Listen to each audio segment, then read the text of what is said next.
Good evening, everyone. Welcome to our regularly scheduled commission meeting, Wednesday, June 26, 2024. The time is now 7:09.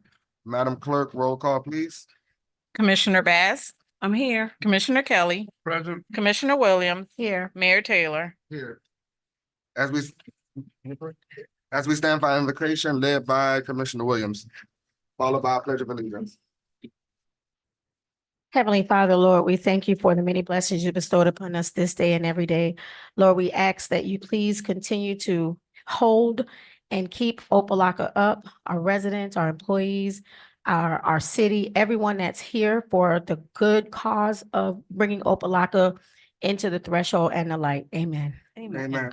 I pledge allegiance I pledge allegiance to the flag to of the America United States of America and to the republic for which it stands, one nation, under God, indivisible, with liberty and justice for all.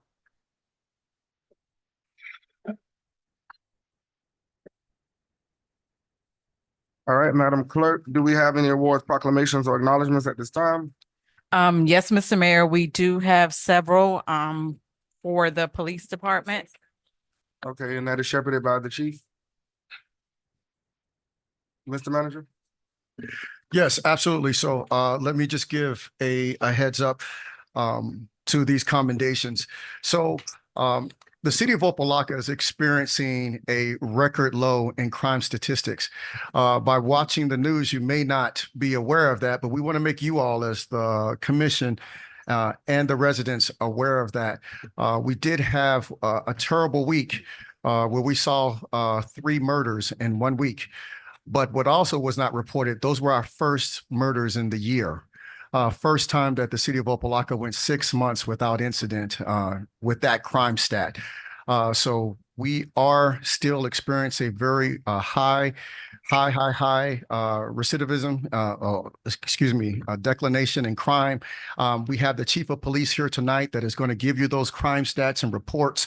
And I'm also very, very, very excited to say out of those 3 murders, 2 of them have already been solved and the suspects are in custody within the first 2 weeks of those happening. So we're here to acknowledge those officers tonight, and I'll call our chief, Chief Kenneth Otley, up to the stand.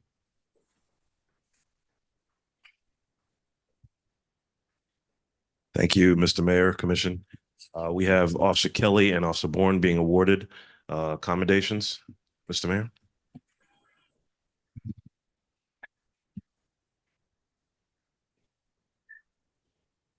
Officer Kelly, front and center. Officer Bourne, front and center. Mr. Manager.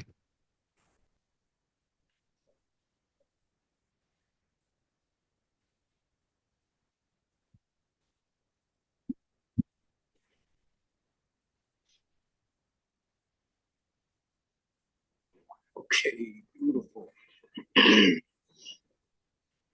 Attention orders. Position of attention, please. You want to sign? Sure.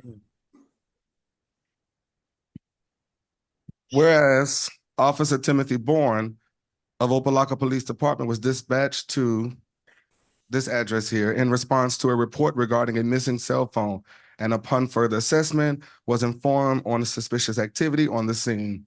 Whereas during his investigation, Officer Bourne observed an individual matching the description of a wanted homicide suspect near the scene. Officer Bourne swiftly coordinated with additional units, resulting in the detention of the suspect and associated individuals. Whereas Officer Bourne discovered firearms within the suspect's vehicle, prompting the involvement of the Opa-locka Police Department detectives and the Miami-Dade Police Department homicide detectives. Whereas Officers Bourne quick and decisive action directly contributed to the apprehension of a dangerous individual wanted for a homicide in Miami-Dade County, thereby ensuring the safety and security of our community. Great job, sir. Officer Timothy Bourne. I'm sorry, you are Officer Kelly. You're Timothy Bourne.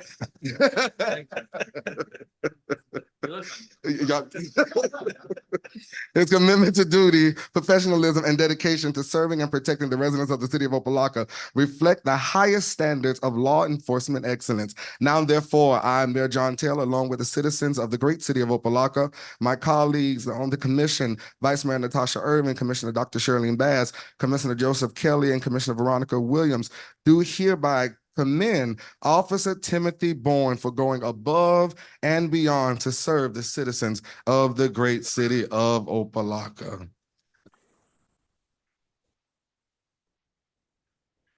We thank you for that, sir.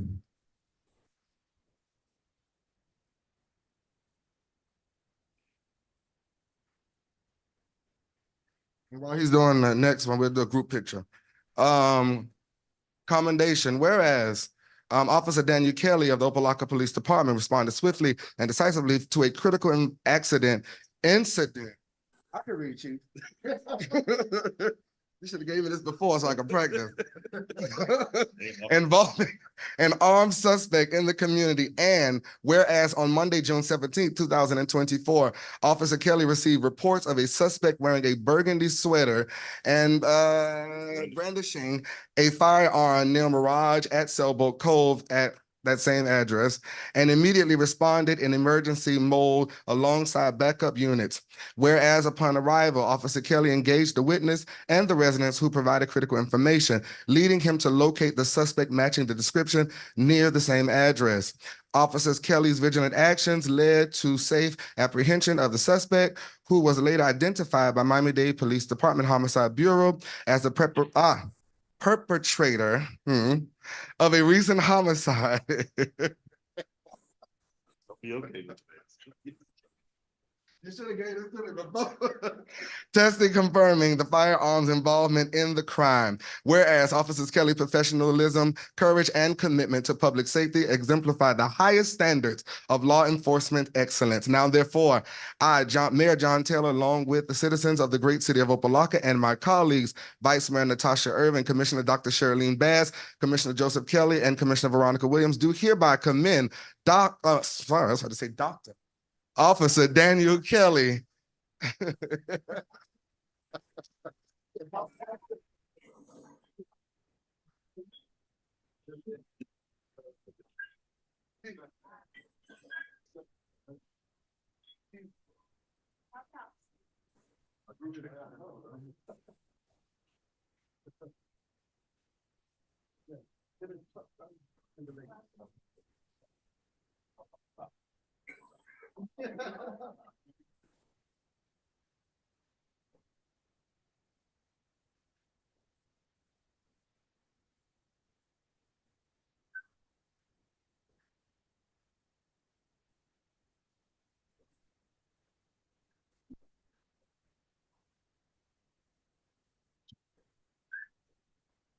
Again, shout out and thank you to Officer Bourne and Officer Kelly for keeping our city safe.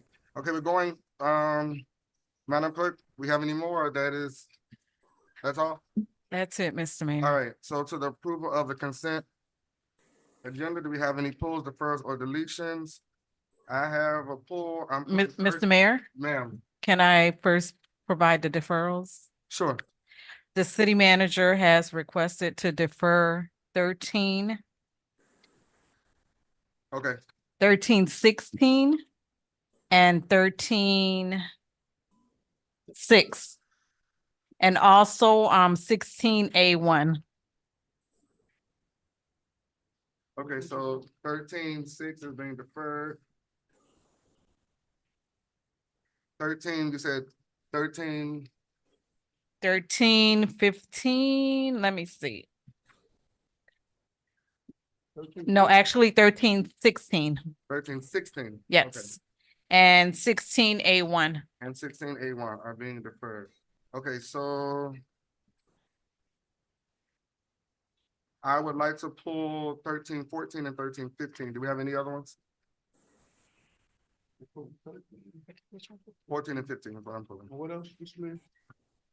13, I'm pulling 13, 13, 13, 14, and 13, 15.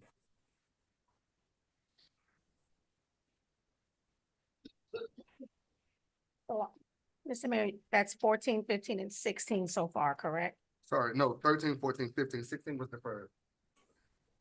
Oh, okay, 13, 14 and 15. 15, was- okay. Any other pulls? Mr. Mayor, Commissioner Kelly?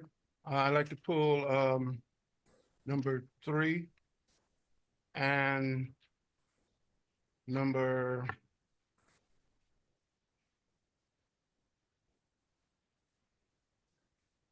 yeah, 3 and number 10, just for clarity on 10. Yes. That's it. Did you, Mr. Mayor, did you pull 17? No, sir. Okay, I'm mistaken.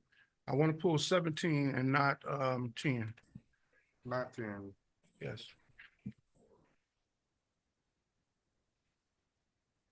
Thank you. No problem. Anybody else? Yes, I'd like to vote 10.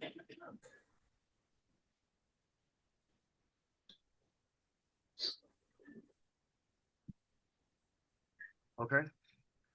All right, so I have, on the, I'll start with the pull list is Commissioner Kelly, 3, Commissioner Bass, 10, myself, 13, 14 and 15, and Commissioner Kelly, number 17.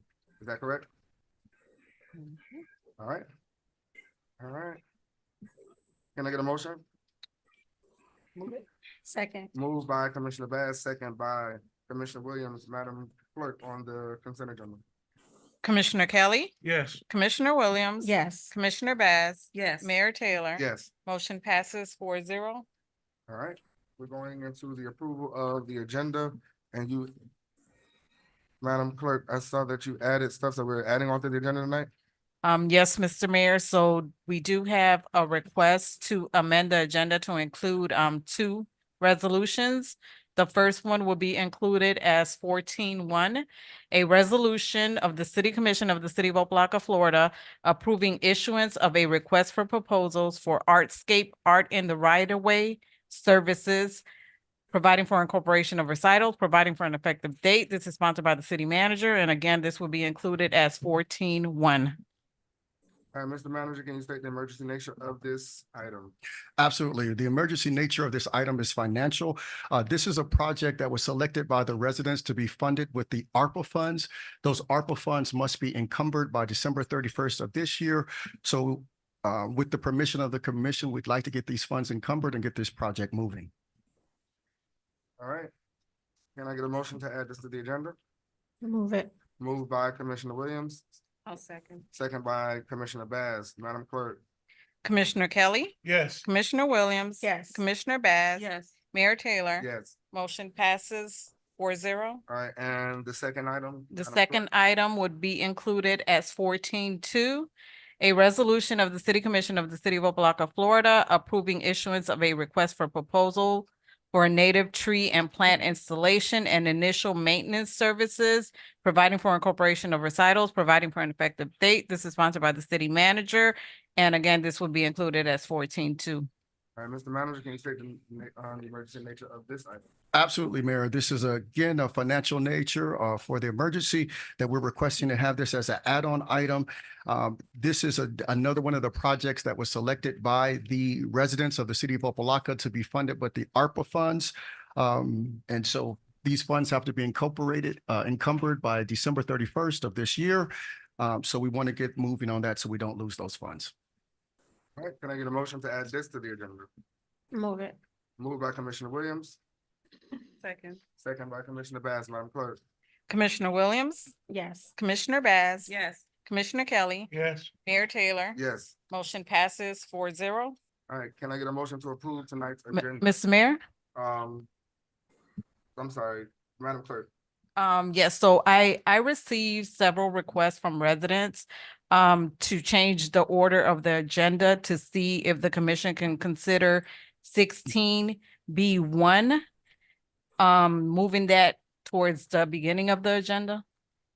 Yeah, I'm gonna make that motion. And we do have a lot of residents here from that area that would like to speak on that item. However, that item is the last item on the agenda and it may be a long night, so. Okay, 16. Yeah. Is this, Commissioner Kelly? Yeah, I was gonna make that motion after you finish, to move that item up. All right, Since so, I know a lot of residents here for it. all right, so that motion was made by Commissioner Kelly. That's Second. not the one that was deferred, right? We No. deferred A No. one. Mhm. We defer 16A1. This is Okay. second reading ordinance got it. 16B1. All right, it was moved by Commissioner Kelly, seconded by Commissioner Williams. Madam Clerk, to rearrange the agenda, so we're going to do that one before, Commissioner Kelly, right after citizen forum? Yes, Yes. Okay. All right, Madam Clerk, Commissioner Bass, Yes. Commissioner Kelly, yes. Commissioner Williams. Yes. Mayor Taylor. yes, Motion passes 4-0. all right. Can I get a motion to approve tonight's agenda? Moved by Commissioner Kelly, Second. second by Commissioner Williams. Madam Clerk? Commissioner Kelly, Yes, Commissioner Williams. Yes. Commissioner Bass. Yes. Mayor Taylor. Yes. Motion passes 4-0. All right, we're going into the approval of the minutes. I'm sorry, Commissioner. I just had a quick question real quick. The item 16B1 is a public hearing item. Will that public hearing take place during citizens forum so No, that we're not having two public hearings? No, because citizens forum, we still have to open up a public hearing. So that's what I'm saying. So I just want to be clear with everyone that if you're here to speak on that item, that needs to wait till the public hearing is open and not. So, Well, right? we can't, I'm asking. no, we can't stop people from speaking on public hearing. So if they want to do, No, vote, they I can. know, I know. I'm just saying, so so they would speak on it during public hearing. They can speak on and do a public hearing and also citizens forum. They will have two options. Oh, yeah, No, no, give me Not one yet. second. They would have. okay, two options. okay. I'm just trying to make sure it's clear. That's all. Yes, ma'am. Mr. Mayor. No, you will have the opportunity Oh, to you'll speak. Yes, Just- ma'am. We'll get to it. We're going through it right now. Yes, ma'am. Thank you. All right, we're going into the approval. Yeah, We're going to the approval of the minutes. Citizens, City Commission Workshop Meeting, minutes May 8th, 2024, moved by Commissioner Kelly, Second. second by Commissioner Bass. Can I have a roll call? Commissioner Kelly, yes, Commissioner Williams. yes. Commissioner Bass. Yes. Mayor Taylor. Yes. Motion passes 4-0. All right, regular commission meeting minutes, May 8th, 2024, moved by Commissioner Kelly, Second. second by Commissioner Bass. Madam Clerk? Commissioner Williams. Yes. Commissioner Bass. Yes. Commissioner Kelly. Yes. Mayor Taylor. Yes. Motion passes 4-0. Okay, approval of the minutes, regular commission meeting minutes, May 22nd, 2024. Can I get a motion? move it. Second. It was moved by Commissioner Kelly, seconded by Commissioner Bass. Madam Clerk? Commissioner Bass. Yes. Commissioner Kelly. Yes, Commissioner Williams. Yes. Mayor Taylor. Yes. Motion passes 4-0. All right, do we have any District 1, District 2, or any state reports? No, Mr. Mayor. All right, so we're going into our public presentations. And Mr. Manager, I see you have two. One from Ms. Adelina Gross, the CIP Manager, City of Opa-locka, update on residential flooding, followed by the Assistant Chief of Police, Dr. Robin Starks, Opa-locka Police Department on public safety. Ms. Adelina, you have the floor.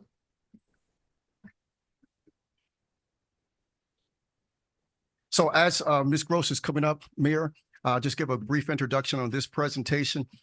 We wanted to inform you and inform the residents of all the work that we're doing to mitigate flooding in the city of Opa-locka, which has something we've been working on for the last 2 years.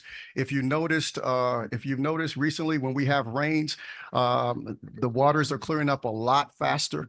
So she is going to walk you through the stormwater drainage that we've installed, the money that we've spent, which is in the 7 digits, so that when it does rain, Opa-locka is not the city that gets left behind, and we're still seeing water on the ground. And we're also looking at the upcoming costs, which are also in the 8 figures. So Capital Improvement Projects Manager is Adelina Gross. She runs that department very well, extensively, with over $100 million in projects. And Ms. Gross, you have the floor. Good evening, Mayor and Commissioners. Thank you for having us today. Next slide, please. So we are going to be talking about existing drainage infrastructure and flooding zones for the city, public and private projects under development, residential flooding in high density areas, the stormwater operational and project expenditures during the fiscal year 22 to 24, and improvements and estimated costs of high priority residential areas. Next slide, please. So during the last couple of years, we have identified flood zones by two main methods. One's by FEMA, that is the national correspondence of identifying the flood zones, and the ones that the city has identified. Can you put the next slide, please? So you will see that the yellow area is where the less flooded is, the less area flooded identified by FEMA. Blue and turquoise will be the areas that has been identified by the city and also by FEMA. You will see that FEMA doesn't account into some of our commercial and our mixed residential areas, but we do. We have 460 drainage structures that are maintained by the city of Opa-locka, and we have 719 that are maintained by either FDOT or Miami-Dade County. Next slide, please. So we have also identified the number of properties in the flooding areas. The number of properties that we have with bonding areas in between the range is between 1 to 3 feet is 942 properties. Those are identified in yellow. The minimum bonding is from 0 to 6 inches, and that will be 1,497 properties. Next slide, please. Okay, for some reason that's not showing correctly on the screen, but I can walk you through it. So in the areas that we have identified, that will be the areas in blue, we only have 78 drainage structures installed currently. And for those sections, we also have 345 properties that are being affected by flooding. So if we account that, now we know that there is not enough drainage structure to support the amount of rain that we receive in the city. Next slide, please. For reviewing that information, after reviewing that information, we have some public and private projects that are under development. In the list that you see in front of you, we will have Glorieta Gardens Apartments, Mary Alice Brown's Apartments or Aswan Village, Ingram Terrace Apartments, Northwest 131st Street, which is a public right-of-way, Town Center, Superior Gardens, and Nile Gardens. The 4 projects listed at the bottom are city projects that either are under development or that are being proposed. Next slide, please. So we have residential flooding in high-density areas. The high-density areas is where we have the multifamilies, Glorieta Gardens, Mary Alice Brown's, Ingram Terrace Apartments. Those areas are, every time it rains, there is some accumulation of water, there is flooding, and that's a nuisance for the citizens and the visitors of the city. In Glorieta, we have experienced long-term flooding that has repeatedly caused damage to several first-floor apartments. This condition is a result of poor or not maintenance of their collection system, detention pond, and the 30 inches of exfiltration line to the 127th Street Canal. The city of Opa-locka has provided Glorieta Gardens with an engineering report detailing all the repairs and maintenance needed to make the systems functional again. In their favor, we must say that they have been working diligently to resolve those issues. Mary Alice Brown's Apartments, sorry. Flooding in this area is relegated to the street of Northwest 132nd between 27th and 30th Avenue, with minimal flooding of the interior of the complex. A comprehensive evaluation of the stormwater system has been conducted, and we have found that some repairs are needed that will mitigate a portion of the flooding that the area is experiencing because they already have drainage, but some of the lines are not working correctly. For Ingram Terrace Apartment, the flooding in this area is now relegated to property conditions for which public housing and community development is aware of the conditions, and at the last check, they were seeking grants to fund the mitigation of the condition. Roadway flooding has been greatly reduced with the installation of asphalt milling on the roadway. However, a project that is partially funded by CDBG is in the final phases of permitting. That will be Northwest 131st Street. Next slide, please. So in this, in this slide, we have the maintenance work that has been completed by the city during the last 2 years. So drainage structures and pipe clean during 2023 to 2024 is 105 drainage structures out of the 460 that the city maintained. So we have been increasing that section of cleaning, repairing, maintaining our services lines to the Public Works Department. Next slide, please. This is the section that has been evaluated recently. This is the Aswan Village section, and this will show the partially currently installed drainage system that's there and needs some repairs. So this is just a show how we received reports from the vendor and from the Public Works Department. Next slide. As more detail, point repairs of Mary Alice Brown's apartments or Aswan Village, we have an estimated cost point repairs of 75,000. The RFP has already been developed and is going to be presented to commission so it can be issued. Next slide. Flooding mitigation at Glorieta Gardens, as mentioned before, they have been doing a great job mitigating some of the conditions. So the picture on your right will be previous conditions, and this picture on the left will be on the last rainstorm event that we have a few weeks ago. So we can see that it's actually not completely flooded anymore. Next slide, please. 131st Street, Ingram Terrace. This is a project that is being under the design and the permitting phase with the city and Miami-Dade County.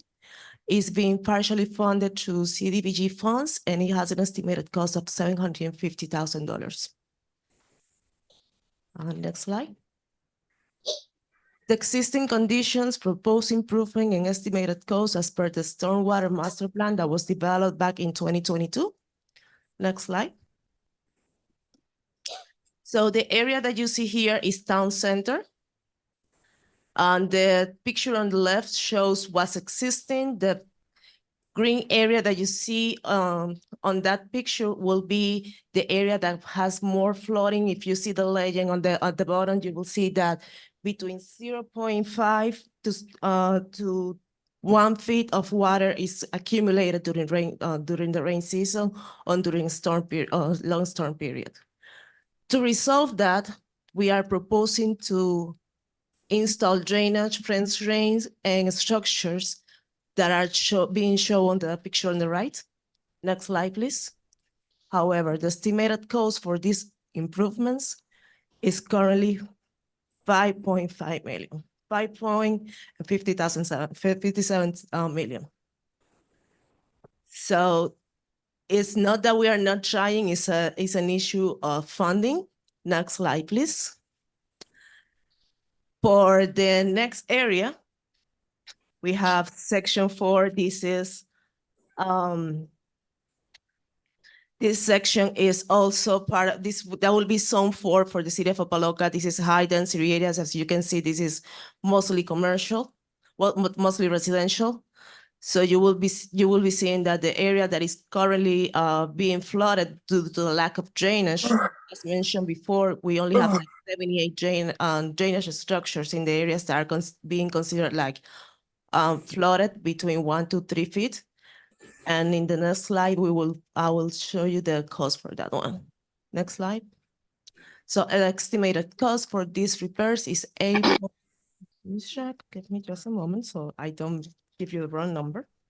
Is $8,573,000. This is to install drainage structure, French drain, furnish and mill and resurface and restore the street after it's installed. So we are considering all the costs in a very detailed cost description for these projects. This is the area of Superior Gardens. Next slide, please. This section is 127th Street, section 5 for us. This is Nile Gardens. As explained before, there is none or minimal drainage structures in this section. And if we go to the next slide for improvements in this area, we'll be spending $6.7 million.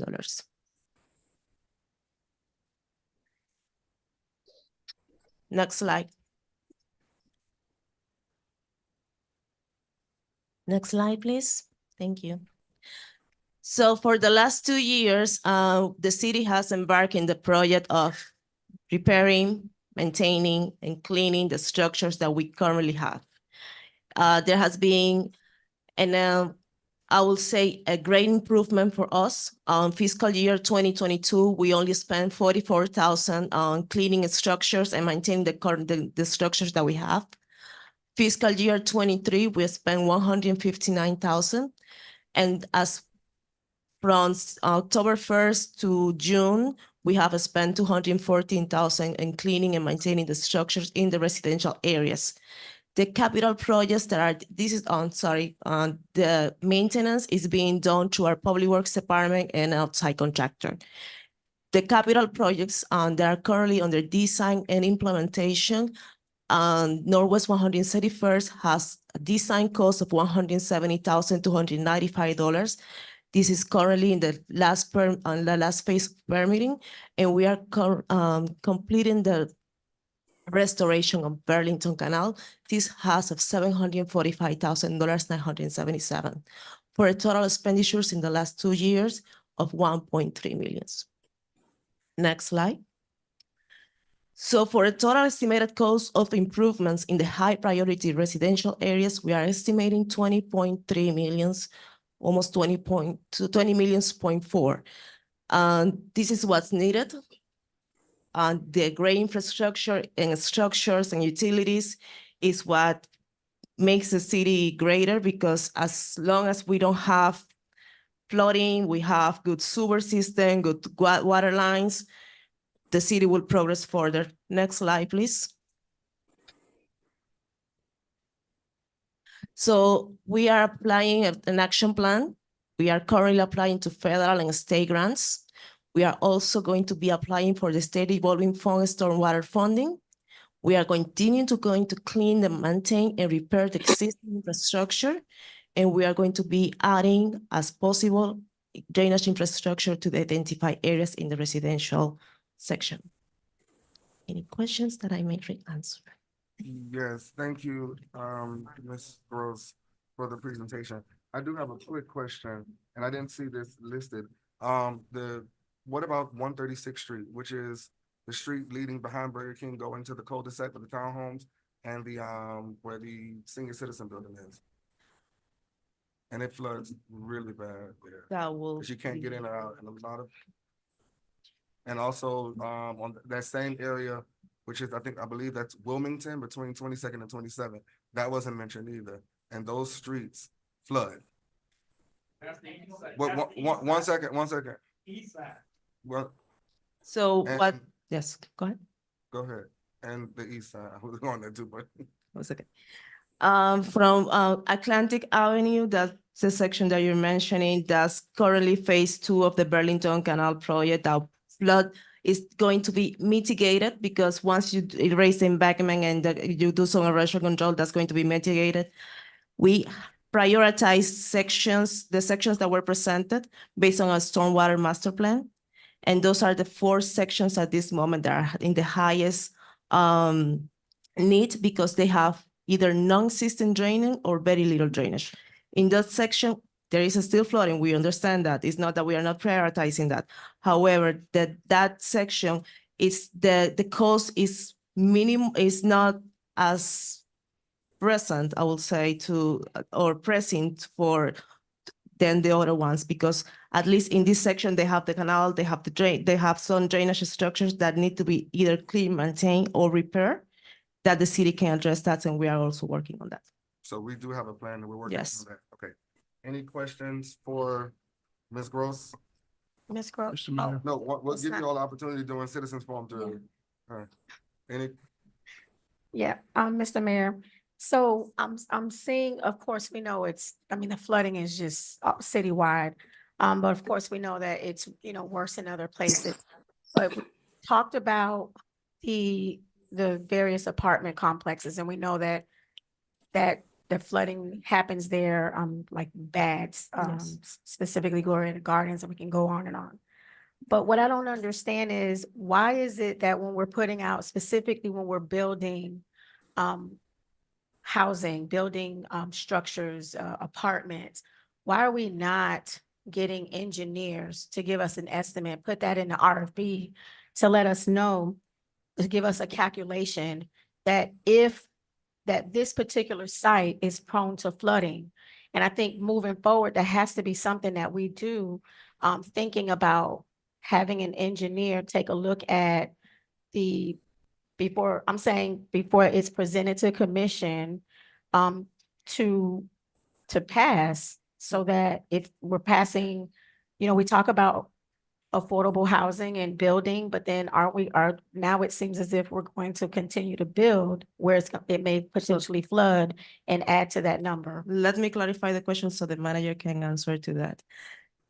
If I understood correctly, what you are requesting is that before we do a development agreement, is that an engineer or a stormwater engineer assess the area and provide recommendations for inside the property drainage, or So to, or to Not from the locate, city, or to locate that? not from the city, but as far as the RFP. So if they want to, they would have to then go out and have that engineer in that RFP process. That's what I'm saying. Is that a possibility, or would that be through the city? If the problem is in the right of way, that will be through the city. If the problem is inside the development, that will be part of their upgrades.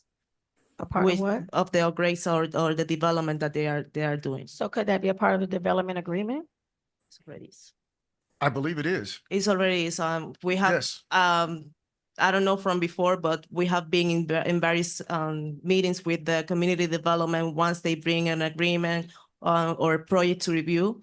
And we provide recommendations of a stormwater for certain areas of what the stormwater management plan should be for the project. Yes. So was that a part, all these apartments that have been built over the years, have that been a part of the process? Well, I've been here for 2 years to. No, I know it's pre all of us. I'm just saying, like, we're mitigating all the stuff that should have been Correct. correct, right? So Correct. like that, we're, things have been passed and people have built projects. But so I'm glad to know, Yes. and that our residents know now that we Yes. have that built in, and that moving forward, that's a part of. But, now we see this $20 million that, and then we're the ones as commission, we get beat up. Or we are the ones that get the earful of, the flooding on my street, the flooding on my block. I'm gonna say that's maybe 20 years ago, you should, okay. Thank you. Mr. Mayor. We could have fixed the problem. Commissioner Kelly? Thank you.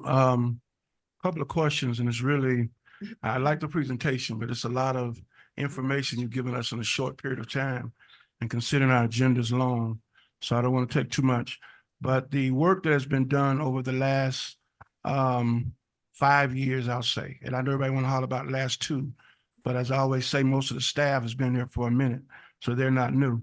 In Glorietta, Mary Alice Brown, you give us some numbers, and even with Ingram Terrace, you give us some numbers of costs, et cetera.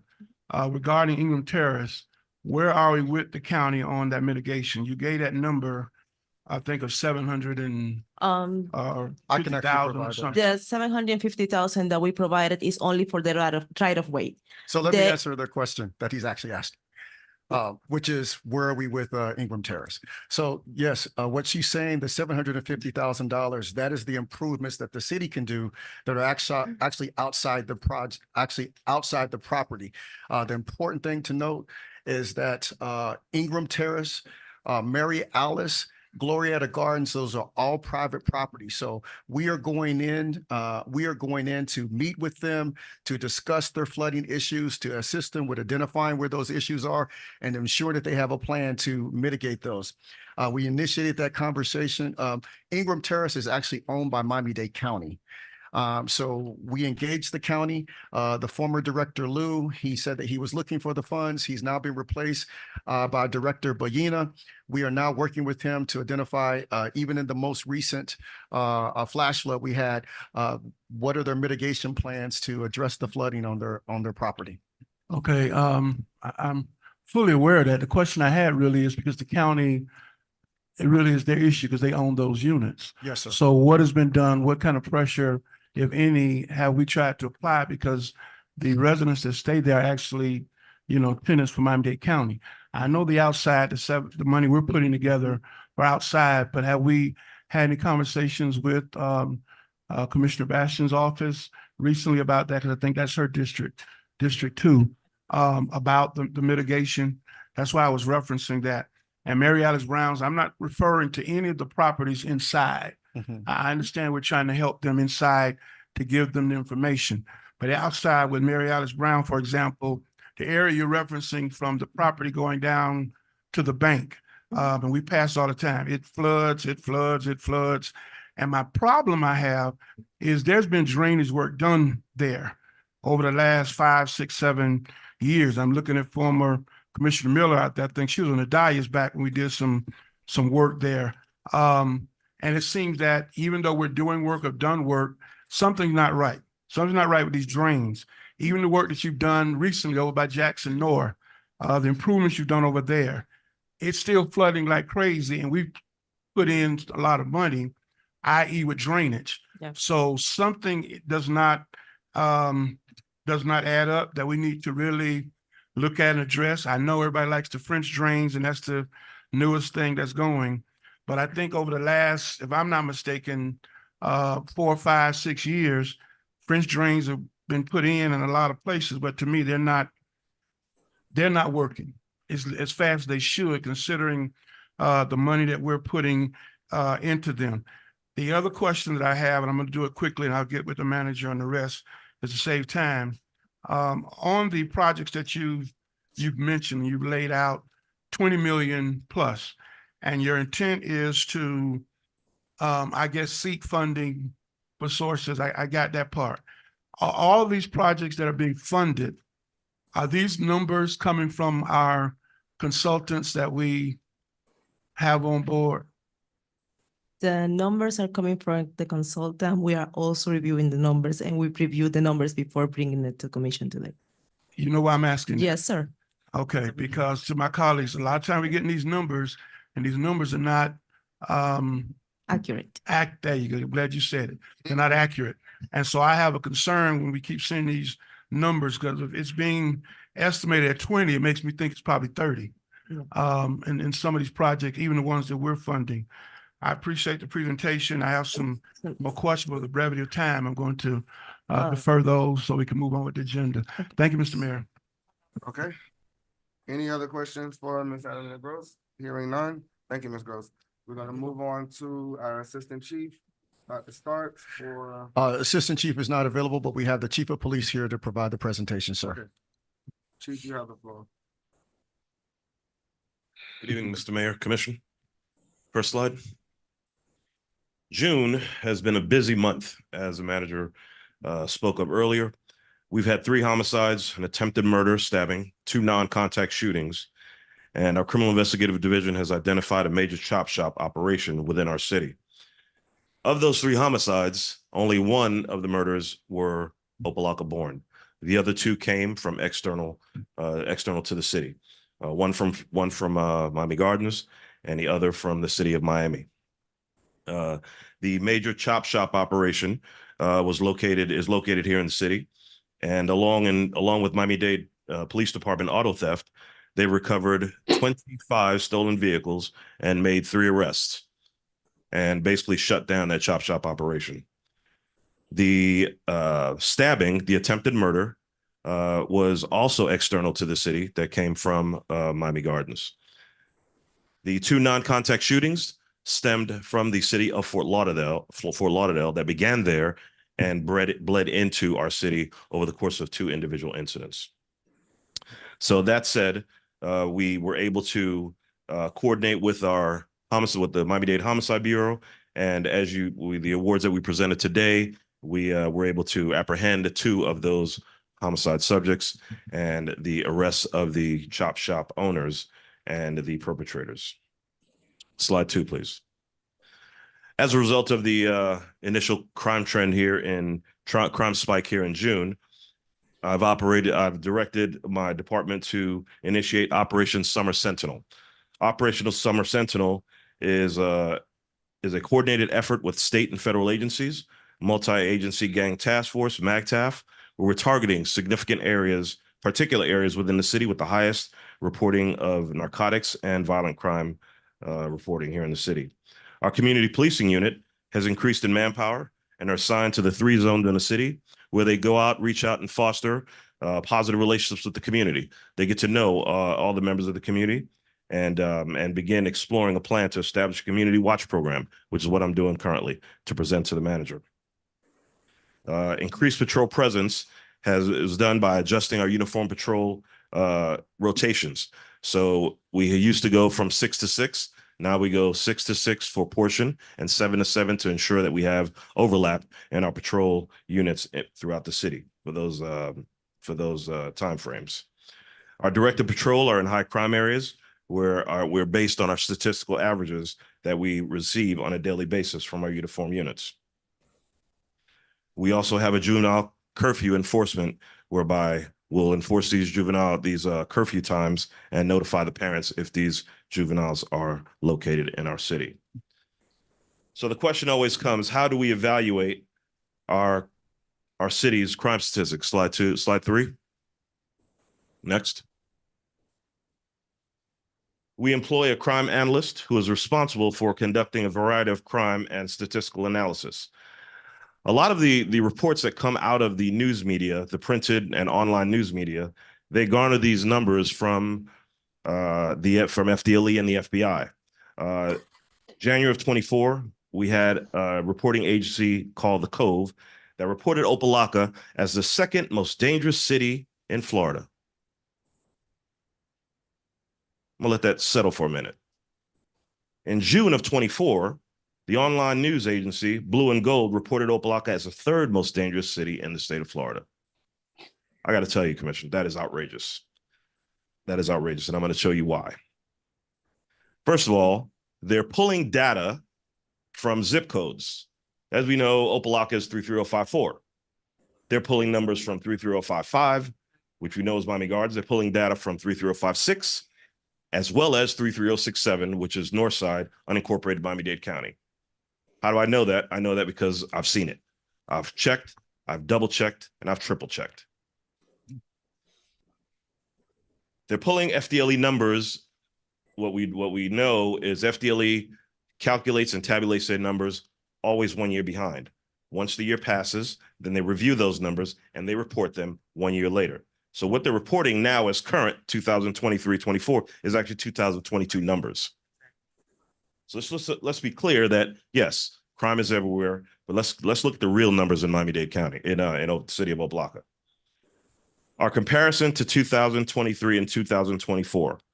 Our part 1 crimes, which are homicide, forcible rape, robbery, aggravated assault, burglary, theft, motor vehicle theft. We've talked about the mitigating factors that we've had here in the city with auto theft. 2022 to 2023, we had 9 homicides. 2023, January through December of 23, we only had 4. Year to date, we've only had 3. In the first 6 months, we had none. And all 3 of them were within a short period of time, literally 1 week. And as I mentioned before, only one came from inside and the other 2 came external to the city, This represents a decrease in 55.56% when compared to 2022 numbers. We look up there, violent crimes, 44.5% reduction in total violent offenses, 15 to 23. And you can see the graph. Numbers speak for themselves. A 41.8% reduction in violent crime from 25 to 23.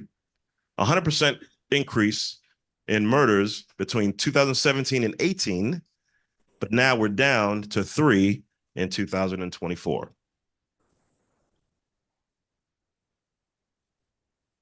Contact shootings were 17 and 22, 23 to 24. We reduced from 17 to 13 contact shootings. Non-contact shootings were down 29.41% for a total decrease of 53.85% in non-contact shootings from 22 to 23. In 24, we've only had the 2, and that was a non-contact shooting, the 2 in that we reported earlier. Next.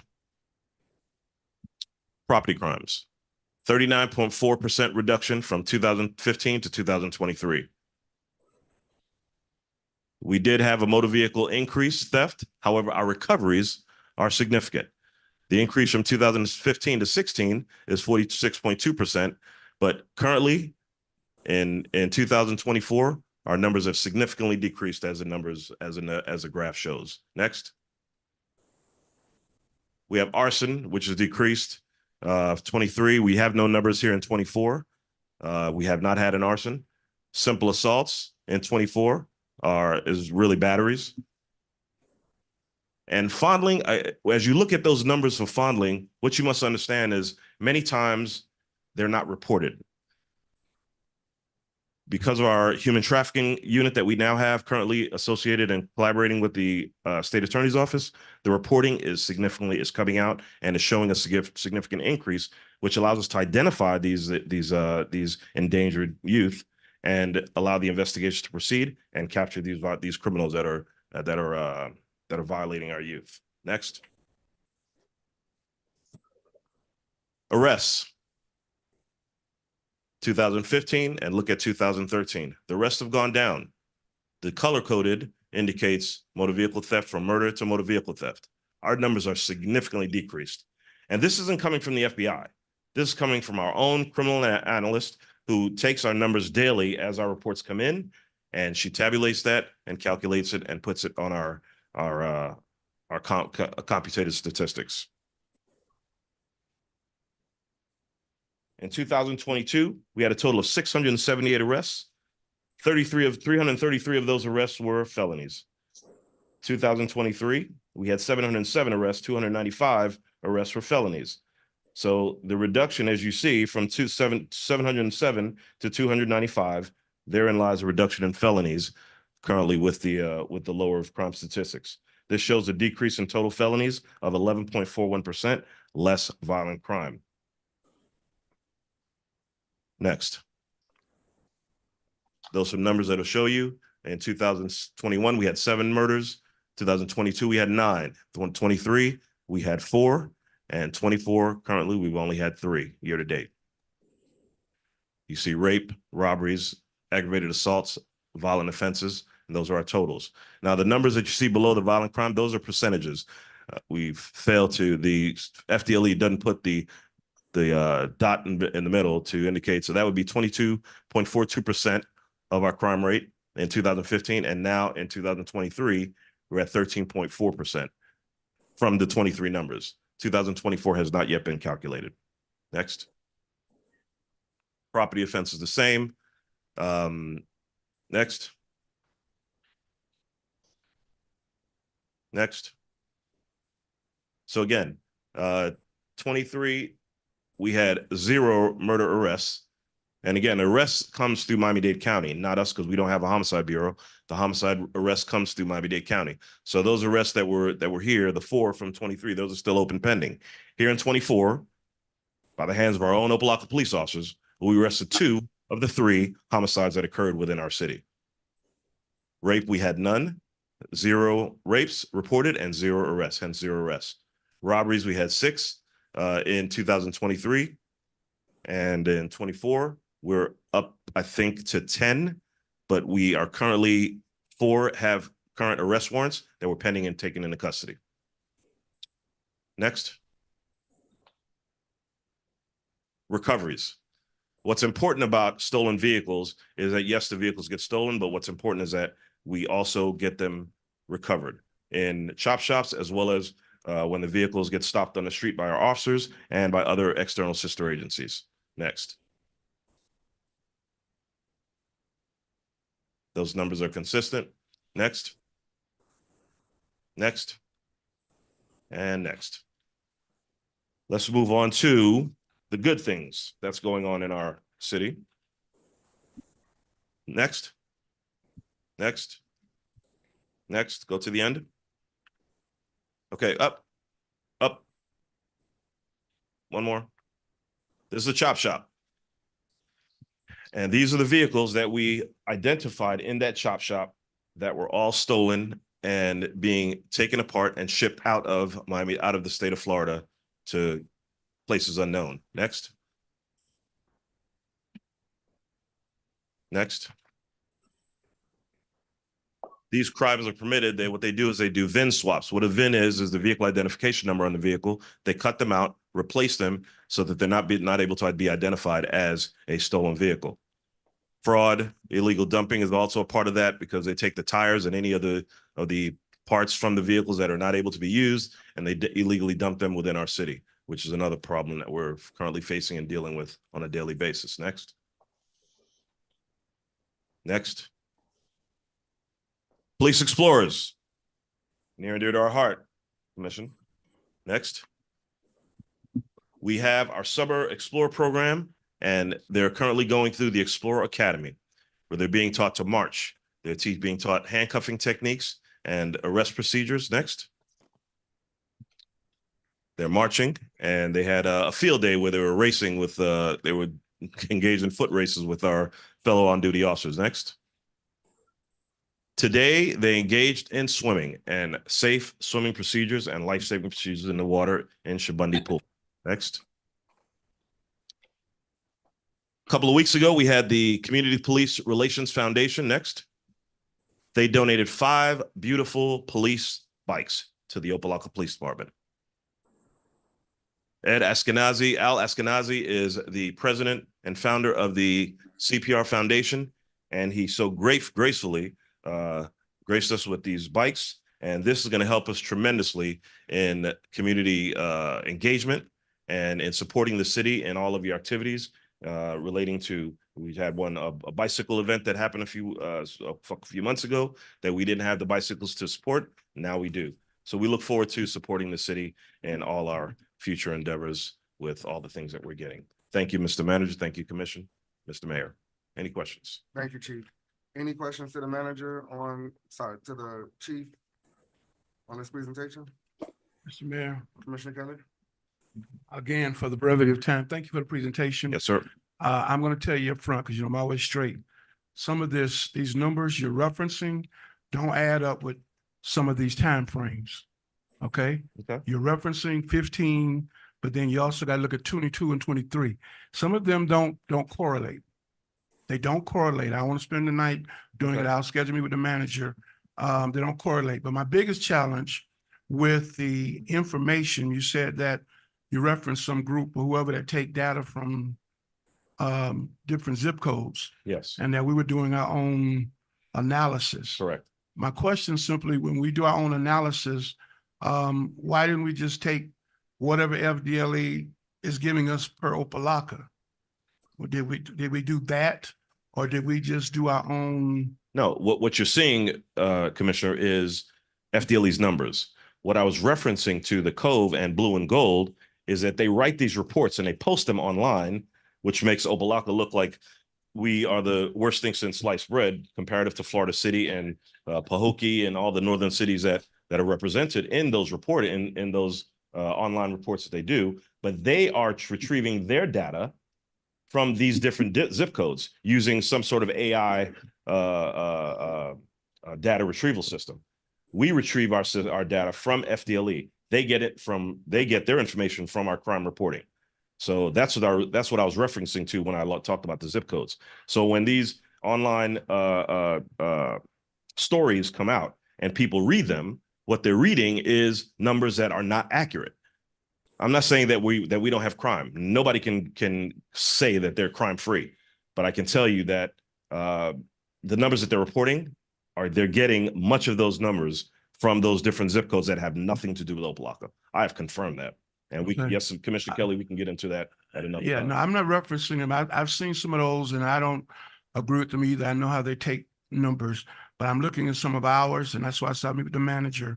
Because when I look at property offenses and the numbers you reference in the time frame of 215, but when I look at 22 and 23 compared, they're not that different. But you didn't reference 22, 23, you reference 15 and 23.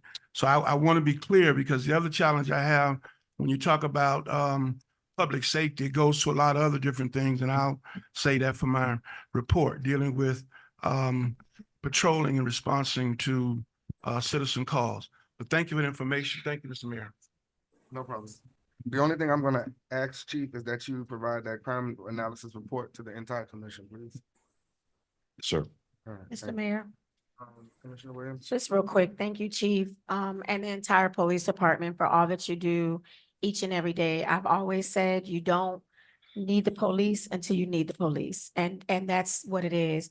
And I know for several weeks, it has been so disheartening, when we turn on the TV and it's just been Opa-locka, Opa-locka, Opa-locka. And, although I've spoken to you, I've spoken to Assistant Chief Starks, and we've all said, but crime is also high in Miami Gardens. For some reason, they don't say Miami Gardens as often as they love to say Opa-locka. So we know that with the news media, we get, we drudge through the mud. Yes, Commissioner. But I also know that when you're a resident and you're watching the news and you hear it, it still makes your heart palpitate, and it still puts fear. And so specifically for not, and I don't want to say specifically for our seniors, but really I'm going to say specifically, I always speak for my mom, and it's, you start to see, we're in summertime, so you start to see people retreat back into the house, not water their plants like I'm used to her doing, not doing those things because they feel so uncomfortable or not safe. And I think what we would like to hear just moving forward, I know you're right, the numbers, and I'm so glad you did the presentation. The numbers aren't as grim as they look, but what is the plan? This is what we're doing to mitigate this. So I know that you're going through that, and I hope that there's a part B, that you will continue to come up and make those presentations, and again, kudos. I think it's amazing that, we've solved murder cases and done all the great work, but I think the residents also want to hear, and this is what we're going to do to mitigate this, and this. There's definitely a part B, Commissioner. Thank you. And for the brevity, for the sake of time, Oh, I didn't of go into that, but I can go into it and I can deliver that to the commission through the manager whenever at Okay. my earliest convenience, Thank at you your so earliest much. convenience. Okay. Okay. All right, thank you. Yes, sir. Chief. Thank you. All right, we're getting ready to go into our citizens forum. Madam Clerk, can you please state how to participate in citizens forum? Yes, thank you, Mr. Mayor. Good evening. City of Opa-locka Commission meetings are held in person at the Opa-locka Government Center, City Commission Chambers, 780 Fisherman Street, 3rd floor, Opa-locka, Florida. Members of the public wishing to address the commission may do so in person or virtually. Those persons wishing to participate virtually should register prior to the scheduled meeting time on the city's website at www.opalockafl.gov. When speaking before the commission, please make sure to give your full name and address for the record. There is a 3-minute time limit for public comments. Please adhere to the decorum policy, which is part of the commission meeting agenda. City commission meetings are aired through live stream at www.youtube.com/user/City of Opa-locka. And at this time, Mr. Mayor, we do have one virtual public comment. We have Mr. Andrew Herman, and our IT department can confirm whether or not he's online. Okay, Yes. yes, he is, Mr. Mayor. Okay. Citizens forum is open. Mr. Herman, we're gonna start with our online first. So Mr. Herman, you have the floor. Good evening, ladies and gentlemen. My name is Andrew Herman. I reside at 1770 Opa-locka Boulevard, which I've resided for the past 25 years. What I'm really talking about today is a matter of help. I have had an issue with the police, and I've gone to the chief for help. I've gone to this commission for help. And as of yet, I still haven't received any help. I keep getting promises and this is going to be checked and this and that. I'm still right back where I started. And it's giving me a real feeling of frustration, because it's difficult enough for a man to ask for help. But when he continuously asks for help and doesn't receive it, it puts him in a different frame of mind.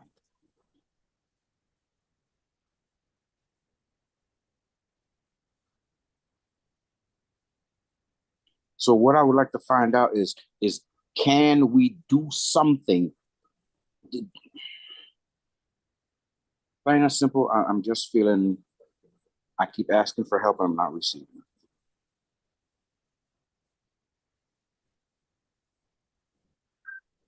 it.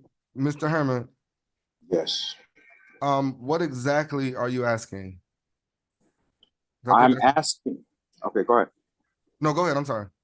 Okay. I'm asking for some form of outside investigation into what has transpired with me, from a simple me trying to do an internal affairs investigation. And from there, everything went to crap, where I ended up getting arrested, my truck towed, and now it's not even running. And this just going from bad to worse. And each time I keep trying to get the situation resolved, it seems to only get compounded and ignored and kicked, basically the can kicked down the street. I'm asking for help. Okay. Okay, Mr. Herman. Yes, sir. Yeah. Commissioner Kelly. I don't know how you want to handle it, because I know we got a lot of folks to speak. Mr. Herman, I've spoken with him. I've spoken to the manager's office, and there seems to be a major disconnect or challenge with Mr. Herman, where he feels like he's not getting his answer, and he feel like he was retaliated. He feel like he was unjustly dealt with. So I don't know at this point. I know he's coming back for us as a body. My understanding from the manager's office was that they did all they could do, and he was supposed to do some things that he had not done, but he's on tonight. So I guess either that wasn't relayed to him or something has transpired. But he is looking, as he said, for some kind of recourse from the commission, I guess as a whole. The manager probably can get more details, probably not in this setting, but it needs to be addressed. Thank you, Mr. Mayor. Okay. Thank you, Commissioner Carter. All right. So, Mr. Manager, well, normally we address citizens forum after citizens forum, but can you speak with Mr. Herman to get us a resolution by the next commission meeting? Absolutely. Or if it is sensitive, then you can meet with us individually. Absolutely. All right, thank you. All right, Thank you very citizens much. forum. No problem, Mr. Herman. Citizens forum for the people in the audience is open. Go ahead, sir. Good evening, Liddell Jackson, 2507 Superior Street. I don't want to sound repetitive, but in reference to the flooding issue, and I've been dealing with this since 2016. Those pictures that I gave you guys, that's right there on Superior Street, just east of Burger King, and it floods very bad. And my particular property, I have spent money. My property is being eroded continuously, and also I have had to replace so much furniture. And I talked with it briefly, walking here, but I'm here tonight to make it personal, and that just like he said, to apply pressure, because I have been in the background not saying anything about the situation. I'm hoping that it get resolved, because it's evident, you can see it. and just going forward, I just would like to be informed when and where and how that would be resolved. Okay. Thank you, Mr. Jackson. We're gonna address it. Stephen, you get Mr. Jackson's phone number, please? Citizens Forum is, go ahead. Thank you. No problem, Mr. Jackson. Citizens Forum is still open? Michael Jones, 2110 Wilmington Street. I'm gonna tell you about this contractor stuff you guys got going on. If you're gonna have contractors here taking our money, check them out 2 or 3 times. I done been through this game before. They fixed Alabama. I gotta go home tonight on them wavy roads. Drains ain't been fixed. And don't even talking about Wilmington Street. Wilmington Street all backed up with water. And we got a canal right down the side for you to run the pipes too. So when you get these contractors throwing all these big prices, check them out 2, 3 times. Because we're getting tired of being screwed. We done been screwed by these contractors thousands, millions of times. We sick of it. Same thing with the warehouses. We don't need no more warehouses. Look in the back of Ingram Park, and I need to say no more. Look across that canal. Look at them warehouses back there. Look at them trailers that holding all them mosquitoes and got people in them. We gonna ask, come on, go ahead. You sir. guys go over there, get code enforcement, start cracking down on these warehouses. There's a lot of stuff going on in these warehouses that you guys don't know nothing about. Get the code enforcement to do their job. Look at these warehouses, what's happening in them, and especially that one behind Ingram Park. Because I got homeless living in trailers over there. Okay? Right in the back of Burlington. It's easy to see. Just get out the car and walk down the back of the park. You can see it. Street flooding. I got out today. I had to stick my new shoes in water. Come on, guys. We tired of these contractors coming here throwing these big old prices out here and sticking us with these big old prices, and we had to pay them. We're sick of it. We can't even get Ingram Park fixed. We're sick of that. Come on, man. Quit jugging us. We're trying to help you guys get better. And we want to do this. Let's clean it up. Quit letting these contractors come in here screwing us. I'm sick of it. You know how long we've been fixing pipes around this place? We always fixing on the Shabundi side. We never knew nothing on Ingram Park side. The east side, I call it. Come on, man, stop this. And we always getting all the junk on our side. Why? Can anybody, all you guys, can any of you tell me why? Mr. Jones, Tell me why Shabundi always get everything on this side. We never get nothing on this side by Ingram Park. okay, Hey, you guys tell me this. Because we've been doing this for years, man. And it's time for it to stop. I love you all. God bless you. And I hope we do something to put this situation, man. yes, sir. Think of it. Thank you, Mr. Jones. All right, when we're in citizens forum, we're asked that you all keep the talking and the clapping down, please, because we want to give everybody an opportunity to speak, and we want to be respectful to everyone. So we want everybody to be heard. Go ahead, Commissioner. Good afternoon, former Commissioner Gail Miller for this great city of Opa-locka. I'm sitting up here very disappointed tonight. I'm very upset. And I'm sick and tired of being sick and tired. Now, we got a HR director, work 3 days, 18 hours a week, and she making $160,000. Where's this money coming from? You don't think I get tired of opening up the Miami Times every week and see that we losing cases? We paying a lawyer over $500,000 and we lose every case come to the city of Opa-locka. I'm sick and tired of being sick and tired. Now, y'all up here with this thing about bringing more warehouses to the city. Bring us a pharmacist to the city. Bring us a grocery store. Bring us some more houses for the seniors. Y'all want to bring warehouses. Like the man said, we got plenty warehouses. We don't need no more. please, with this ordinance, y'all please need to let this ordinance take these people, take their business back to Aventura, where they come from. I know where they come from. I did my research on everything. Let them go back to Aventura, where all the money at. We always got to get, like he said, junk. I'm tired of trucks stops. I'm tired of junkyards. I'm tired of what you call them things, thrift shops. Bring something in this community. We got to go to Miami Gardens to go to Walmart. Miami Gardens to go to Walgreens. Come on, somebody do something.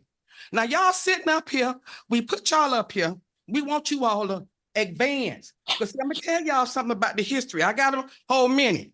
Where y'all sitting at now, Joseph Kelly know, we wasn't allowed it on this side of town. We wasn't allowed it over here. My father and the Civic Club and his mama, we built the Ingram Park. We didn't have no park over here. Just like he said, everything over to Chapandi Park. Chapandi Park, Ingram Park is deserted. It looks terrible. We got children on that side of town. Why should our kids have to come all the way over here when we wasn't allowed it over here when I was a young girl? A beautiful park in Ingram. So we need you all to give us a break on that side of town. Now, election time coming up. You see all these citizens? We're gonna have more. We're gonna walk the streets and we're gonna talk, and somebody ain't getting back in. Y'all have a nice night. Thank you, Commissioner. Citizens Forum is still open. Good evening, good evening. Former Representative Roy Hardeman, Chairman of the Model City Advisory Board, 3186 Northwest 32nd, 135th Street. I got some issues as well. You know, we have a thing called Community Development Block Grant that Miami-Dade County runs that has Opa-locka fast share for all of this. But the advisory board has not one City of Opa-locka resident sits on the board that regulate all these different issues before it get here, before it gets to the manager's office. Y'all got to recruit for, what's his name? Ali Pazzola, or whatever his name, the county's the director for community development. It starts there. If just these residents here form that committee that's supposed to be in by law, if y'all just formulate that committee, that in all is him. It's like the back blues, that flooding situation. Only thing they did was put a tension pond and a fake well. It ain't hooked up to nothing. So therefore, it gonna keep on flooding. It gonna keep on doing what they're doing because they want black folks out of there. And at the end of the day, you know, we had a sister came to Miami and gave them the okay to take all the Section 8 vouchers off of those units. That's ludicrous. We need those vouchers. We need to be able to have somewhere for us to stay at. You know, they say, well, you picked the wrong choice. You on welfare. My mom was on welfare. I'm the 11th of 15 children. We needed Scott projects, just like a lot of these residents need the Black Blues and the rest of these public housing sites that's here.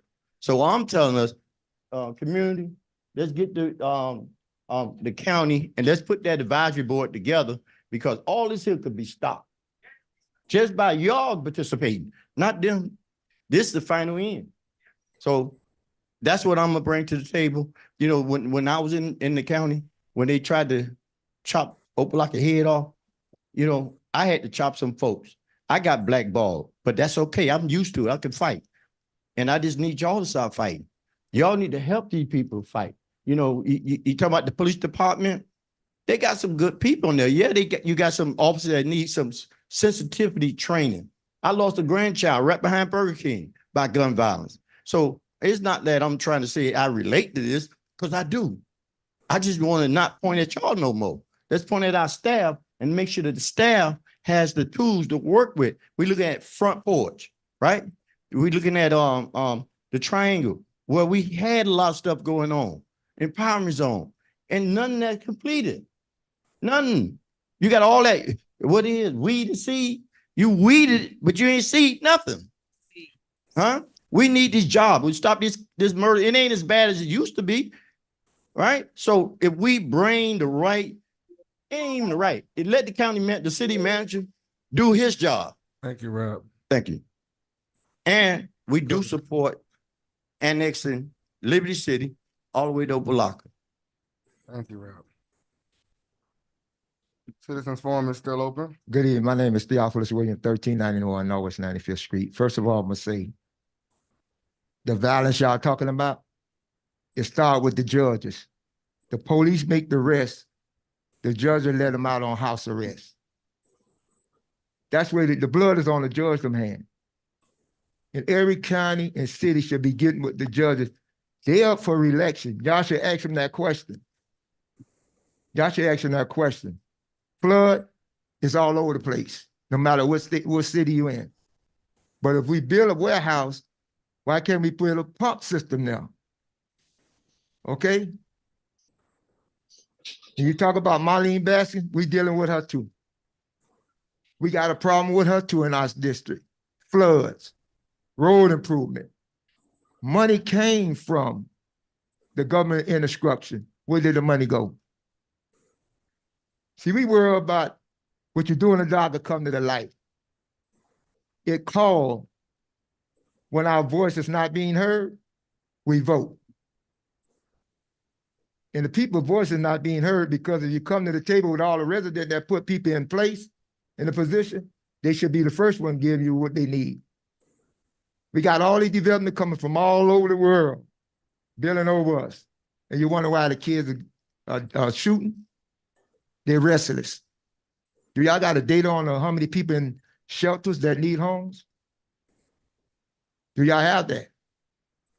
We putting our people in shelter, they sleeping in cars. Do y'all have a data on that? Miami Garden don't have it. The city don't have it. Y'all don't have it. The county don't have it. This city all over is not a people city. It's a trade and business game going on. And y'all got us fighting. Everybody got us fighting against the development. They planning over us. It need to stop. It need to really stop. And all that, like our resident senior citizen, we know grab them by a hand. And the second we going downtown again on them. Because the senior citizen paid the way for us. So we paying the way for them. So I'm just saying, whatever going on in the dark in any city is always come out in the paper. This city is not out of trouble. They watching y'all. And when a man is so fed up and ran into, got sick and tired and ran into a tree over in Opa-locka, that's pressure.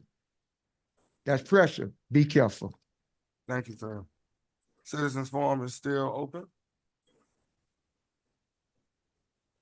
Good evening. Good I'm evening. Madam Renita Holmes, Mhm. Executive Director of Wave of Women in Public Housing, Education, Finance, and Development. I'm an entrepreneur, formerly public housing resident, Brownsville tester, water, air quality, but still going through the issues of looking for somewhere to live. I started originally out in Overtown. Ms. Holmes, can you state you did your name, but I need your address for the record. For the record, if you would, Mr. Taylor, allow me to get with your clerk. I'm under the Pick the Witness program, so I cannot give my direct, but I can't provide documents there in the car. But I wanted to come back out here. Just want to tell you about a toxic tour. You wouldn't feel that a Black woman is internationally the BBC's 100 Resilient Women, but I'd like you to look it up because they figure African-American and inner city women, particularly in public housing, in rehabilitation, and in funky, moldy, old buildings next to water canals that are flushed back this way without any resilience. And I wanted to know, Mr. Mayor and Mr. City Manager, I haven't really been back here since I tested that water a long time ago when we originally started with the weed and seed. Then it was called the nonstop walking. They made it a weed and seed and became something else, whatever. But it was started by a Black woman.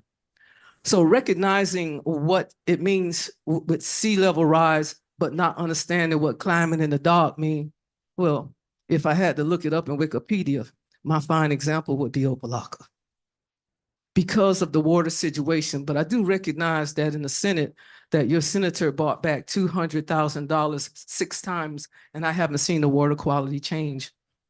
On my way here, I noticed that there were 2 puddles shooting off into the air. What a waste of water during heat time, and one going that way. The water looked pretty clean, but I know the canal that it was watering is so full of toxins because I test toxins. I know what it's like to have mold poisoning because I haven't, and that's why I've moved 5 times in 4 years and about to move again. I'm back in Little Haiti. But I came out of Miami Gardens when the water and the lakes were coming up, and now I'm noticing wherever there are Black women, head of household, and wherever there are men missing and the young aren't being taught about the land and the land use, where there is no resilience department in with all this money going over there, why is no money coming over here? We're decent, safe, and sanitary people. That's what HUD said it's supposed to be. So I'm offering you something.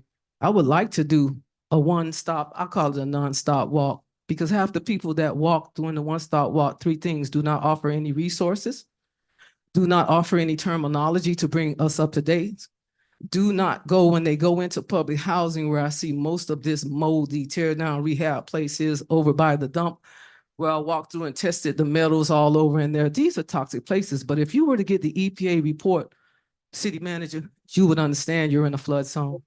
If I could provide for you that one storm, and this I'll say, Go ahead, It- Ms. Holmes.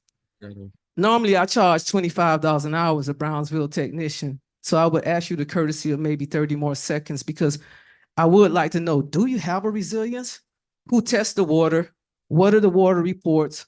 What is the storm map, and where do you have it distributed? Because as citizens, we have a right to know, Yes, a ma'am. right to clean water, and a right to clean air. And I don't see it. I see all, and I've given all that I can freely to tell you that it's a health problem, to tell you that you can't build nothing unless you really tear it up and clean it out. Right. And to not give an answer means that you're negligence in the public doctrine. And I know you're better than that. Yes, ma'am. If you So- give your, what we can do is we can set up a meeting and we can get your questions, and then we can provide you with those answers.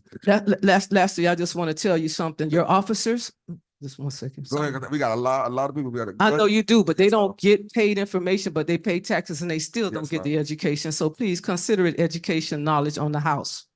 I'll give you Okay. a couple more seconds. Yeah, yeah. And I like people that keep people quiet on time, but don't give enough answers enough.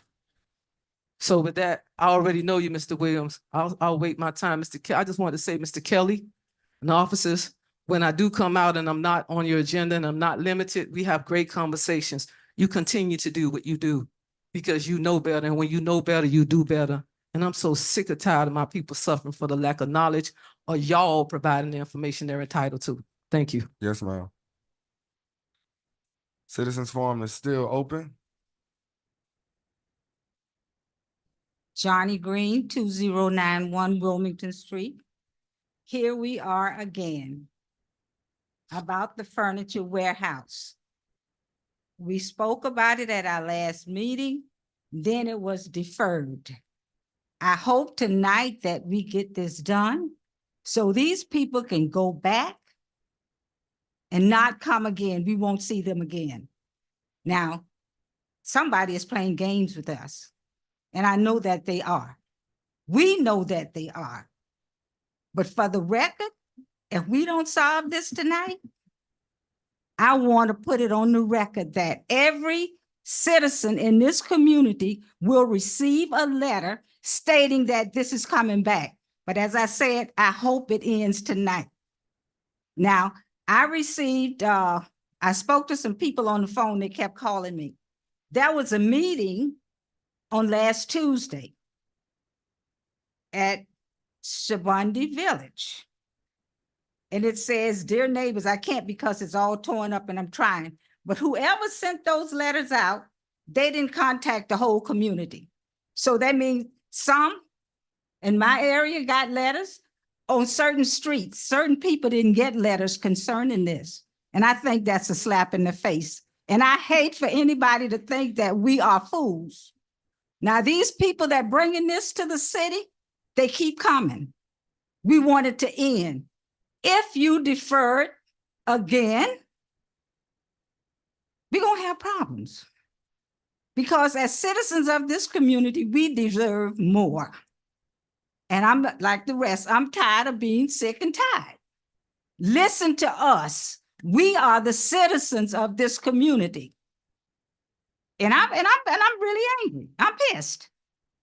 So you all need to listen to us and let these people go where they want to go and leave Opa-locka alone. There are other areas that they can build.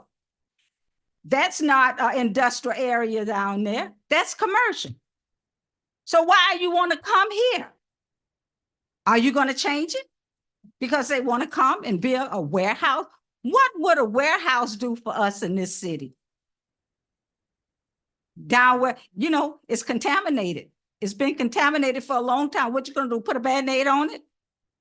And once they're there for 2 or 3 years, they're gonna leave? The same problem again? So why not, let's solve it tonight? These people in here, Opa-locka, stand up.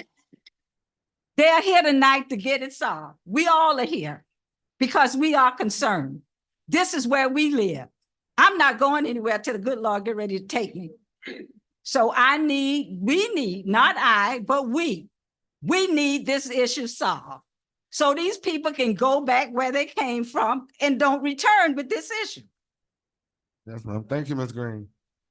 Citizens Forum is still open. Greetings. Good. Cassie Lawrence Parks, 1981 Wilmington Street. I wanted to, that report that the young lady had about the flooding, how do we access that? We can make it readily available to the clerk. Please, Yes, because ma'am. nobody could read that. Yes, ma'am. And I'm sorry, but barely understand, okay? Yes, ma'am. My next thing is, this gentleman right here, I want to know what's going on about how you came up and spoke about a road going through to go to the park that was there previously, which has never been. Ms. Gardner? Address the commission, ma'am. Yeah. Answer, but you're asking about. There was a road, he said, that was going to be opened up at the end of Wilmington where the lake is, that would run back to the park, that he said was previously there, that has never been there. So I'd like to find out more about that. Okay. Okay. We'll get that answer. And before you make that statement, please know what you're talking about, okay? Don't know what you're talking about. Excuse me? Oh. So my question is, I know Joe Kelly is a born and bred Opa-locka in the 4 Quad. Who else is? Oh, okay. That explains it then. Because, you know, if you're not living in the neighborhood or you ain't grow up in the neighborhood, it seems that you don't have much care for it. And that's the way I'm taking it personally. Okay. If there anybody else, that's fine. I mean, I'm open to be wrong, but most of the time that's the way it goes.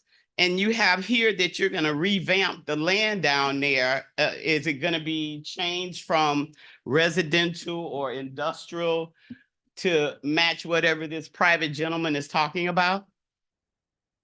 Is that what that's supposed to be? That's on the agenda tonight, but yes, ma'am. We That's don't know yet. We Oh. haven't voted on it yet. Oh, okay. But, Well, as far as the warehouse is concerned, we've been going through that for about 40 years because I've been in that house since I was 2 days old on Wilmington Street, and I'm 64 years old. So the warehouse is not working. Like the gentleman said, when if before y'all put all that little cute stuff there, we can look over there and see the horrific warehouses over there and the ugliness that it posed. I'm not very excited about it being down at the end because that's not going to be a good thing for us either. The traffic, the trucks, and nobody had took under consideration the health hazards. All of these things come into play and the negativity of it. And I looked up the statistics of putting a warehouse in a residential area, and it has very negative outlook on it. And I'd be more than happy to send it to you and share it because I had my attorney look at it. yes, ma'am. So I'm just not happy about that. And Yes, ma'am. if you guys are gonna do something, come in the neighborhood. Yes, ma'am. You know, Wilmington Street still floods. There's no drainage there. Yes, At ma'am. that 4-way stop there, there's no drainage there at all. Yes, ma'am. So once you start coming into the neighborhood and looking at some of these things, maybe you'll see that it's not a good fit. Yes, ma'am. Thank you. Citizens Forum is still open. Joyce King, 2020 Wilmington Street, Opa-locka, 33054. My first question is about the health. What is happening? Has any studies been done on the land that we will know that once it's disturbed, we will not have any health problems from the land being disturbed. The second question we want to know is, how are we going to benefit from the warehouse being put on the east side? How are we going to benefit? How is the city of Opa-locka going to benefit? Where is that money going to go? What is that money going to be used for specifically, not in general? And how would that affect the citizens over there on the east side? So we would like to know that. I would like to know that. Thank you. Yes, ma'am. Thank you, Ms. King. Citizens Forum is still open? Good evening. I'm Charlene Clark from 1871 Rutland Street. This right here, don't do it. Don't do it, because I know on 35th and 5th Avenue, they knocked down all the houses to build something like that. So what they gonna wanna do is knock down our houses, and they just came, and we've been there for years and years.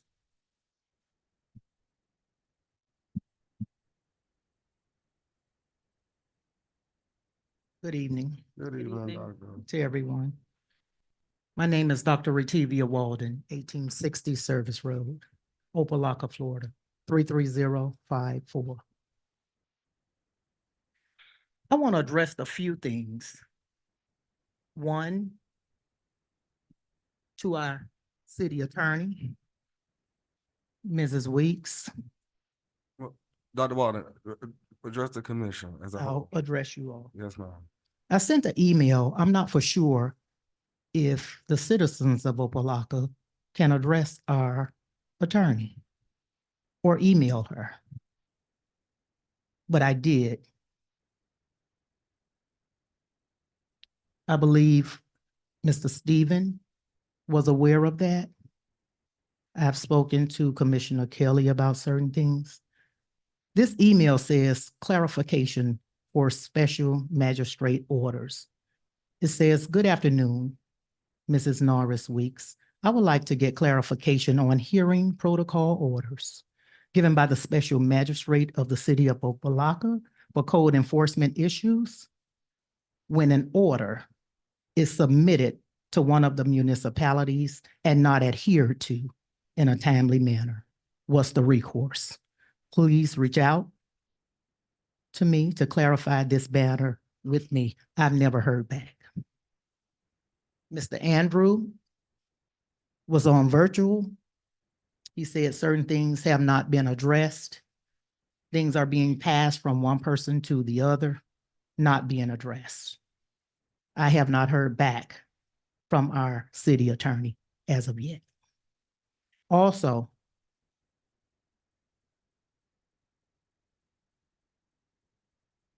I've submitted several things. Mr. Mayor, you have also told the manager to get with me about certain things. I'm still waiting to hear from our great city.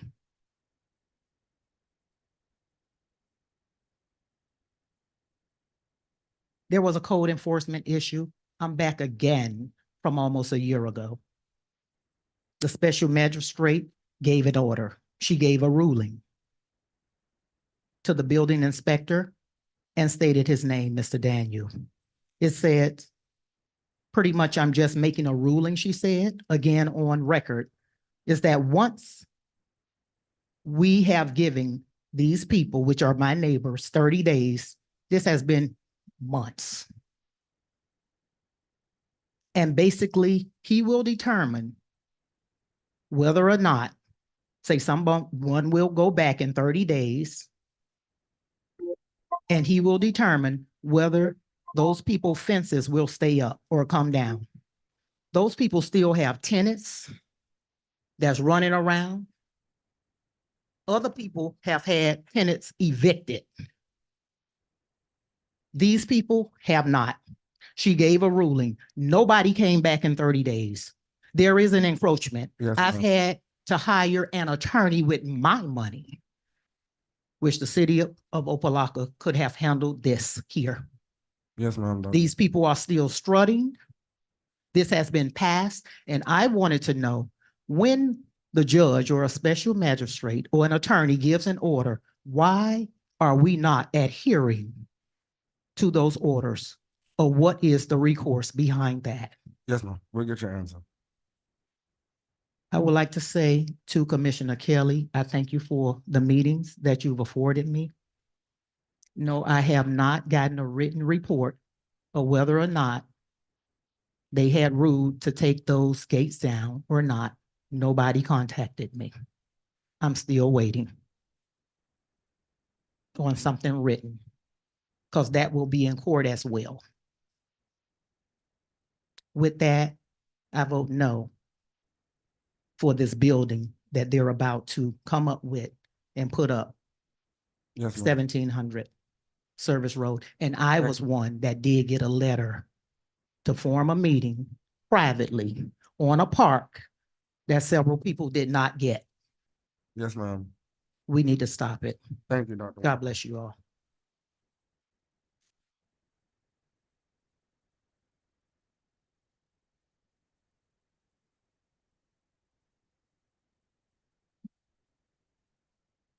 Good evening, Audrey Dominguez, 1147 Jan Avenue. I wanted to speak in regards to resolution number 10, home rehabilitation program. I wanted to thank the mayor for bringing this program. There's a lot of houses that literally are falling apart.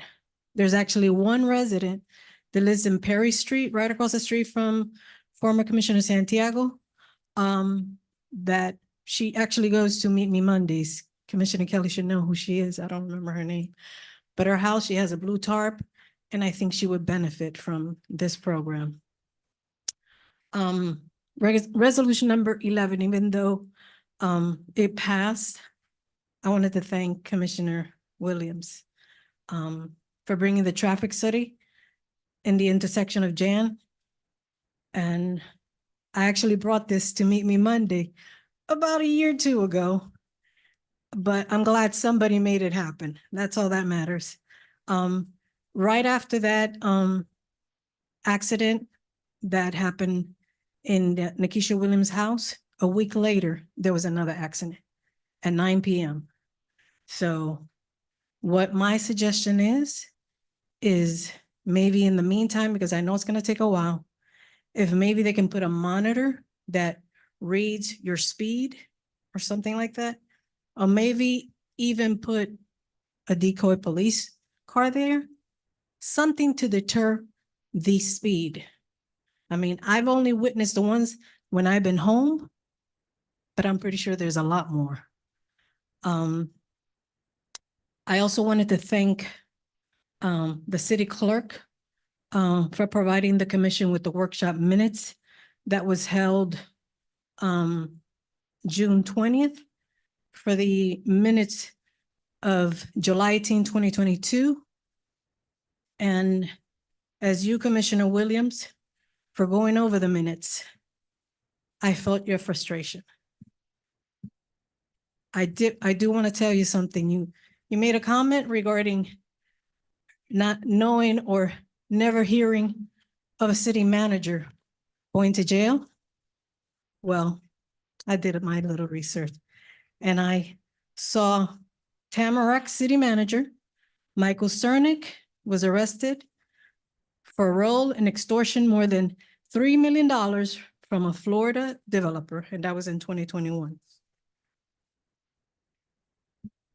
I just want to let you know that when I come to speak, I don't just make stuff up or pull it out of a hat. I actually go back and look at the recordings, take notes, gather my information, and I present it to all of you. I just want a second. I actually watched another city meeting. I also watch other city meetings and see how they vote on certain items. I watched a meeting in the city of Miami where the manager brought a resolution to ratify an item for $120,000. The commission pulled the item and they wanted an explanation, of course. And they wanted to know why was it brought to them before, why wasn't it brought to them to vote on? Well, 5 out of the 4 voted no to ratify the item. One commissioner actually asked, what would be the ramification of ratifying this item? He said, basically, it falls under the manager and you might have a possible audit. Yes, So ma'am. that's just my 2 cents. Thank you, Commissioner. All right, citizens forum is still open.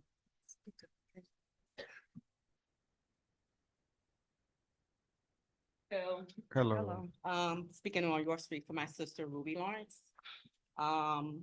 which is known 29 York Street as Magnolia Gardens. And I heard about the warehouses, so I came to speak about it. What was your name? My name is Marilyn Lawrence. Miss My Lawrence. sister is Ruby Lawrence for Okay. York Street. Ma'am, could you speak into the microphone, please? And you beautified the house on your street. We appreciate that. But putting these warehouses in will modify and destroy it. And our house has been over, I think, since 1950. We're probably one of the youngest ones. And Joseph Kelly, of course, he still on York Street too. So we're saying, stop the warehouses, get rid of it. Let the residents stay residents and let the people stay where they are in their home and make it a happy home. Forget the warehouses. And the floods, y'all mentioned every other place except Magnolia Gardens, which is residents. The apartments, when did they come? Years later? We've been there for over 60 years. Stop it. Thank you. Thank you, Ms. Lawrence. Citizens forum is still open.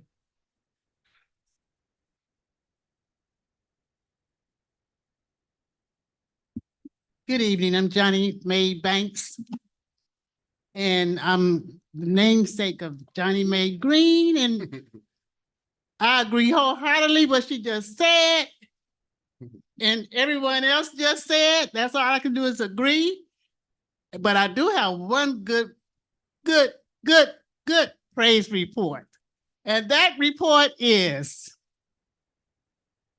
the railroad track on 22nd Avenue. And I'm getting all excited. Alibaba. Number 9, what, y'all know what I'm talking about. Yes, ma'am. Stay roll line. They got to the gritty. You hear me? I'm excited. I'm going to praise the Lord. That's the praise right now. report. Thank you. I'm excited. I'm excited. And I just want to say thank you so very much for getting to the bottom of it. I saw all them trusts. I started taking, I started recording it.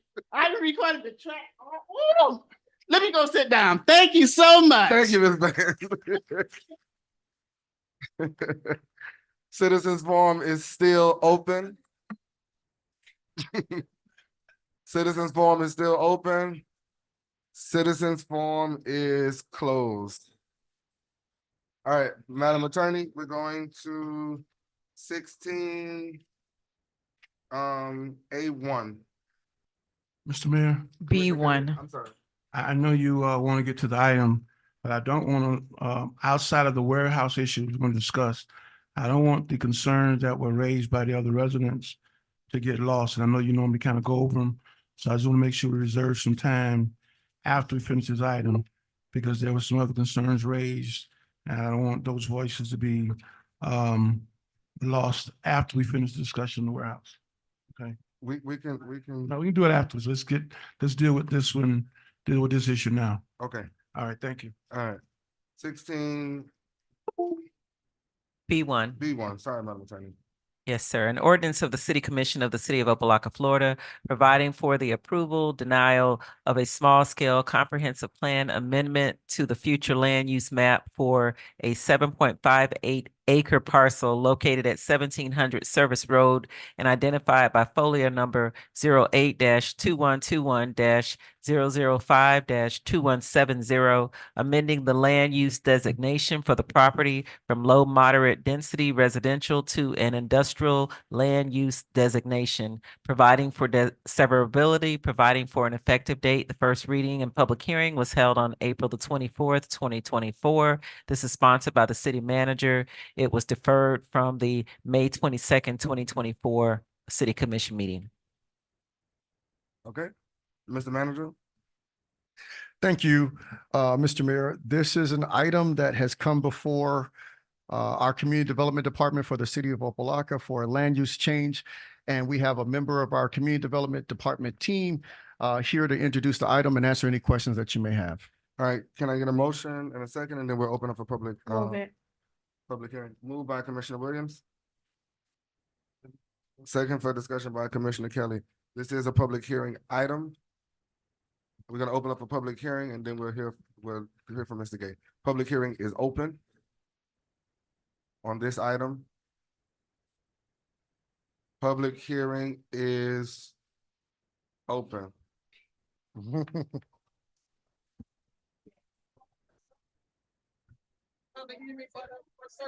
Go ahead, Commissioner. Those, Good afternoon again, Commissioner Gail Miller from the great city of Opa-locka. Mr. Mayor, Commissioner, everybody, can we give Commissioner maybe extra minutes so she can just speak for the group? Because they've already spoken. They Yeah, don't have to it's come the in. same. We'll give you extra time Okay. to speak for them as a group because we've heard the concerns about it. So rather than have everybody come back up, Mr. Mayor, my colleagues, should we just give Commissioner Miller the time she needs to reiterate the point for the group? Okay, go ahead, Commissioner. that sounds good to me. Like I said again, and I'm gonna say it over and over and over.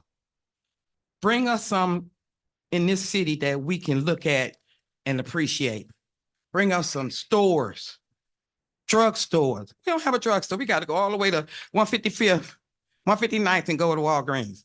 But y'all want to bring a warehouse on a residential area over there where y'all talking about, that's been contaminated for many years.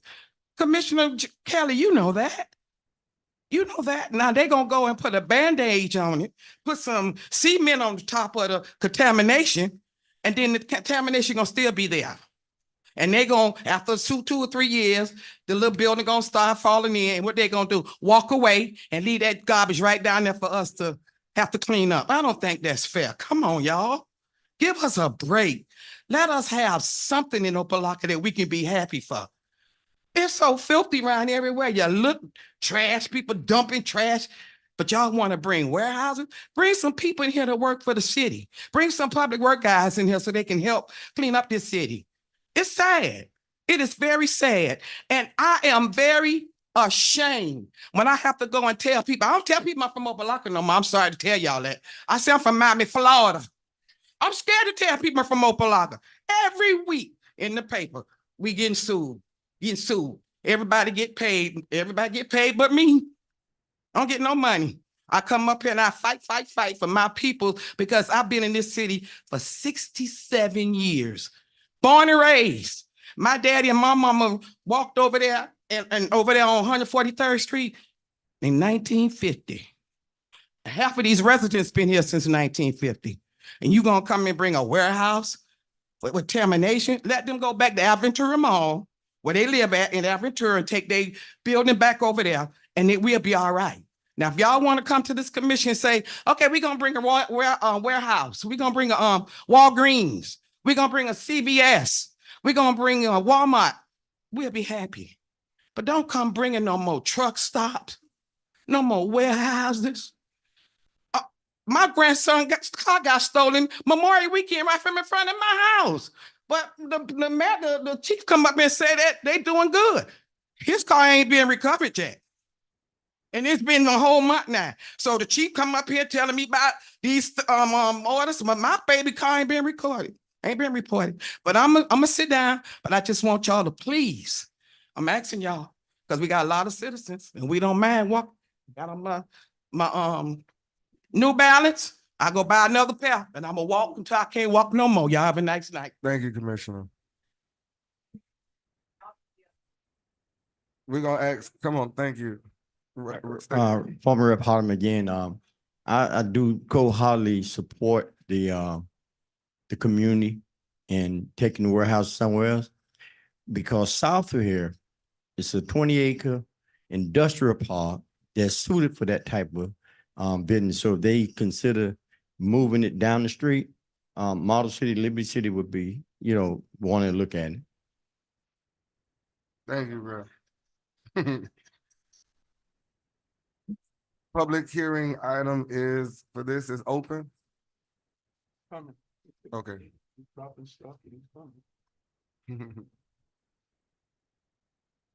All right, good evening. Mark Cooper. I'm 6801 Southwest 75 Terrace.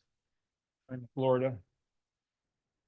I drove around today after the rain, and this development is just east of 95, basically on the same Okay, street. Mr. Cooper, we're in public hearing for this particular item, so you have to stay germane to this item. It's about it. It is, okay. Yeah.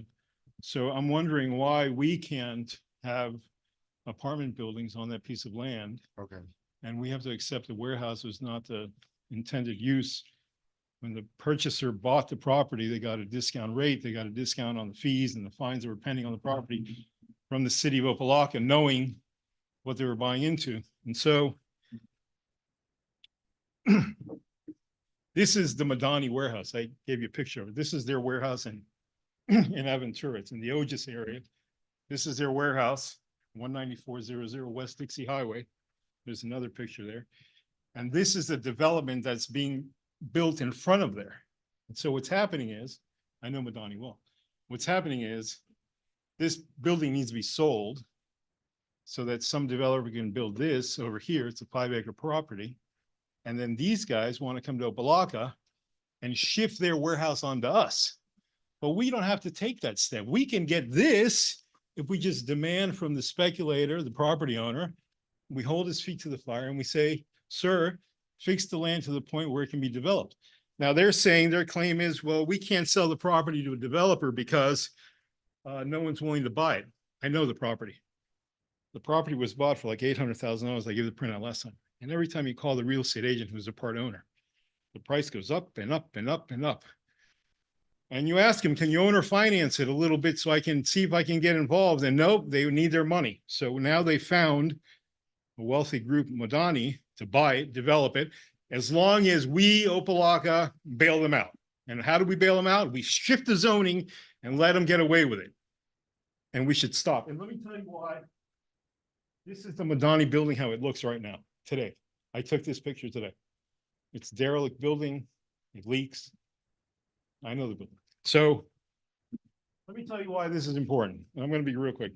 I know the crime statistics are down and murders are down, but this young lady, Shakira Williams, on the 2nd of June, she's from Opa-locka, 18 years old. She was from Opa-locka. She was in Liberty City, it's 20th Avenue. She was there at night on a weekend, and she got shot in the head and killed. So that doesn't go into the Opa-locka statistics, but what it means is that someone from Opa-locka isn't hanging out at Opa-locka when they're 18, rather they're in Liberty City. It doesn't make it onto the FDLE numbers. But this poor girl, if she were in Opa-locka, maybe she'd be alive. And maybe she has a little sister, a little cousin that's 12 years old, that if we force them to develop residential, it would be better for us. And lastly, I know I'm out of time, real quick. This young man, 21 years old, he's from Opa-locka, he's alive. He's in Miami Gardens, he runs to the corner store, someone follows him in a car. He thinks it's another gang member, he pulls out of the car, shoots at him. It's not a gang member, it's an undercover federal officer. Now he's in federal jail, in custody, charged with attempted murder on a federal officer. So the things that we do in community development, they're long-term, but they matter. And these two people need us to decide in the future, please help the community, we need help. They're not in your statistics. People can come up here and say things are hunky-dory, but they're not. These two people, 21 and 18 years old, they're kids. We invest in them, we put them in Little League football, cheerleading, and then they get killed off. What's going to happen to our community? Please, thank you. Thank you, Mr. Cooper. Public hearing is open. Public hearing is closed. Mr. Manager, you can go ahead and present the item. Mr. Cooper. Oh. Reminder.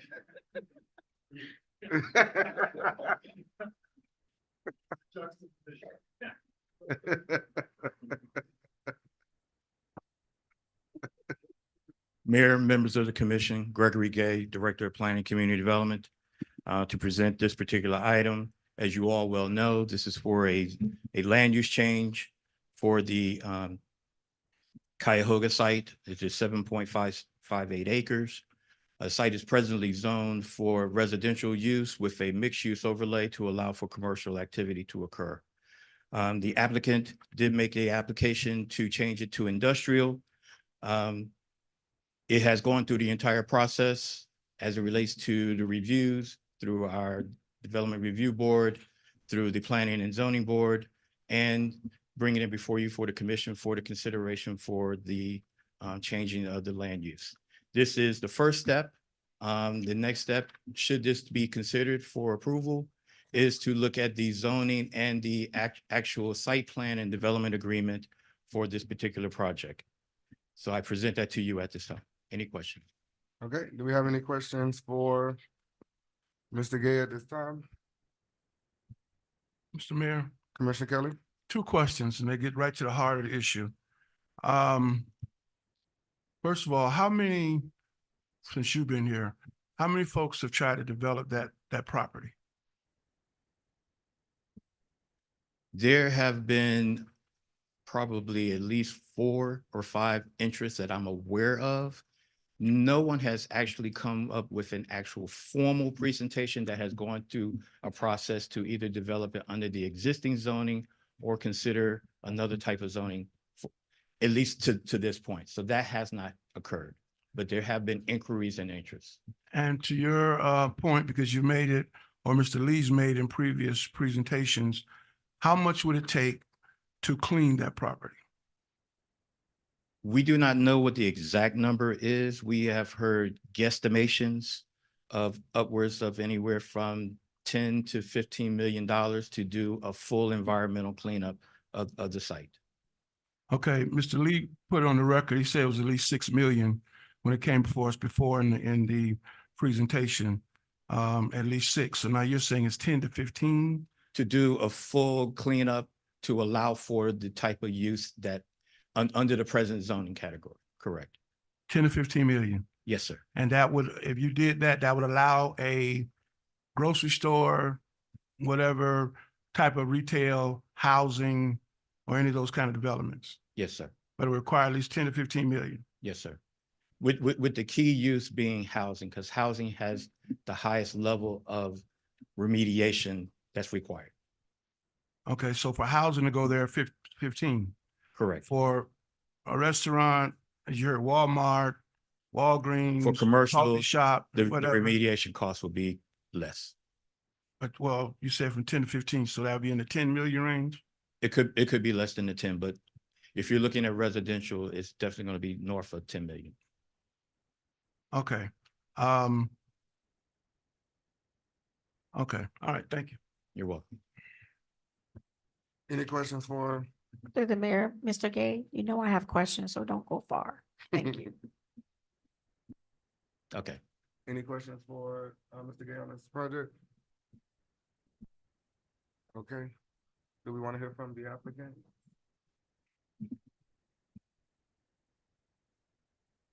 I don't know if they have the presentation in the back.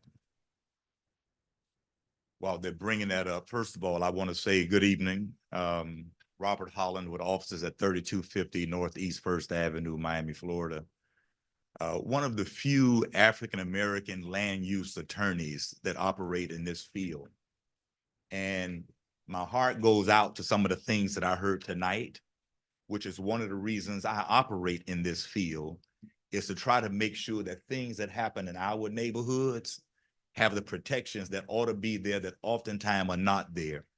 And I think every time I've come before this council, every time I've gone before the City of Miami Gardens Council, North Miami, City of Miami, Miami-Dade County, the one thing I have a reputation for is fighting for our community to make sure that what we get is something of sound quality. You look at everything along 27th Avenue up near the stadium, from Lorna's to the new rock climbing to the Walmart, every one of those developments, I represented folk on that to try to make sure we brought people in of quality to do those things. Also on the housing side, on the industrial side, I've done it. I made sure that when you go to Formula One, you see a whole lot of African-American folk working, vendors, not just employees, but vendors working at Formula One in order for them to bring Formula One here. I make sure I fight for us. And so I hear some of the concerns, and I know sometimes the conspiracy theories set in and people feel as if, you know, everybody's out to get them. And when I hear some of the concerns about this land, I get it, I feel it. And I don't feel it just now. I felt it before when I started looking for ways to try to help the city get this property developed. And so I want to open up this here first. We'll talk about what the land use is so we can bring the presentation up. The whole purpose of this application, if you can bring the presentation up, the whole purpose of this application was to try to bring about something we can do with this land that has heavy toxins on it. And we're going to get into what those toxins are. But it's been heavy intoxicated for years. And that's no fault of the residents. And some of it is no fault of the city because it was some private business that went in and just started dumping all their construction materials in there without anybody knowing and created this mess. But that has happened and we have to move beyond that and see what do we do now to bring this land to some functionality in this city. And I heard some of the comments that came up earlier where people just said, we don't want warehousing. I think you need to see what it is we're talking about because it's not the warehousing that has been toxic to the city of Opa-locka because I've gone through as most of you and seen some of the old warehousing that's in Opa-locka. This is not typical warehousing. It's really retail with a warehousing structure to it for the distribution and with some recreational uses and small bay uses for smaller businesses. And we'll walk through that. So staff was of the position, this should be a mixed use development.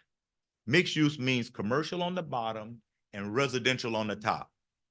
The toxin levels are so high on this property, residential won't take place.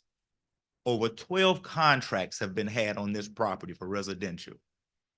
And everyone has walked away from this property because of the toxins. Even Willie Logan, his housing authority, walked away from it when they saw that the level of the toxins. Related, Holte, DR Home Horton. I mean, there's 12 contracts on this. We sat down because staff wanted us to try to meet to find some other uses. We sat with Costco's. Costco said no. We sat with Publix. Publix said no. We sat with Winn-Dixie. Winn-Dixie said no. We met with Key West food stores, like a healthy choice. They said no. And many of them pointed to what your chief told you earlier, that what's being reported are your high crime stats and your expendable income levels. Whether it's true or not is irrelevant. That's what's being reported and people say no. So when you look at your business corridors now, it is not by chance your business corridors are dollar stores, pawn shops, those kinds of business, some mom and pop operations. You don't really have a lot of big box businesses here. You don't have namesake business. And this goes all the way back to Miss Miller's time. You just have not had them because we have to find a way to lure people into this city to get them to understand there's some value in what's here. And you don't see it on your crime stats. You don't see it on some of those things that they look at, that data. And so we go to the next slide. The next slide. Picture's supposed to come up there. Next slide. All right, so here's some of the environmental reports that have already been done on the property. This isn't people making this up. This isn't some hoax science. These are people that were paid, in fact, with a grant from the city to go in and try to evaluate this land and figure out how to get this land onto your tax base. Next slide. Took over 9 months to do, over 1,000 pages. And this is the scope of work that they do. They do the entire site. They tested over 19 pits.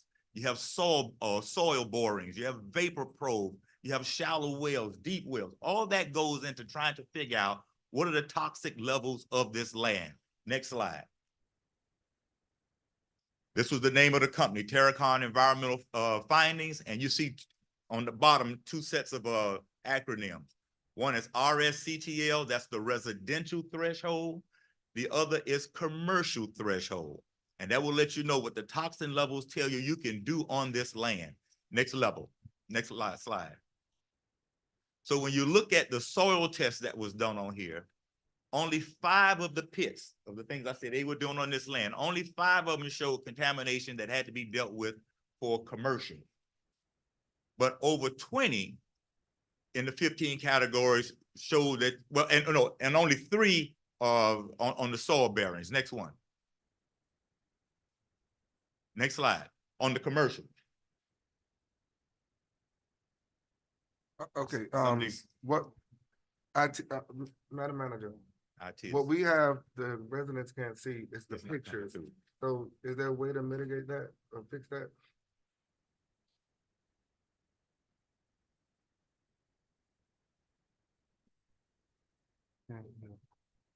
Well, I passed some of the pictures. I didn't pass out the scientific boring stuff, but that should have been on the presentation. But what you'll see and what the commission has privy to, and is on this slideshow, is that you can do commercial on this property, but you can't do residential at the toxic levels that you have. And it would, because the toxic levels are so high that if you were to go, in fact, you have to build volume on the land for the apartments.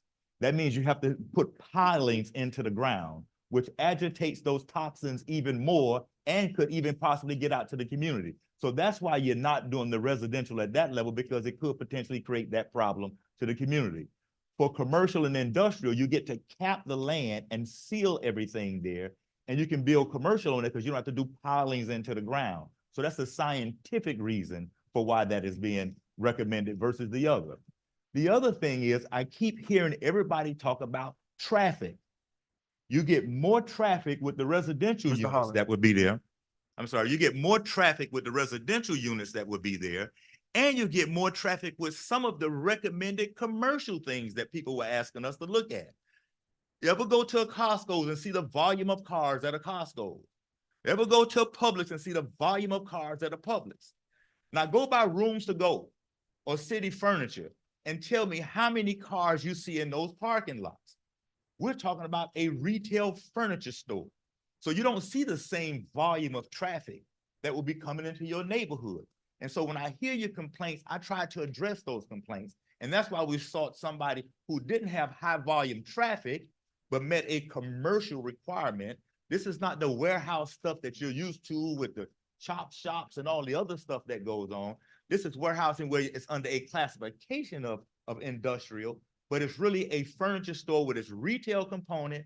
It has the warehousing component in the back. They have box trucks that will come in by 4:00 p.m. So you don't have an issue with that. So if you can go to the next slide for me. Let's see if some of these pictures come through. Next slide. This is showing you some of the retail uses that we've already checked into, that I told you we've been checking on this for years. In addition to that, the city thought it might be a great site for a hotel. And so they organized a meeting with a hotel vendor. We met with them. By law, we have to give them this scientific data on the toxins. They say, we're out. So as former Mayor Kelly said, you know, how many times has this property been looked at for development? By a whole lot of people, and they walked away. Next slide, please. Can we get Durham to clean that place up? Well, Durham will not. In fact, that's what Mayor Kelly was talking about. It would come to $10 to $15 million for somebody to come in and do it. And as you already heard earlier, your stormwater issues are about $15 million. In a previous meeting, you're talking about renovating your parks, particularly Ingram Park, I think was a $7 million price tag. So when you start looking at those things, the only way you get these things funded is by raising your property taxes. Now, what's beautiful about this, now to be honest with you, I just want to be honest with you so people understand how development works. Residential development is what you call a taker from your tax base. It takes from your police department because it requires a lot of police services. It takes from your trash because it requires a lot of trash services. It takes from your code enforcement. It requires a lot of code enforcement. Industrial is one of the few categories where they give to the city. They don't use your trash, your police. They don't really use any of those services. So the monies, let's say the tax base on this that will come to Opa-locka is $250,000 a year. That comes in without having to go back in police services and everything else. To me, if you're trying to develop Ingram Park, since it is new money to the city, you tell your commission, since this is new tax money coming in, let's set aside that money to make sure that creates a pool of money to do the development over in Ingram Park. That's how you go about getting things done. But if you put residential there, it is going to cost you more as a citizen for residential to be there than it would for industrial or commercial to be there. And so that is just raw facts and numbers. And so I don't want to, you know, sometimes we operate with this boogeyman approach, but I just want to be raw and candid with you on how we got to this point. Next slide, please. So it's two buildings that we're talking about. Warehouse buildings that typically 2 to 3 stories, and they tilt up framing so they're not really boring into the ground. The first building up front, you can go to the next slide. Hopefully the picture comes in. You look at it this way. It's 2 buildings. The first building would be the furniture store. And Madani is ranked in the top 10 furniture stores in the world. They have over 20 stores in over 7 states. This would be their headquarters for Madani's. It would be their offices for Madani, and also would be their signature place for people to come to see. And this would be at the entry point of your Opa-locka city. Next slide, please. And then you see a building in the rear. I want to talk about the building in the rear. So this is what we were proposing. The building looks like off of State Road 9, as you see it. Something great with features, water features, lighting, palm trees. And I know some people have a concern with how buildings, I know I always have this concern, and I've expressed this to the council several times. Oftentimes people build in our community and it goes in pretty. And 5-10 years later, it looks like SHI. We're willing to put what they call a covenant on the land, which runs with the land no matter who owns this land after. If somebody comes and buys a furniture store later, 20 years down the line, they would have to meet the same obligation on painting the facility every 10 years, making sure the grass is mowed no less than every 3 weeks, no graffiti. You know, we can go down a list of things we can add in that covenant to make sure this never becomes an eyesore that you've experienced with other warehousing. Next slide, please. The building I showed you in the back, because the city wanted some sort of recreational uses before, these were designed to be smaller bays for smaller businesses. But the city said, you know, we would like to be able to have things where people can get together and congregate. So we talked about either indoor soccer, maybe it's a bowling alley, you know, you market for these things. It could be a gymnasium, a fitness place, any number of uses in that other building that would not be for the furniture store right now. These would be small bays that could be used for that. And some of it may be a restaurant. It could be any number of uses that could go there as you market. And hopefully if you guys know somebody who wants to be there, reach out and let us know so we can try to get those things worked out as well. Next slide, please. 1 second. So when you One look second, at ma'am. when you look at the night features, one of the things that I explain to the client, oftentimes when we come into our cities, we don't have anything that gives you a postcard look when we come in our communities. And I wanted this with the uplighting and all that stuff. I wanted this building to be lit up at night. So when people pull into Opa-locka, they recognize it's a new day. We're now bringing a different kind of business in our community other than pawn shops and swap shops and chop shops. And so this is what we were talking about, at least trying to work with the city on making the features look like coming into the building. Next slide, please. Next slide, please. Now, on the west side of the property, there was a lot of concern raised by Ms. Green and some others about people coming off of a service road into this development, or people from the development of the commercial enterprise going into the communities. So if you see on that west side, we have put a wall up, an 8-foot wall that keeps anything off of this site going into that residential community. Everything has to go on the State Road 9 to come in or to leave this site. Next slide, please. This is from the west side of the property where you see your neighborhood. We're talking about a wall with bougainvillea on it to make sure graffiti doesn't go on there. We'll maintain that. The city even talked about, since there's a swell area here, building a sidewalk or a walk Vita trail that kind of goes to the back, as if the community wants that. But this is what kind of separates the community from any traffic coming out of this site onto your community road. So nothing will affect your community when you look at this here as it relates to the wall and the look. And we're open to architectural designs or information from you if you want to see certain things in there. We're open to that. That is what this process is about. Next slide, please. Ma'am. Well, the beauty of the sound, I'll address that because I think they wanted you to bring that up here. So here's how you deal with sound. Furniture stores not open late at night. So you won't have activity. The trucks come in at 4 o'clock. So it becomes much more quiet than a commercial use would be, and much more quiet than a residential use would be. So again, you benefit again from a furniture store being there versus some other kind of commercial store. Next slide, please. Okay, he's doing a presentation, so we asked that because we gave you all with public comments. So we Can- gotta allow him to finish the Can you presentation. back the slide up and go forward? Because this may be able to show you. And go forward again. I think you went backwards, but I can just leave it there. Do I think, no, go back. One more. All right, right there. If you look at the bottom, one of the slides that's not showing will show you at the bottom of this slide, the only way into this site off of State Road 9 is down here in front of the property, not in the community that you're coming from. And to answer the question, do I think you would benefit from a grocery store? Absolutely. We reached out to them. We reached out to all of the big boxes trying to get them in there. That was the first choice, trying to get them in there. So it wasn't that that was ignored. That was a preference. We tried, they said no. So that's all you can do is reach out and try. We lacking. Yeah, no, but that's what we were trying to get. But that would have been much more traffic, but we still trying to, because people recognize that that's what they wanted. They were willing to exchange the traffic for that. Hold on. Mr. Hollins, you gotta address the committee. Give us come on.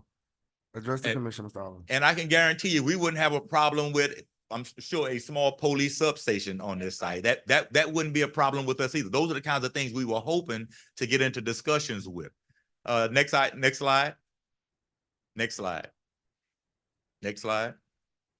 All right, one of the other things that we knew was missing, and this is just a markup sign. When you come into the city of Opa-locka from 441, State Road 7, and you come on to State Road 9, nobody knows when you get in Opa-locka. And so we were trying to come up with a way that you put a welcome to the city of Opa-locka sign, something of that nature, so people know that you have now entered Opa-locka. And then you see this beautiful edifice when you come in. So now you recognize it becomes something signature for the city. And obviously it would have the other things that are on the site as well. Next slide. Next slide. And so when you talk about traffic, it's operate with small trucks. It's about 2 trips a day with the trucks that they have. They're out by 7:30. They end by 4 p.m. Only a few clients in the showroom at a time. And you don't have to take my word. You can go into City Furniture or Rooms to Go, any of those things along State 826. And you see those parking lots have nothing but capacity. We're also willing to do discounts for Opa-locka residents for furniture. So that was one of the things. When we talk about, when we talk about. Come on. Go ahead, Mr. Hollins. Well, you know, I had that similar conversation with someone in Miami Gardens who say, well, you know, we won't be able to afford things. That assumes that everybody can't afford things. So why would you bring a high-end seafood restaurant in our community? Because some of us want to eat it and some of us want to pay for it. And so some of these furniture, some people want to buy them, some will want to get their furniture from somewhere else. But if you're going to get it from here and it's in your city, we're willing to give the discount to those residents in the city. That's something Miami Gardens residents don't get for the furniture they get, or that you may even get from City Furniture or Rooms to Go, or the others that are in Miami Gardens. Next slide. You guys have a process as it relates to jobs.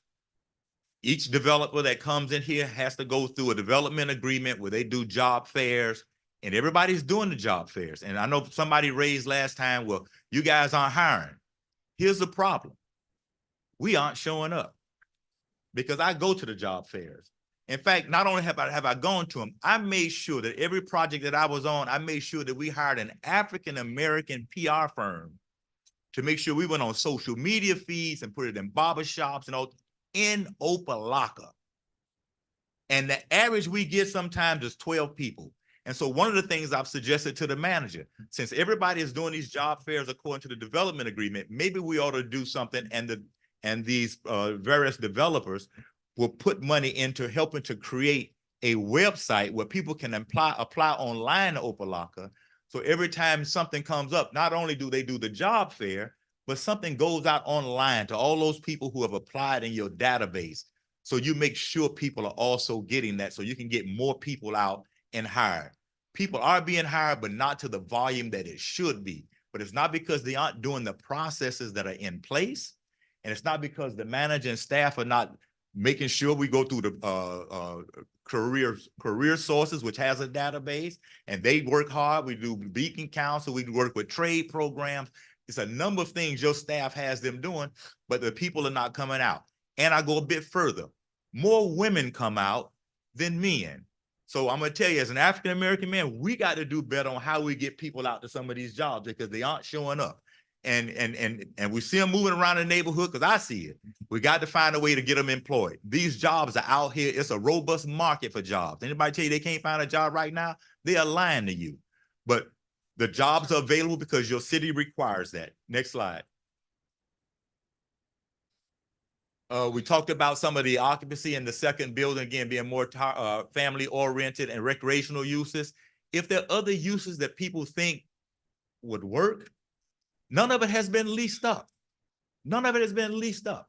We're more than willing to sit down with people to get those uses in there.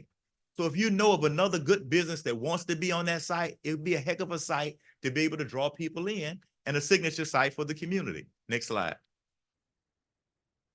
We do have a letter of interest from the paddle board people, about 20,000 square feet for that building, but nothing has been signed. That was just an interest of showing the ability that somebody may want to do some recreational use in that building, but 20,000 square feet is not the whole building. There's still more space in there. It could be a restaurant, it could be an eatery. It could be, possibly these food courts now where you share a kitchen, but you have all these different vendors and they have the little things on the inside of a building, but everybody has their own business, but they share one big kitchen because it's so expensive to open up a kitchen by yourself. All those are opportunities that can still be here. Next slide. So again, we found the lowest possible traffic input impact to the community. We tried to make sure we activated the community by making sure we brought about prospective retail and recreational uses. We're putting up a wall around the property so no traffic comes into the community. It's a business that closes down early, and that's particularly the front part, the furniture. They're closed by 6, 7 o'clock, so you don't really have issues with activity. You go by any furniture home, you just know it. So these are the kinds of things we were trying to do as we were trying to think out of this box. And how do you get this property onto your tax base? It has been off of your tax base for years. And that means your property taxes go up to pay for all these other things that have to be done. All this vacant property, get it onto your tax base where it's bringing something to the table. And again, if the park is the issue, we have no problem helping out on the park. I said that before. We're willing to do something to help on the park.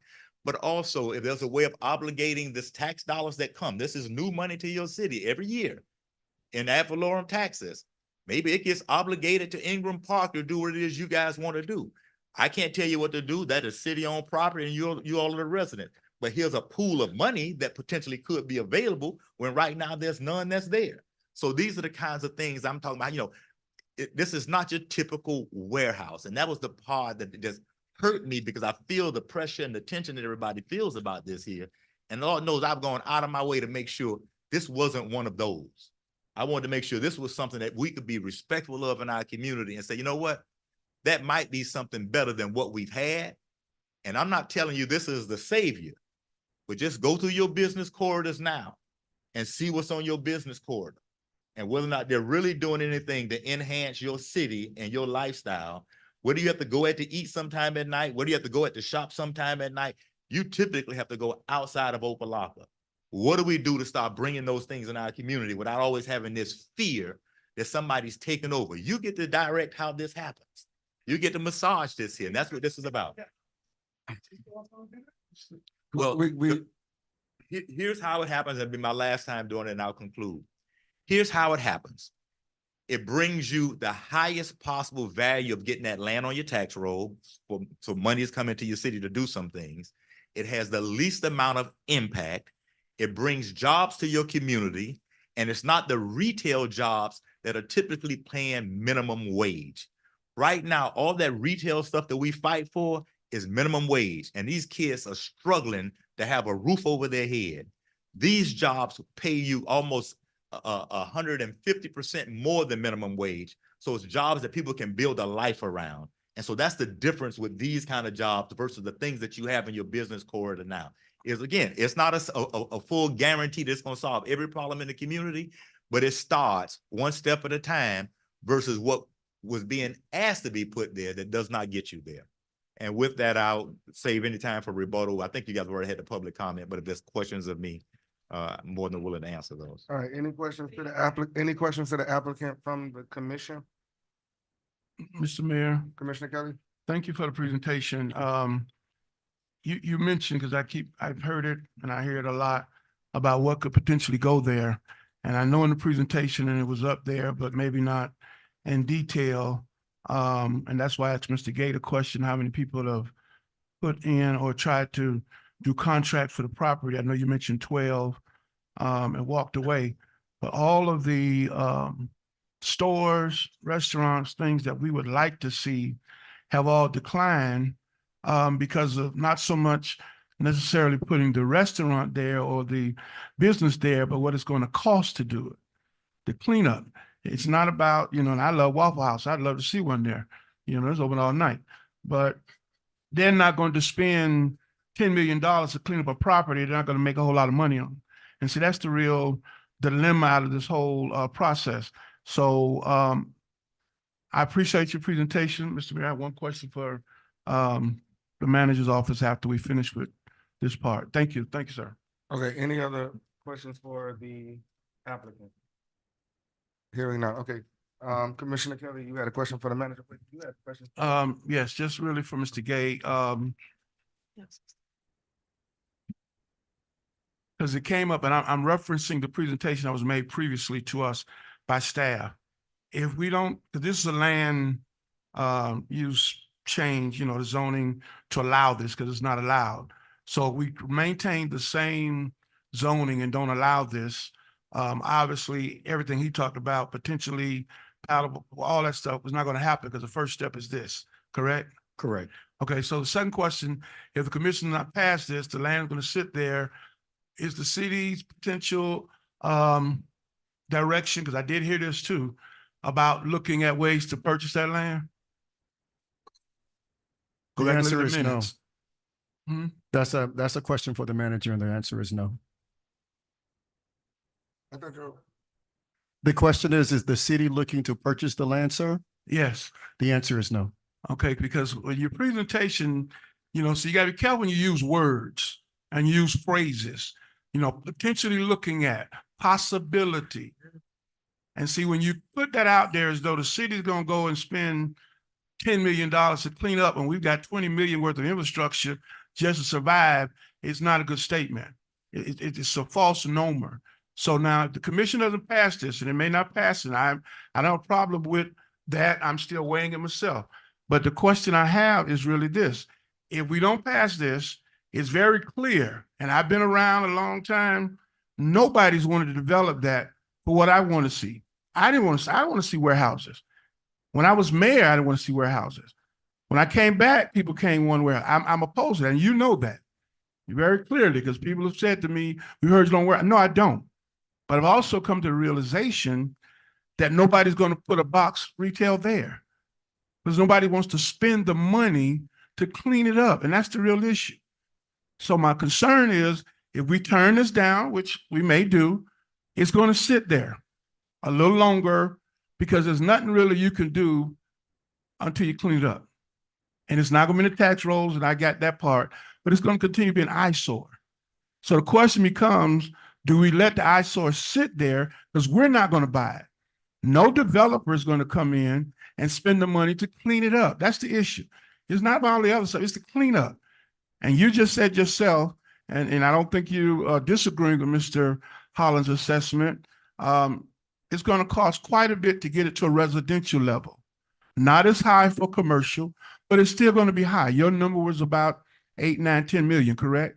Yes, sir. So I don't want people to leave here thinking you're going to decline this, that's fine. But it's going to just sit there because nobody's going to develop it unless the city is able to come up with some money to do it. We've put in, I think before, to help previous developers with the phase 2 cleanup, correct? Yes. That's how we got the Brownsfield money to do the assessment. That's And correct. we were able to find out kind of how bad it is. Right? So we've already been partnering, trying to get to a point where we could develop it, but nobody wants to put that kind of money up. And I don't want citizens to leave here thinking, with the wrong impression. Because nobody wants to put the money up to clean it up. As the lady said about the health concern, nobody wants to touch that. If I'm the city manager, I wouldn't touch it either, because once you touch it, you don't know what's going to happen. So the alternative, and that might be what the community wants, and if that's the case, that's fine. It's just going to sit there with the fence around it with the grass cut on the outside, and we'll just have to deal with illegal dumping. But no developer at this moment is going to come in and spend $10 million and hope they're going to make it back over the course of time. That's just reality. That is just reality. But you answered my questions. I'm through with that, Madam. Mr. Mayor, we can hear it from my colleagues and go ahead and do what we're going to do. Yes, Mr. Mayor. Okay. Okay. Two things, Mr. Gay. Before these items come to the board, where do they start first? I heard some of the citizens talk about having a plethora, which the warehouses were before us, and I don't know when they're gonna stop.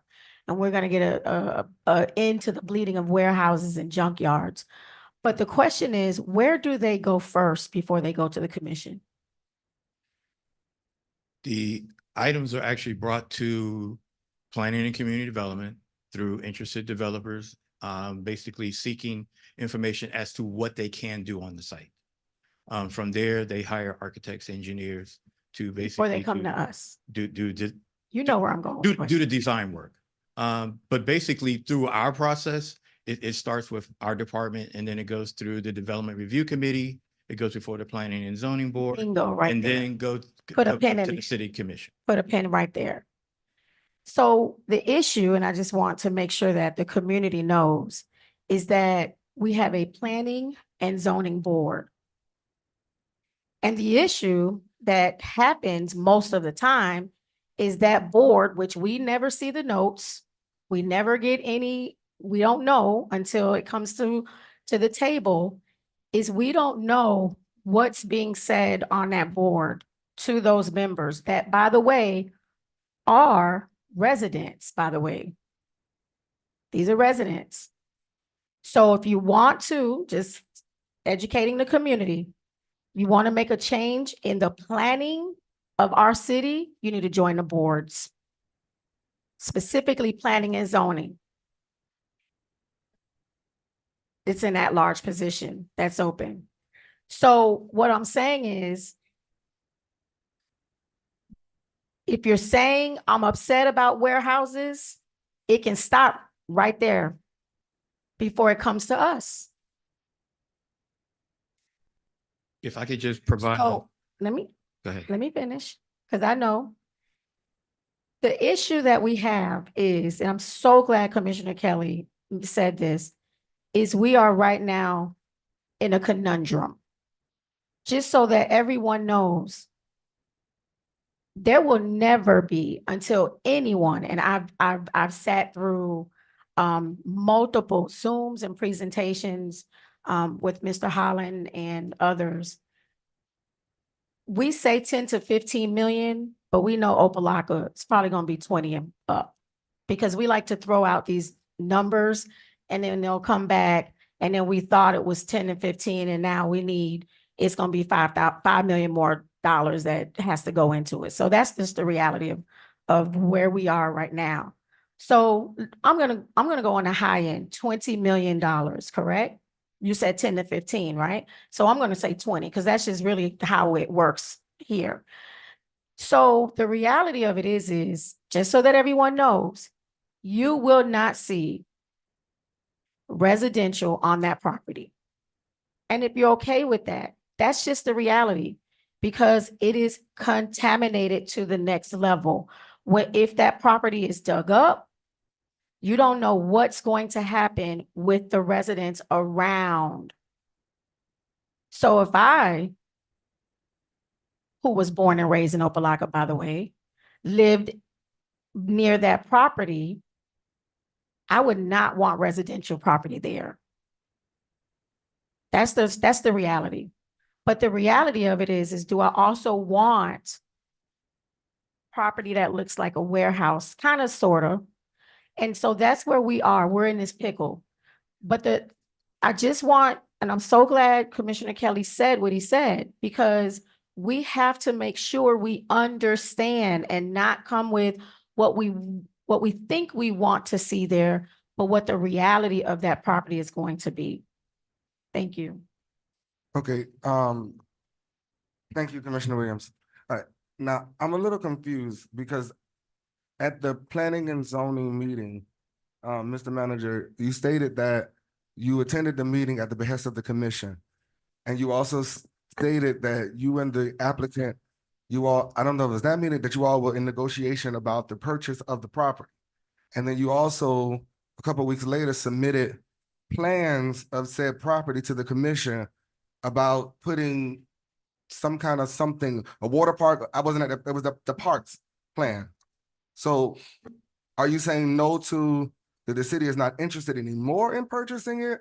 Or no, that was never the intent? Because I specifically remember you all going back and forth about negotiating on the price point of that particular property. And I also remember it being presented to the commission, it was the first time we saw it, that, and I believe the picture was a Publix, and then there was a water park to the south or something of it. So that's why I'm a little confused to the answer to Commissioner Kelly's question. One, we all know that the toxins on that is just, it's high, but I need you to explain that. The answer is the latter. What It's- part? You gave two options. One, would it never happen? And two, is it no longer being entertained? And the answer is the second. Oh, so it's never, no longer being, okay. Correct. And that has been communicated to all parties for some time now. The Correct. applicants. Correct. Okay. All right, yeah, because I was a little confused by that. All right, any other questions, Mr. Mayor, Commissioner Kelly? one other question I want to raise. If we transfer to the couple of citizens that they was talking, I want to be clear, because normally, and I know how it works, when we leave here, everybody goes their ways and the truth gets lost in the translation. A lot of things that Mr. Holland mentioned about wanting to do, whether it was paddleball, and I know Mr. Jones mentioned about some other things possibly. You can't even have that discussion until this passes. So I want you to leave here understand, whatever you might want to see there as a part of the building or the back part, or he said it could be paddleball, it could be potentially a whatever, a restaurant or something, some food courts, and they might come because they don't have to absorb all the costs of cleaning up. But none of that can happen unless this passes. So please be clear. It's not like if this fails, the food court is coming, or because you still got to develop this property. You got to clean it up before anything occurs. But this is the first step because it's a land use. So nothing else can happen until this. Now, if this were to pass, then all those other steps, development agreement, they have to come out to the community and you tell them what you want to see, et cetera. But that's how the process works. It's not, we want to see this, and then this is the first step. So if this does not pass, then you don't have to worry about anything else discussion, because it won't happen. And I want folks to be very clear on that. If you think you want to see something on it other than what's been said, that might be a fit because you can't get residential. You're not going to get Red Lobster. You're not going to get Starbucks or whatever because they're not going to clean it up. That discussion will not take place if this does not pass in terms of this amendment. So be real clear. What's going to happen if this doesn't pass, I don't know what Mr. Holland may do, but somebody will still have to come in at some point and say, we're going to commit 10 million, 12 million, whatever, to clean it up. That's why I asked the manager if the city was looking at it. I kind of knew the answer because even if you went for a Brownsfield grant, they're not going to give you 10, 12 million in one whop. I mean, when we did the phase 2, and Mr. Gay can correct me if I'm wrong, we went for about 2 million. It took us forever to get that. Am I correct? I like to state facts. I mean, we didn't get that like just asking. It took us whatever the phase, yeah. For the phase 2, it was actually a $400,000 grant. Oh, I thought I gave us more money than it was then. 400,000. 400,000. Okay, but and then that was just for the phase 2. And that was the city partnering with trying to get it. So I want to be very clear on that going forward. But I do hear the commission. I hear the community. I just want to be clear, if it doesn't pass, it's going to sit there for whoever knows how long, because you can't get any other steps unless the land use passes. Thank you, Mr. Mayor.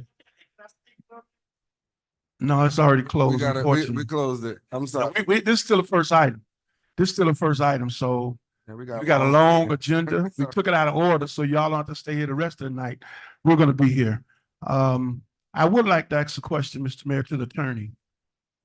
Madam Attorney, if this should fail tonight, then the process of whoever would want or whatever would have to start over, correct? Yes, sir. All right, thank you. Thank you, Mr. Mayor. Okay. Are there any other questions or concerns on this item? Mr. Mayor, quick question. Think, just piggyback to Commissioner Kelly's question. If it fails tonight, could the applicant come back with a different proposal based on what the community is saying? If it fails tonight, there is a time period that it can't be brought back before the commission. However, through the mayor, Mr. Holland's standing there, and he may be able to better answer whether they would even propose or not. Yeah, she's correct. We will be barred from coming back for a certain period of time. But if the land use passes, we still have to come back for the zoning, development agreement, site plan. So all those other things that are of concern still get addressed during those processes, because they can fail at those levels. So the look of the building, if you don't, want the look like it is, we can work on all those kinds of things. The particular uses, all those things get worked out in those other public processes that have to come back. Okay, does that answer your question, Commissioner? Yeah. All right, so are we ready to call the question? All right, Madam Clerk? Commissioner Kelly, No. Commissioner Williams, No. Commissioner Bass, No. Mayor Taylor. No. Motion fails. All right, next item. We're going to the consent agenda, 13-3.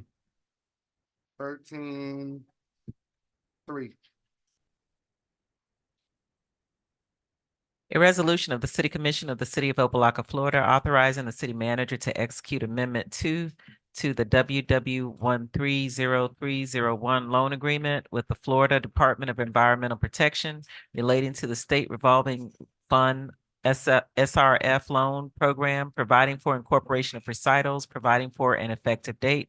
This is sponsored by the city manager. Mr. Manager? Thank you, Mr. Mayor. This is an item regarding the loan agreement that the long-term loan agreements that the city has had for several years now, and some adjustments that they have required based off of some inaction from the city over a time period before I was your city manager. We have we still have Mr. Anathan available to answer any questions you may have regarding this item. All right, can I get a motion? I'm sorry. Move it. Moved by Commissioner Williams, and second. Commissioner Kelly, you pulled this item. Yes, I wanted to bring to the attention of the commission, and again, as the manager said, this kind of predates him.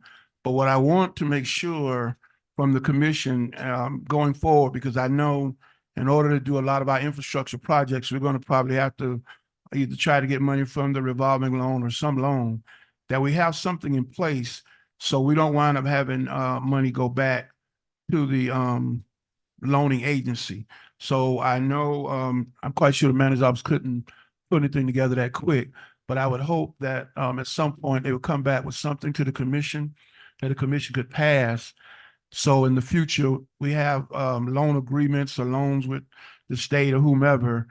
There's something in place so we don't allow money to go back, especially infrastructure dollars that we need for various projects. So I was going to do it as an amendment. I think being told in the briefing it had to be done as an amendment. So I'd like to just offer that amendment, not to hold up the item it's going to pass, but for the manager to come back within, I don't know how long you think it takes, 6 months. I don't know how long it takes for something like this to come back to the commission within 6 months with a plan and addendum for loan agreements, so the commission is fully aware and not have dollars to go back when they have it. So Madam Attorney, after my colleagues speak, I'd like to offer that amendment to the item. Okay, so we can entertain the amendment to the item. I second the amendment. If there is any discussion on this item. All right, so I second the amendment. Madam Attorney, you're clear on the amendment to the, Please restate the amendment. The amendment is to have the manager to come back within 6 months with a structure that the commission is aware of timelines of loans, expenditures taking place, so that we will know, regardless of who is in the position, the commission would know and have to make, if they have to make some changes or recommend spending the money some other way, so it doesn't go back, because these dollars are going back because we didn't do. So I want to offer that amendment, 6 months to come back with a plan of action or recommendation to the commission, and they can pass it or whatever. That's the amendment. all right, so it was moved in second. Madam Clerk, I'm sorry, no questions. All right, so on the amendment, Commissioner Williams, Yes. Commissioner Bass, Yes. Commissioner Kelly. Yes. Mayor Taylor. yes, Motion passes on the amendment. okay. And we can call the question. Go ahead, Madam. I need to know who seconded the original motion. The motion was moved by Commissioner Williams, seconded by Commissioner Bass. Okay. Commissioner Kelly, Yes. Commissioner Williams. Yes. Commissioner Bass. Yes. Mayor Taylor. Yes. Motion passes 4-0. All right, going to the next item, which is 13, 10. A resolution of the City Commission of the City of Opa-locka, Florida, authorizing the manager to establish a citywide home rehabilitation program, providing for incorporation of recitals, providing for an effective date. This is sponsored by Mayor Taylor. All right, can I get a motion? Move it. Moved by Commissioner Kelly. Second. Second by Commissioner Williams. This item is simple. I just want us to focus on beautifying a lot of our city homes, especially the ones that are in need, prioritizing our seniors. And also we know, the commission knows that the CRA is also doing this program. So I want to make sure that everyone in the city has the ability to get it in not just one particular area, which is why I proposed it on the city side. So it can work in tandem with what the CRA is doing. Commissioner Bash, you open it up. Thank pulled you. it, So, Yes, thank you. The resolution, I agree with the resolution. My concern is the funding. Mhm. Do we have a line item? Where would the funds come from? Because you know where we are right now financially, going into our new budget year. That's my concern. The funding. okay, so I'm gonna yield to the manager on funding, because that is his job to find the funding, if so passed by the commission. Mr. Manager? Thank you. So there is not an actual, no, there isn't a line item or a budget line item for this particular item. However, we do try to and always have, whenever there is a CRA program providing a benefit to the residents, we try to match it in the city, so that if someone comes forward that doesn't live in the CRA, they're not left out of a program. So it's not the question is how much we would be able to allocate to this. So certainly we will, if passes, try to mirror this program on the city side. I hope that answers your question. Does that answer your question, Commissioner? It does and it don't, because we don't have a dollar amount. It is, there's a dollar amount there. It's 50,000. $50,000. 50,000 The dollar amount is $50,000 for the program. in the, yes, 50. Yep. And that's feasible, Mr. Mayor? Absolutely. Okay, perfect. Thank you. Mr. Mayor. Commissioner Kelly? Thank you. I was gonna pull it. Don't we have money allocated for beautification already on the city side? That all of the dollars have not been expended? There are no dollars in the beautification plan that have not been Not beautification, the whatever, the one, okay. Not beautification as in terms of money that was allocated when we started the program for helping homes. So there's no money in that line item anymore? No, sir. Okay, all right. Thank you. All right, any other questions or concerns? All right, Madam Clerk? Commissioner Bass. Yes. Commissioner Kelly. Yes. Commissioner Williams. Yes. Mayor Taylor. Yes. Motion passes 4-0. All right, going on to number 13, Madam Attorney.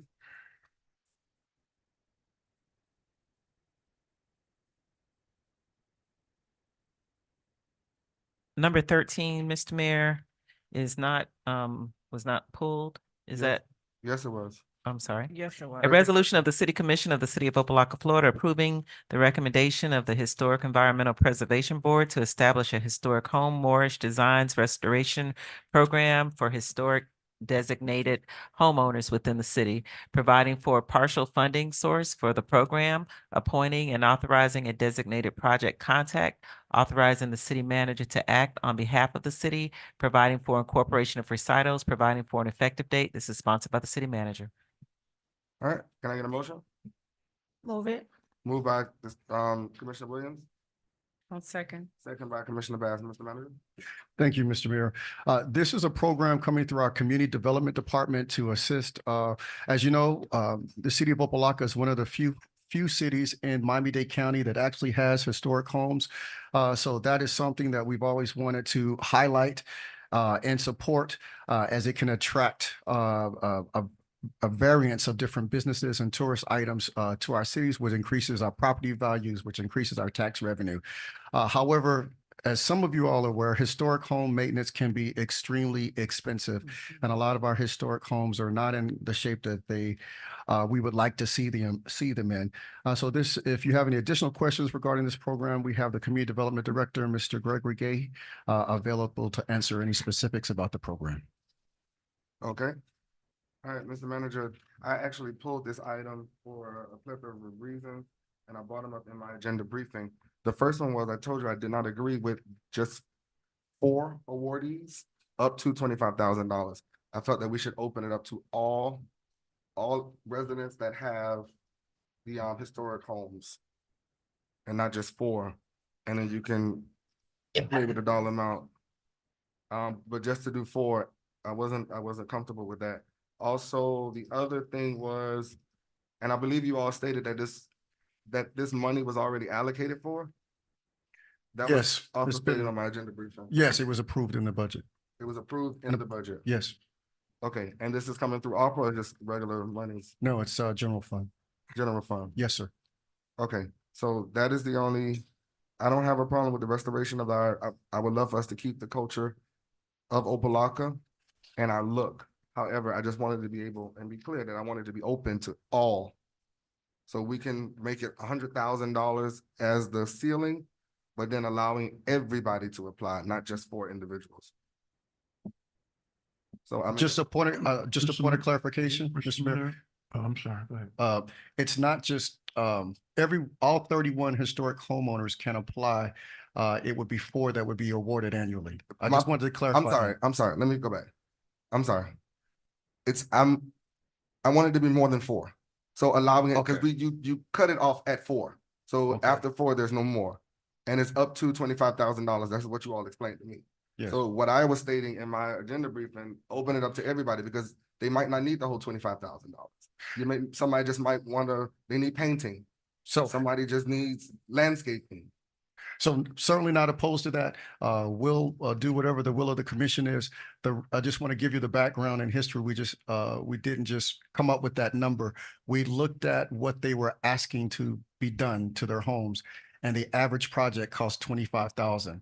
So we were considering, yes, because I actually initially had requested more. And then when we explored and kind of took a deep dive into this issue, we realized, well, if we give each of them if we give 10 homes $10,000, which is what I was requested, yes, they have $10,000, but no one would have a complete project.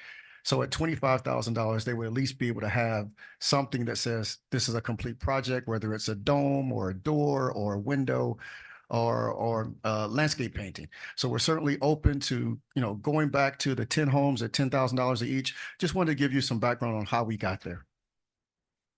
Yeah, but, okay, so the general characteristics associated with Moorish design, this is what we're paying for, 1 through 12, right? The dome, the parapets, the horseshoe arch. Yes, sir. Yes, sir. And Yeah, those some of items. these things are not up to 25,000. So we looked at what the homeowner said that they needed in the projects, and we met with all 30, well, no, not all 31. We met with a large number of them.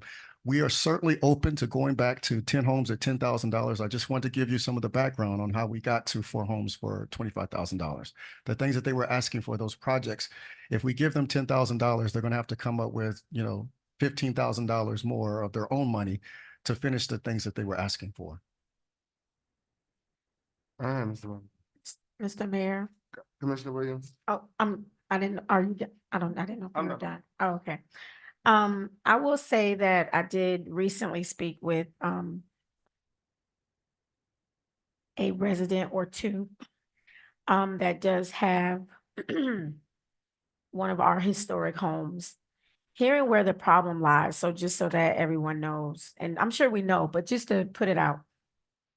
When we want to do work on our homes, or we want to change windows, or do work on the outside or inside, or we pull a permit, and that's pretty much what it is.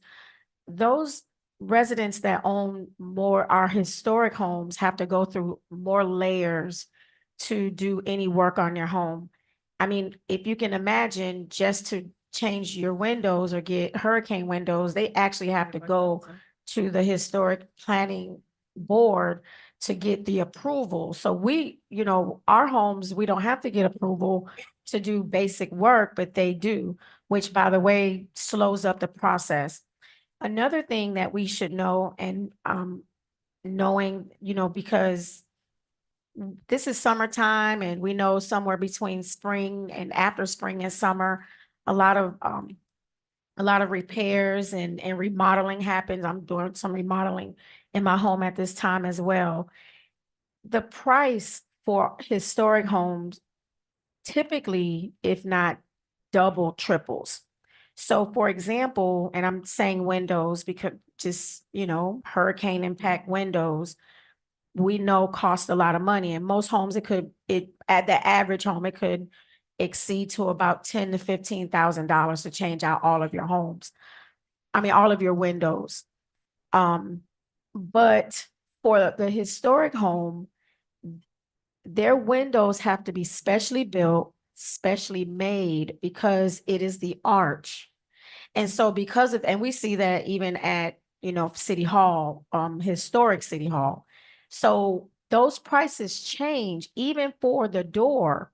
The door itself is a different dimension from everyone else's door, just their front door or their back door. So I think I hear what you're saying, but truth be told, $25,000 is just a drop in a bucket of what they will need to do one type of project in their home, because it is very expensive to do in a historic home. So I'm gonna say that I'm okay with it. With the four, okay. With the four, correct. Well, again, I'm not opposed to the project.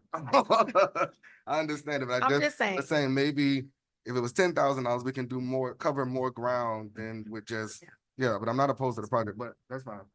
All right, so we can call the question. Commissioner Kelly, Yes. Commissioner Williams, Yes. Commissioner Bass. Yes. Mayor Taylor. Yes. Motion passes 4-0.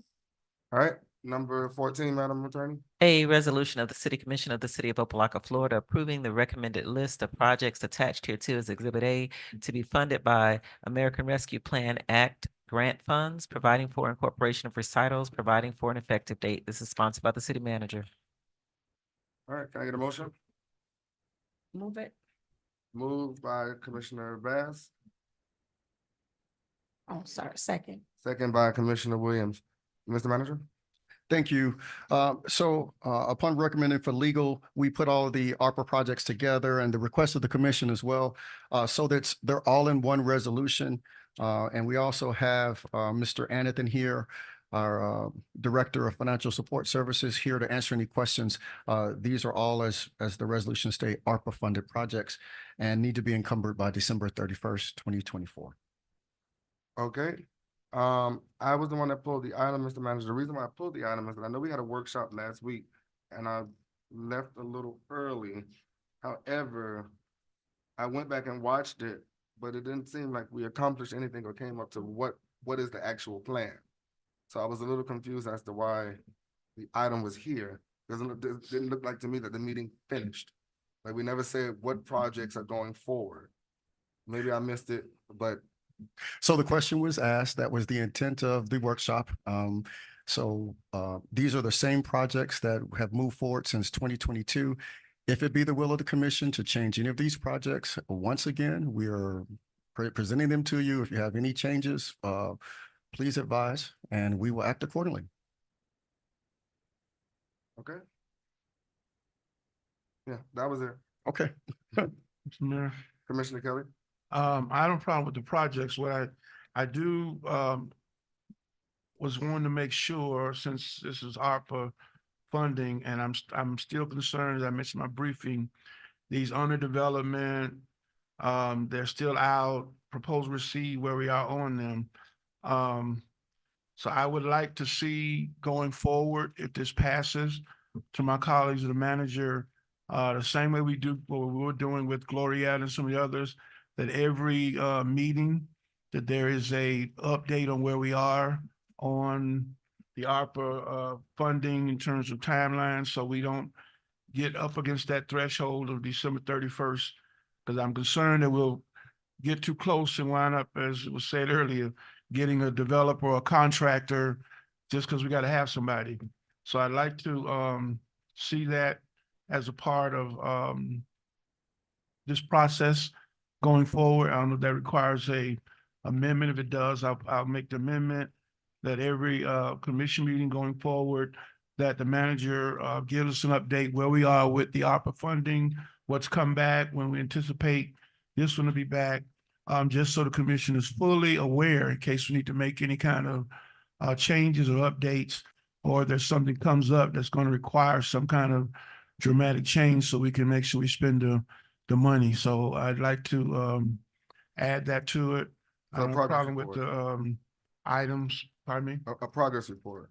Progress report, but I want to, make it so every meeting we would get something, an update. If there's no update, it's an update, but some of these are under development, some of them got to be presented and so forth and so on.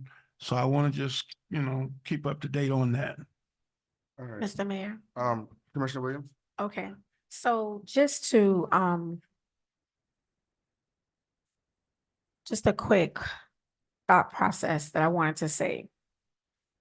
The reason why we couldn't get to the resolve is because the presentation itself was lackluster. Hearing what I'm saying. Here's the issue. We had a very thorough presentation on floods and roads, correct? Mm-hmm. At least 30 pages. Our ARPA presentation was 4 pages long. This is pretty much what it is in a nutshell. And so as a person that does presentations, that does workshops, present to faculty and staff, specifically data, this is data, and I'm just being clear. It's still so vague. It's almost as if, and so just to be clear, the reason why the workshop ended or was the way that it was, is it was, to me, a slap in the face, and I'll say it again, because when you look at under development, that should have been its own page, its own slide that talked about Artscape, what it's going to do, what it's going to look like, and what does under development mean. It's just, it's as if people are saying, we will take anything. We can tell them anything. We can say anything and we'll be okay with it and we'll pass it. And so I'm not okay with it. I'm saying that's why we could not accomplish what we needed to have accomplished. What should have happened at that workshop was a complete slap in the face for me. And I would hope for everyone else. But again, here we are being asked to pass something. And then we're saying it's under contract. Well, what does that mean?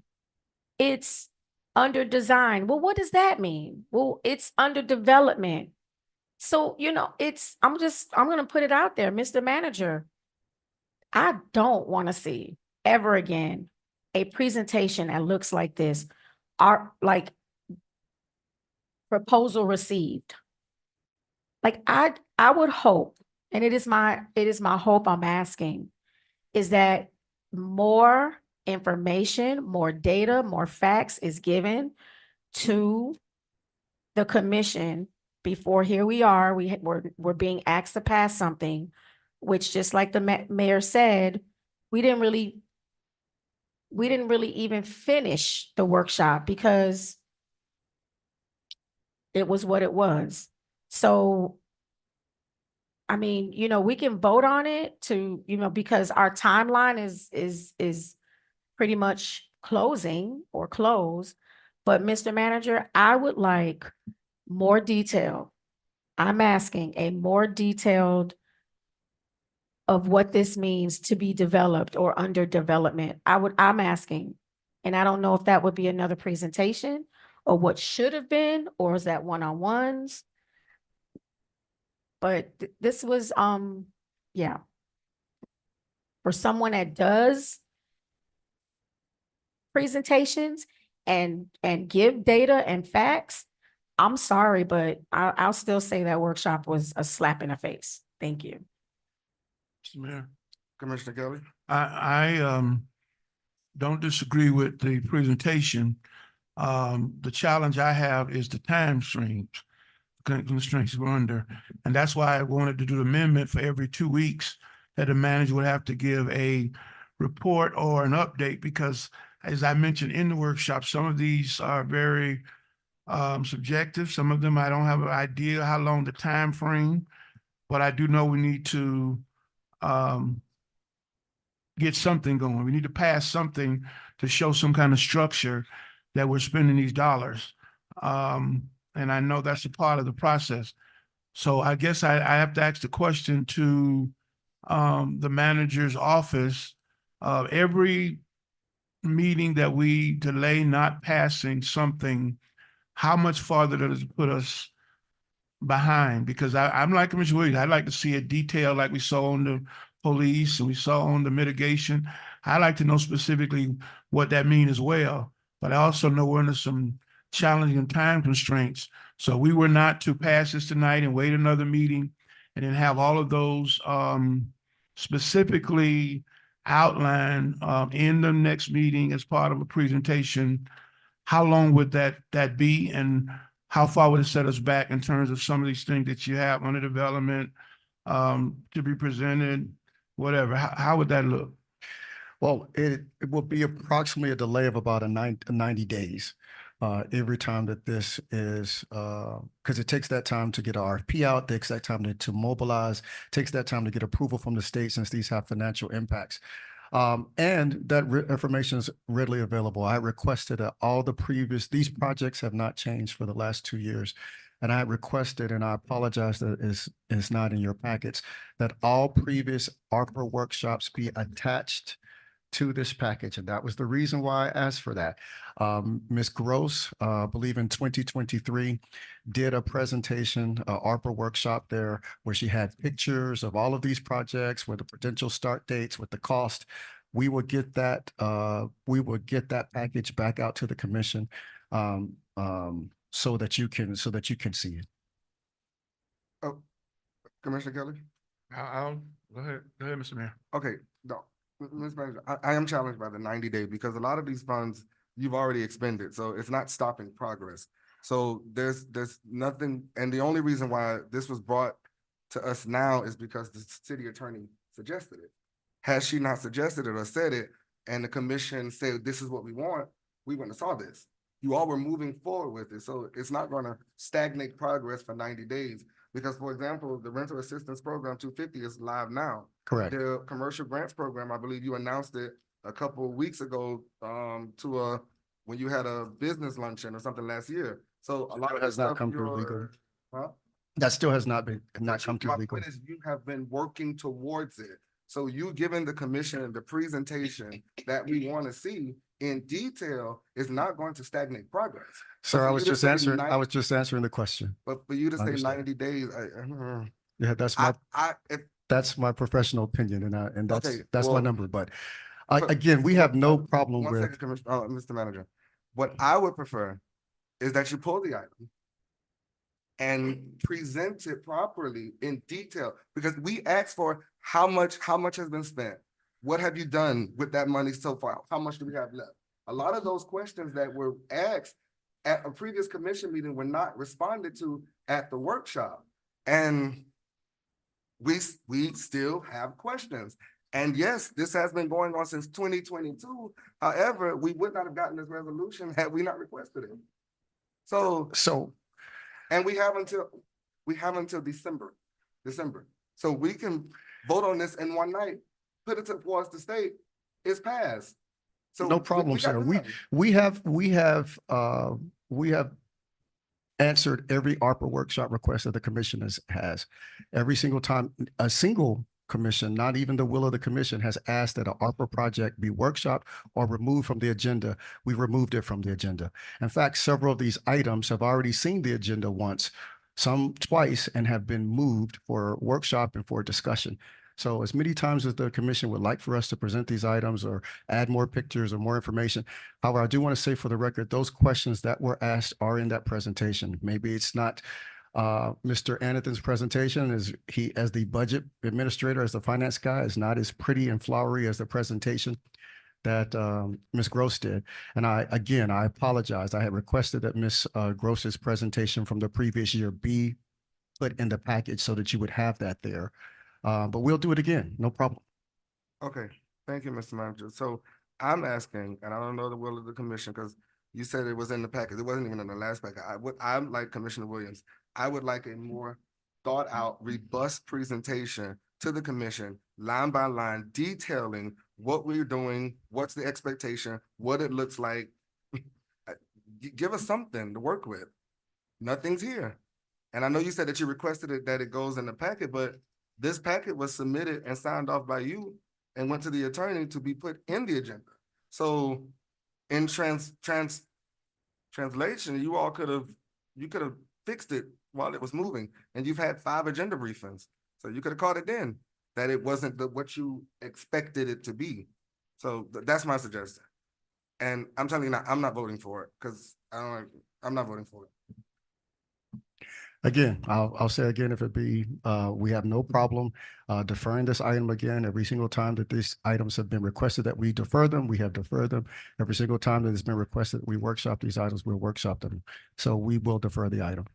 Mr. Mayor, before you defer, so we can be clear on what's going to occur, the commission wants the detailed presentation. So is your intent to bring it back, I guess at the next meeting prior to the vote, or as a part of a vote, or presentation as you had tonight for the mitigation prior to? What is the plan? So we don't, what is, because the commission, the mayor is saying they want more information, they want the presentation more detail, which I understand. So I just want to be clear, leaving it tonight, when is that going to take place? I don't even want to see one on me. Just bring it here. If it takes 30 minutes, an hour, when the commission asks their questions and we pass it after much discussion, I'd rather see that than not being able to reach all of us and get all of our concerns. Do it the same way you did this or whatever. That's my suggestion, Mr. Mayor, and to my colleagues, so we can deal with it once and for all. That is the most expeditious way, and that is our intent. No, I'm just saying to my colleagues, that's their preference to do it that way. I would suggest it. If not, I just want to make sure at some point we get to the point where we pass something that all of us are comfortable with, that we understand completely. So if that would do it, I would suggest it, Mr. Mayor, and to my colleagues, Mr. Williams, or if you have a better suggestion, a recommendation that we can go with, so we leave here tonight very clear on what we're going to do to get this addressed and finally passed at some point. I don't mind your recommendation, Commissioner Kelly. We can have the same presentation that we did on crime as well as the flooding mitigation. I just want a well thought out presentation, to Commissioner Williams's point, that answers all of the questions and shows us what the projects is, what they look like, spell it out in detail, where we are in those projects. That's what I would like. And to the mayor, to Commissioner Kelly, it to me, and I'm sure if the mayor saw the remainder of the meeting and you heard my frustration, to me, it's a slap in the face and an assault on our intelligence. And so I know, I know I use strong language sometimes, I know, but it is what it is, and it's an assault on our intelligence.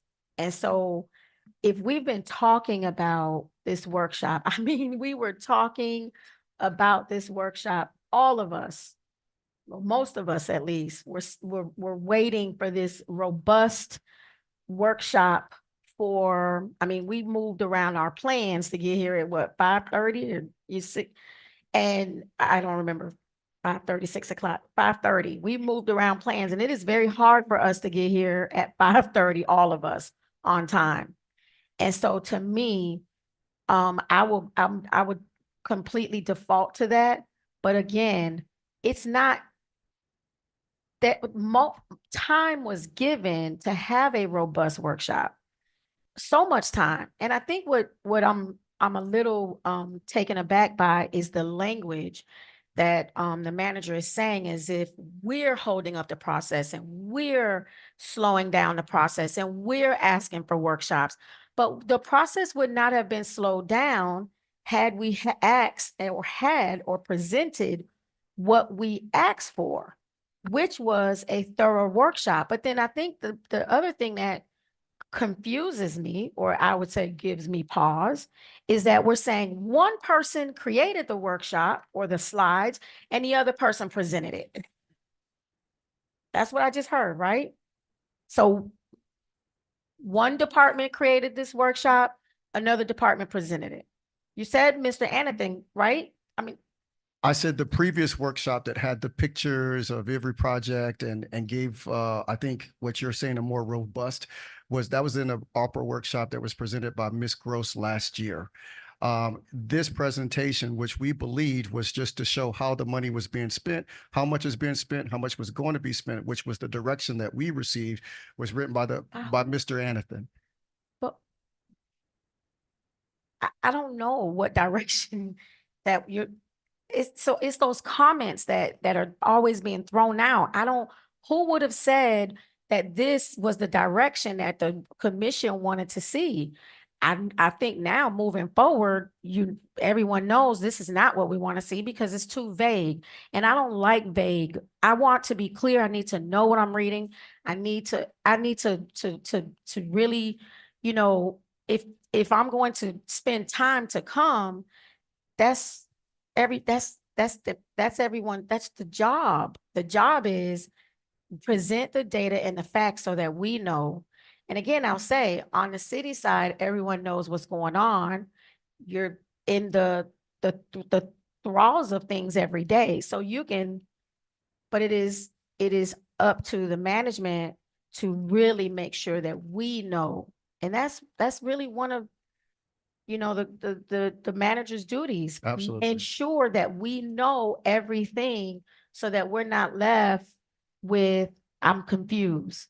And so I'm done. Thank you, Mr. Mayor, but I think we do need to go back to the drawing board or fix it somehow. So you're deferring this item, Mr. Manager, what are we doing? Absolutely. Okay.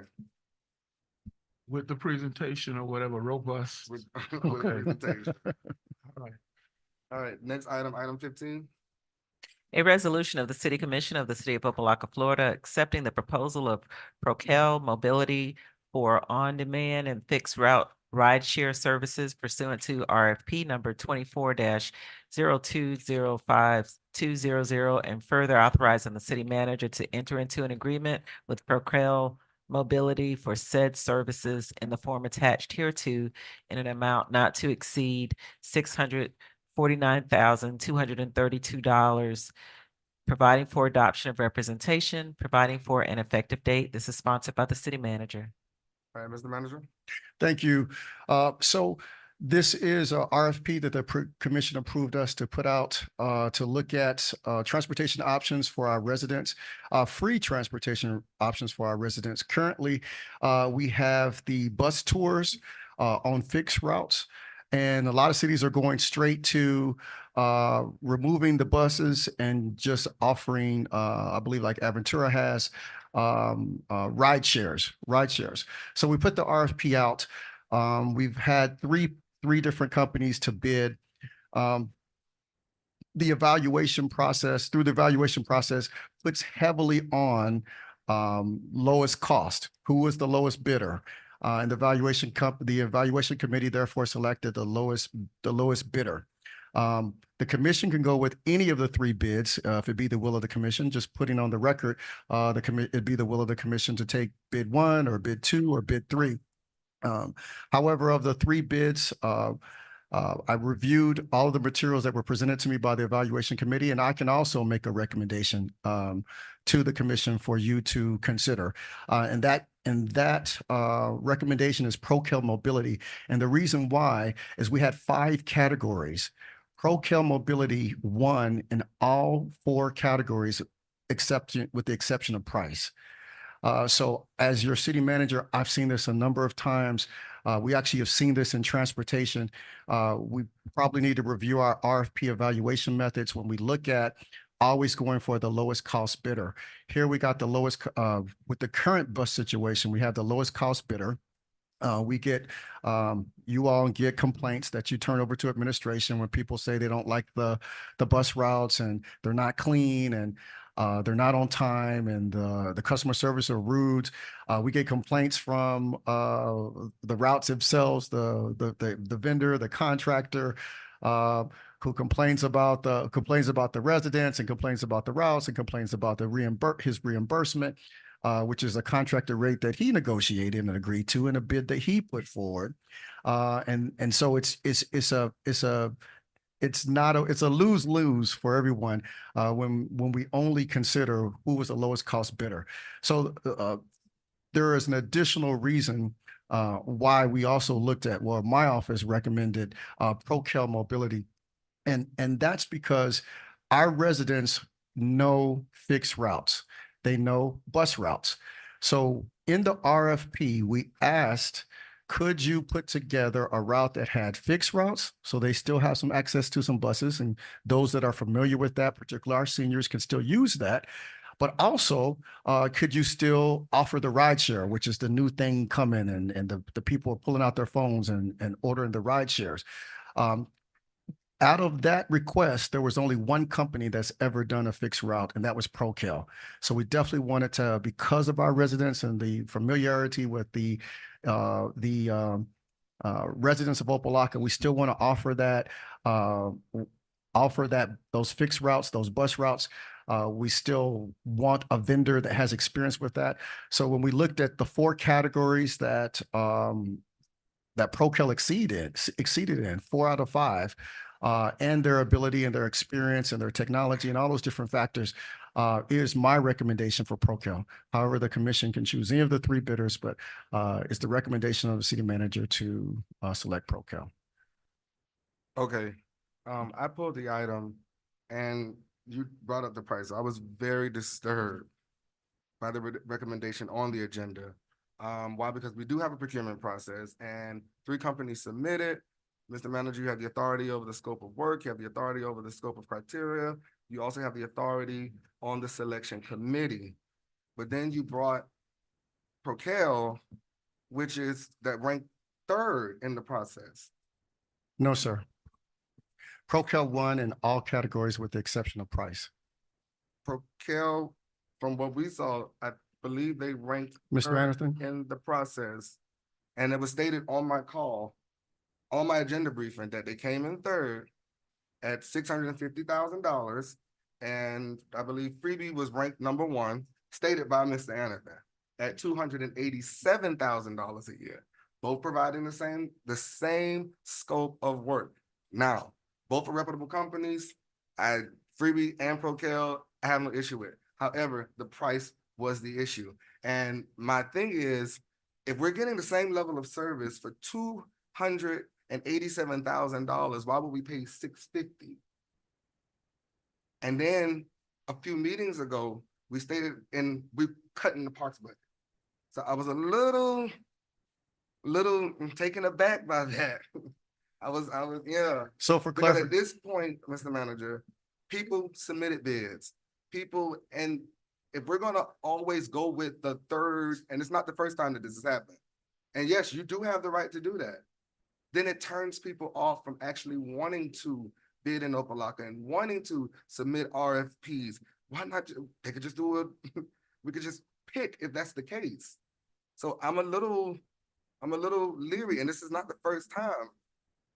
I'm sorry. And again, I have nothing against Procel, nothing against them. I think they're a good company, but if we're getting the same service, the same exact service, why would we pay almost triple the price? I'd like to comment if I may. Good evening, Bob Anathan, Director of Financial Support Service. I don't believe that's the way it's written. Procel is more expensive, but the differential right now between the Procel bid after negotiations and freebie is about $200,000. I'm not minimizing $200,000, but it's not $400,000 or $500,000. Wait, what happened? Say it one more time. I'll say it again. Sorry. The price for Procel at $650 is about $200,000 more than freebie. If I put something in there, I don't believe I did, but I was. No, that's not what it, that's not it, Mr. Well, I'm sorry. please tell me what it says because. Procel is $650. Yes, and sir. freebie is $287. I That is th- well more No, sir, I than, believe I said 287 less. no. Wait a minute, your number says 287 for freebie? No, my freebie number, I'm sorry, it's not 280, I just averaged. Cause I'm looking, it says 284,000. 284, thank you. 800. Less. Less.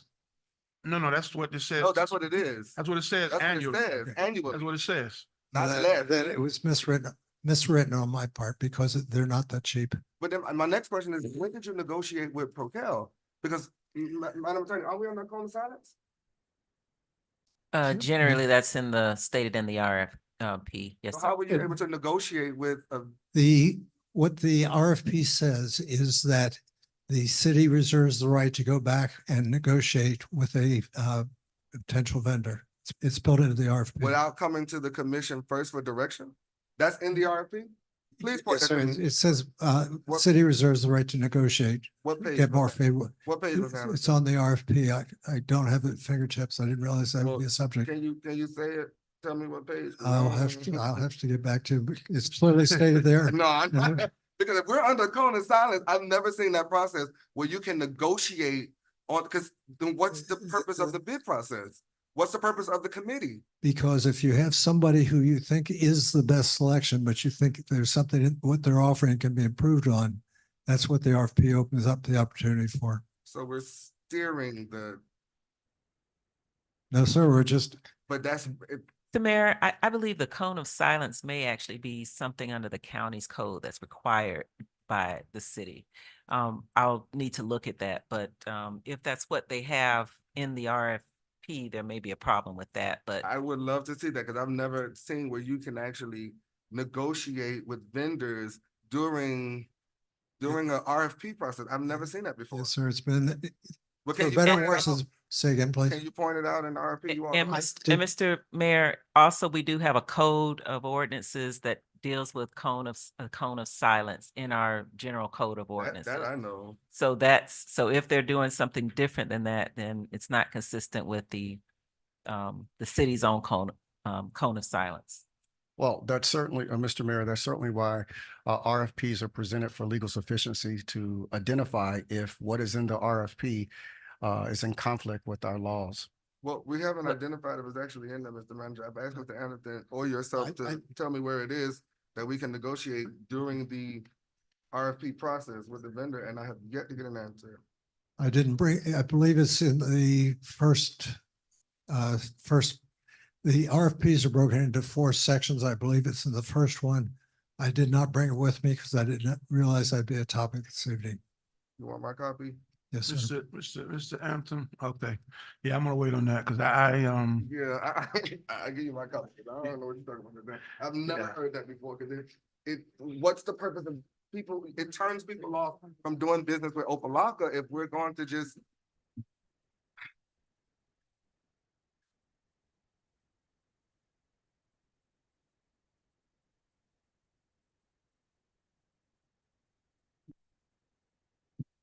It's a competitive bid process. I'm a little.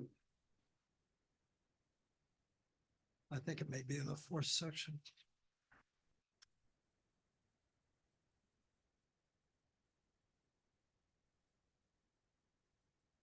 And while Mr. Anderson is saying that, I'll say, it just sends a message that people that are investing their time and resources into our competitive bid process is simply wasting their time. If we're gonna just go this route. And again, I have nothing against Procel. I think they're a great company. Great company. However, 200,000 versus 6, like.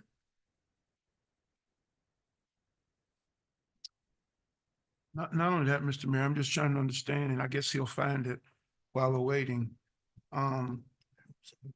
What would you even be involved in negotiate? Oh, you found it? Okay. Did you find it?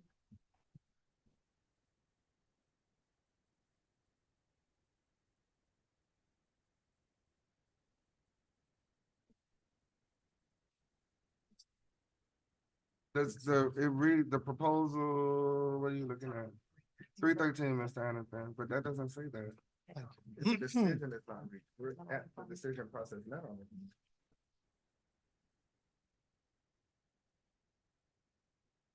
I'm sorry, the number was 313.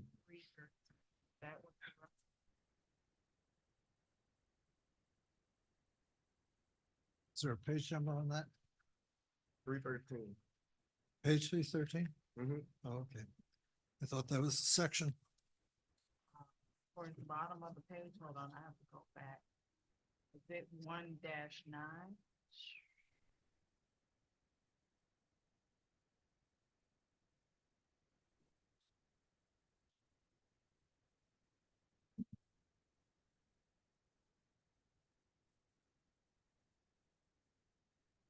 Hmm. Not looking Yeah. at. Yes, if not 1-9, I believe you're looking at, section 1-9. If not look at section 1-20. Yeah, I'm looking at it and again, the highest rated proposer would not have been Procel. Because if you go by all of the numbers, the manager, and again, I can understand this point, because a lot of times we do get folks who, might be the lowest price. That doesn't mean it's the best. But when you look at what I'm looking at in section 1-9,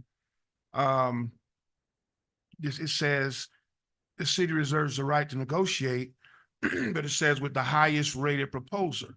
But when you look at the proposals as they were rated, they would not have been number one because of the price.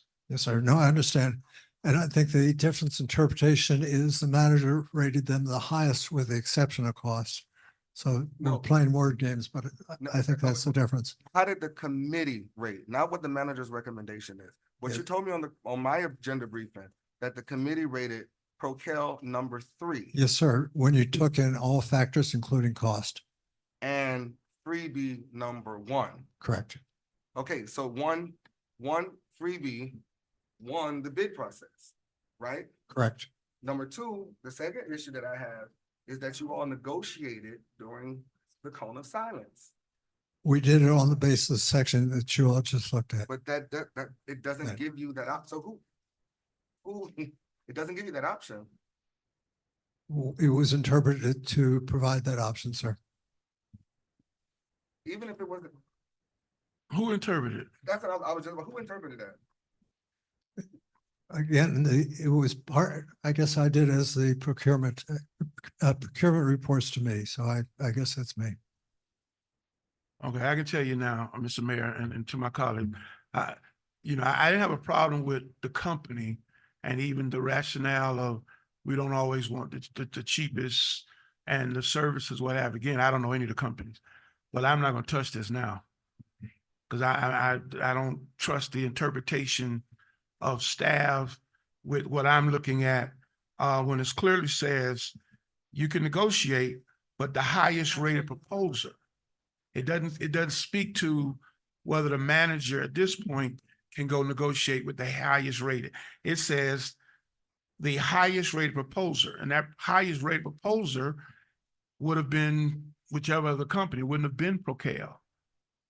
And so that's the challenge I have. So I will not, bother that because I Yeah, don't sure. think, one thing that it got to the point, if they were the highest rated proposer, then I could agree with that section one. Well, I'm not an attorney. I'll defer to the attorney. I could maybe go along with it. But even the way we look at it, the highest rated proposer, even though price plays a big factor in why they were number one, that's still part of the process. Now, you want to change the process afterwards, which we may need to do and not put so much weight on price, as the manager suggests, that's for the future. But where we are now, we got to do with the process we have. And price is a major weight of how these proposals are done. And that's how the committee that was selected by the manager to do it, that's what they base it on, which is our current structure. So, Mr. Mayor, I can tell you now, I'm not going, I will not deal with it, not so much because of the companies, but I don't think we should have a negotiation. Now, the attorney gives me a different interpretation. So, I'm not an attorney. so- Mr. Mayor? Madam, oh, go ahead, 'cause I have a question. Yes, I just want to, just so everybody understands, when these things are normally reviewed in cities, they're looked at by the committees as to whether they are responsive and responsible. So the responsive deals with the bid itself. It's whether on the four corners of the bid document, they submitted everything they were supposed to submit, they did everything they were supposed to do. And then it goes to whether it's a responsible bidder. And so if all of these bidders were and then of course price pays so assuming all of them got in, nobody was kicked out, it's a responsive and responsible bidder. And if it's a RFP, you are looking at price. So I'm not sure where all of this other and actually I've had this conversation with Mr. Anathan as well. So it's not something I'm not sharing with the staff.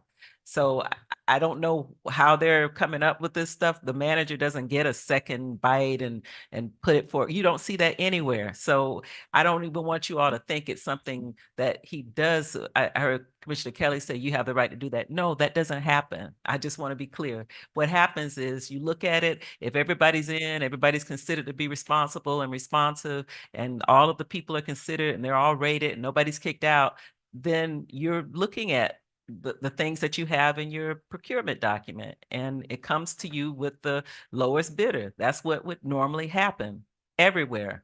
So, so for you all to have something coming from you, that's the third ranked proposer, that's not normal, right? So with that.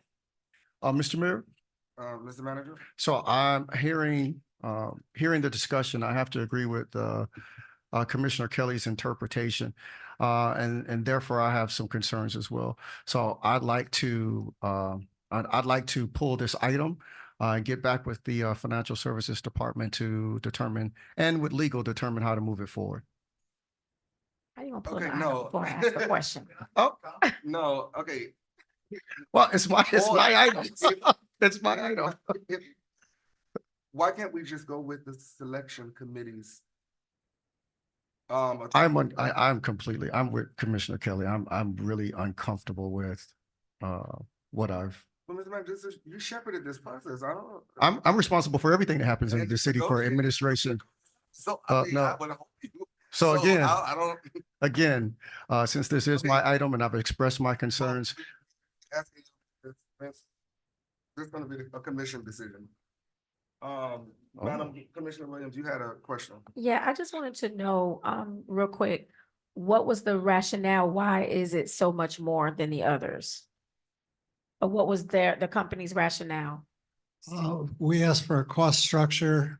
One of the points they said is that their employees, they focus on the drivers. They put a lot of, that's the driver is the tip of the spear. Their drivers are all they're all company employees. They get full benefits and so forth. So they feel that they have a better class of drivers for the program. That's a portion of it. No, give us 1 second. And then, second, so after last meetings, slash of the agenda, what do you call it? Events budget. Like the complete gut slash of the events budget. And everything was, we don't have the money. We don't have the money. We need to save money. Like, and then now we came with this type of like, this much money that we can find, but we couldn't. One difference is, confused. Mr. Anthony, allow me to answer that. These are CITT funds. So this is not money coming from our general budget. This is money that can only be spent on items like this. and also But- after, I like when you say stuff like that because CITT funds can be for streets and roads. We talked about flooding. We can save money if we go with a cheaper product and use the excess to fix our streets, to mitigate flooding, to fix our roads. CITT funds are not solely, it's not singular to transportation in this sense. agreed. So that, I get it, but no, we got to be fiscally responsible. So, and that's what we kept throwing out at the Parks and Rec meeting. So let's make sure we're fiscally responsible. And let me be clear, I do know that there's a difference in budgets. What I'm saying is you can't be fiscally telling us that we have to slash one budget and yet we're spending this type of money for one project because we want to give benefits to their drivers, which by the way, most of them are No, probably. that's a portion of it. That's the a only por- portion I no, know I of. can tell you benefits, FRS, all of that is a lot of money. That's a lot of money. And so to say that we have to pay that because, you know, that's their company policy, again, I have nothing against this company. I have no idea, you know, the scope of how far. I get it. But the reality of it is that's their company and that's how they attract great drivers and that's what they do to get what they need.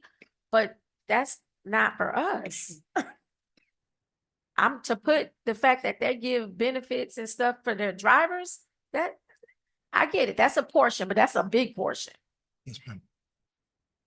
Now, I don't know, Mr. Mayor, if it's pulled, if y'all want this gentleman to speak, I don't know. My motion is to follow the recommendation of the selection committee. Got it. That's my motion, to follow, because we had a procurement process and we have to stop doing this. I'm sorry, we need to follow I think that we should follow the recommendation of the selection committee. That is my motion. We Which paid the is city money. freebie. I think it's freebie. It's I freebie. just want to know what's the difference. I'm still trying to ask I why is couldn't it get so that much answer. more than freebie? Like, why is it so much more than freebie?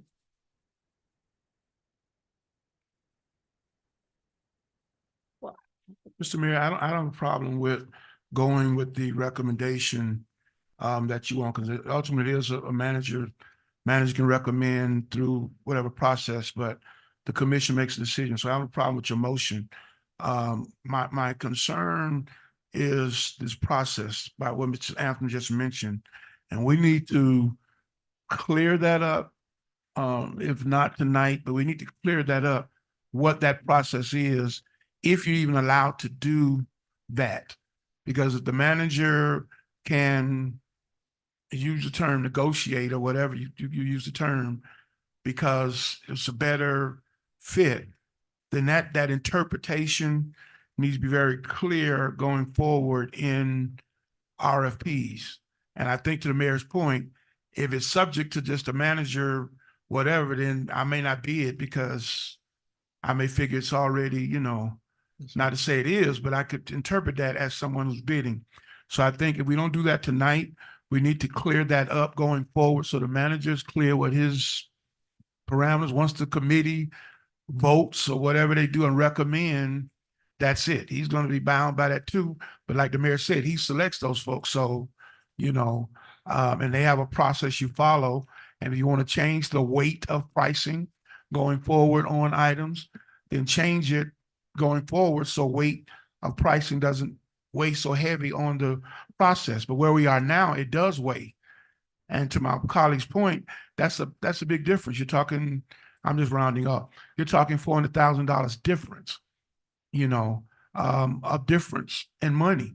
And it's CITT dollars, and I know there's something infrastructure wise, because, you know, I fought hard for the CITT, you know, when we first got coming into the city.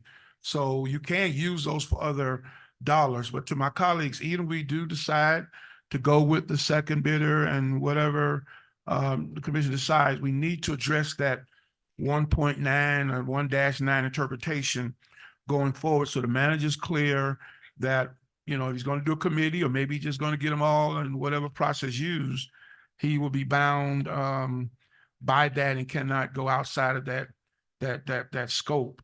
It has to take the highest rated proposal, which in this case would be, I guess, the second company. I just wanted to put it on there so, Mr. Mayor, you can entertain any, whatever you want to do.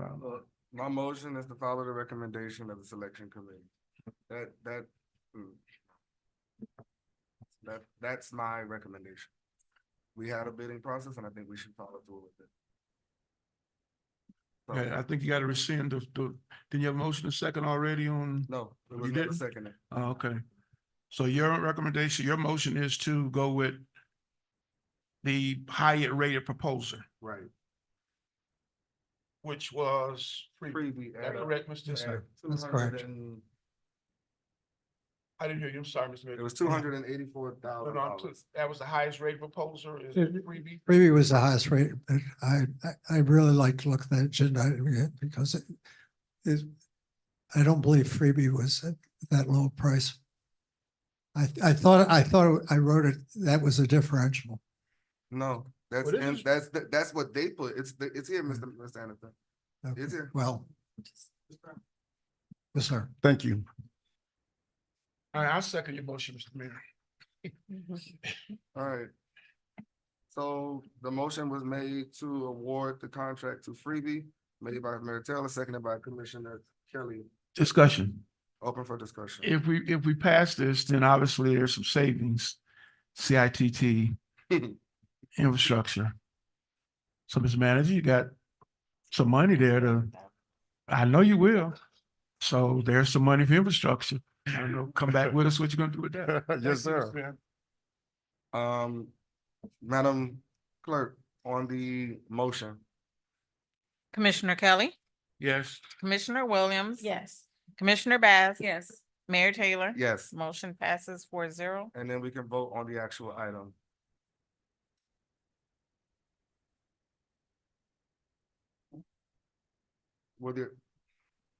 Madam Attorney, will you need to read it in the record? How you doing it? Yes, this would be, that's a part of your motion. You said freebie. And Mhm. so what we'll do is when we make the changes to the resolution, we will substitute the name. Okay. So we are calling the question. Go ahead, madam. I don't have a motion and second for. Can I get a motion? Move it. Moved by Commissioner Me. Bass. The motion is to change the name to the, That had, excuse me, through the mayor, that had already been done. yes. And so this is just To vote on- voting on okay, the got it. final. Okay, We get a second? second. All right. Commissioner Bass. Yes. Commissioner Kelly, Yes. Commissioner Williams. Yes. Mayor Taylor. Yes. Motion passes 4-0. All right. Next item is item 17. A resolution of the City Commission of the City of Opa-locka, Florida, approving issuance of a request for proposals, RFP, for a qualified consultant to update the annexation report data for Area A and Area B as described herein, providing for incorporation of recitals, providing for an effective date. This is sponsored by the city manager. Move For discussion. Move for discussion by Commissioner Kelly. Can I get a second? Commissioner Williams, Mr. Manager? Thank you. This is an item that we brought forward to act upon the will of the commission to again, take another bite, take another look at, make some progress toward getting annexation done. It comes to our community development department, and if there's any specific questions that the commission may have regarding this item, we have the community development director, Gregory Gay, available. Okay, Commissioner Kelly opened it up for discussion. He pulled this item and then I do have. Yes, thank you, Mr. Mayor. I know On annexation, I had a couple of questions that I wanted to raise, and I mentioned a couple of them in the briefing, regarding the work that has already been done by Mr. Peasy. What has been done that would be turned over in this new RFP in terms of, because he was, my understanding, the briefing, working on this. So now if we do an RFP, what has he done? What has he done for his services that will be turned over as made a part of this new RFP that we're going out for a consultant?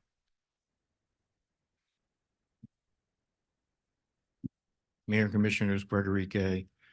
The services that Mr. Peasy was he was basically the lead person regarding the annexation process. He had been involved with an annexation process with another municipality. And he was going to be the person to arrange for the hiring of the sub-consultants to lead us through this particular process. Now, because we are looking at going through an RFP process to select the sub-consultants to do the update for areas A and B, I'm not fully abreast as to what particular service, other services he may be rendering as a part of this process. No, okay, maybe I didn't state my question clearly. What has he done so far? Because he's been paid for something, right? Because I remember this coming up a while back about annexation and getting the ball rolling, and he was familiar. I got that. So what has he done that we paid him for his services? Because he gave us something. You're saying now he was going to shepherd us through the next phase, but I'm talking about the phase that he did. What was that? What does that product look like? I guess that's the question. Because we're going for RFP for a consultant. Now you just said something else to update. Yes, annexation, what area A and B? areas A and B, correct. So okay. So what would the update look like then? I mean, what we trying to update now? We're updating the new numbers as it relates to if there's any new businesses that we would need to get in contact with, if there's new services that will be pending upon as a part of the annexation process, to basically bring those numbers that were done back in 2011, 2012 up to what today's current numbers would be in relationship to those particular areas. So basically we're starting over. We're not necessarily starting over, but we're basically updating that information. We still have a application that is pending, but as far as the county is concerned, in order for that application to be moved forward, all of the information relating to that application needs to be updated. And when do we find that out? As we've been approaching it through this process, and this is part of the research that Mr. Peasy had done, he's brought that information to us relating to the other annexation applications that he's worked with. And it was part of his recommendation that we get this information updated. I got to get an update. I got that part. When do we find out from the county that we needed to do the update? Because this has been going on since I got back. I've been hearing about annexation. We passed something to get the ball rolling. We retained Mr. Peasy. So I want to know for his, what has he done? How much he's paid? He's been paid to get us to this point, because it sounds like to me, we're doing the same thing that you probably could have called the county and they'd have told you for you to go to the next step. Y'all got to redo your numbers because it's been through since 2012 or whatever. The old data doesn't work anymore.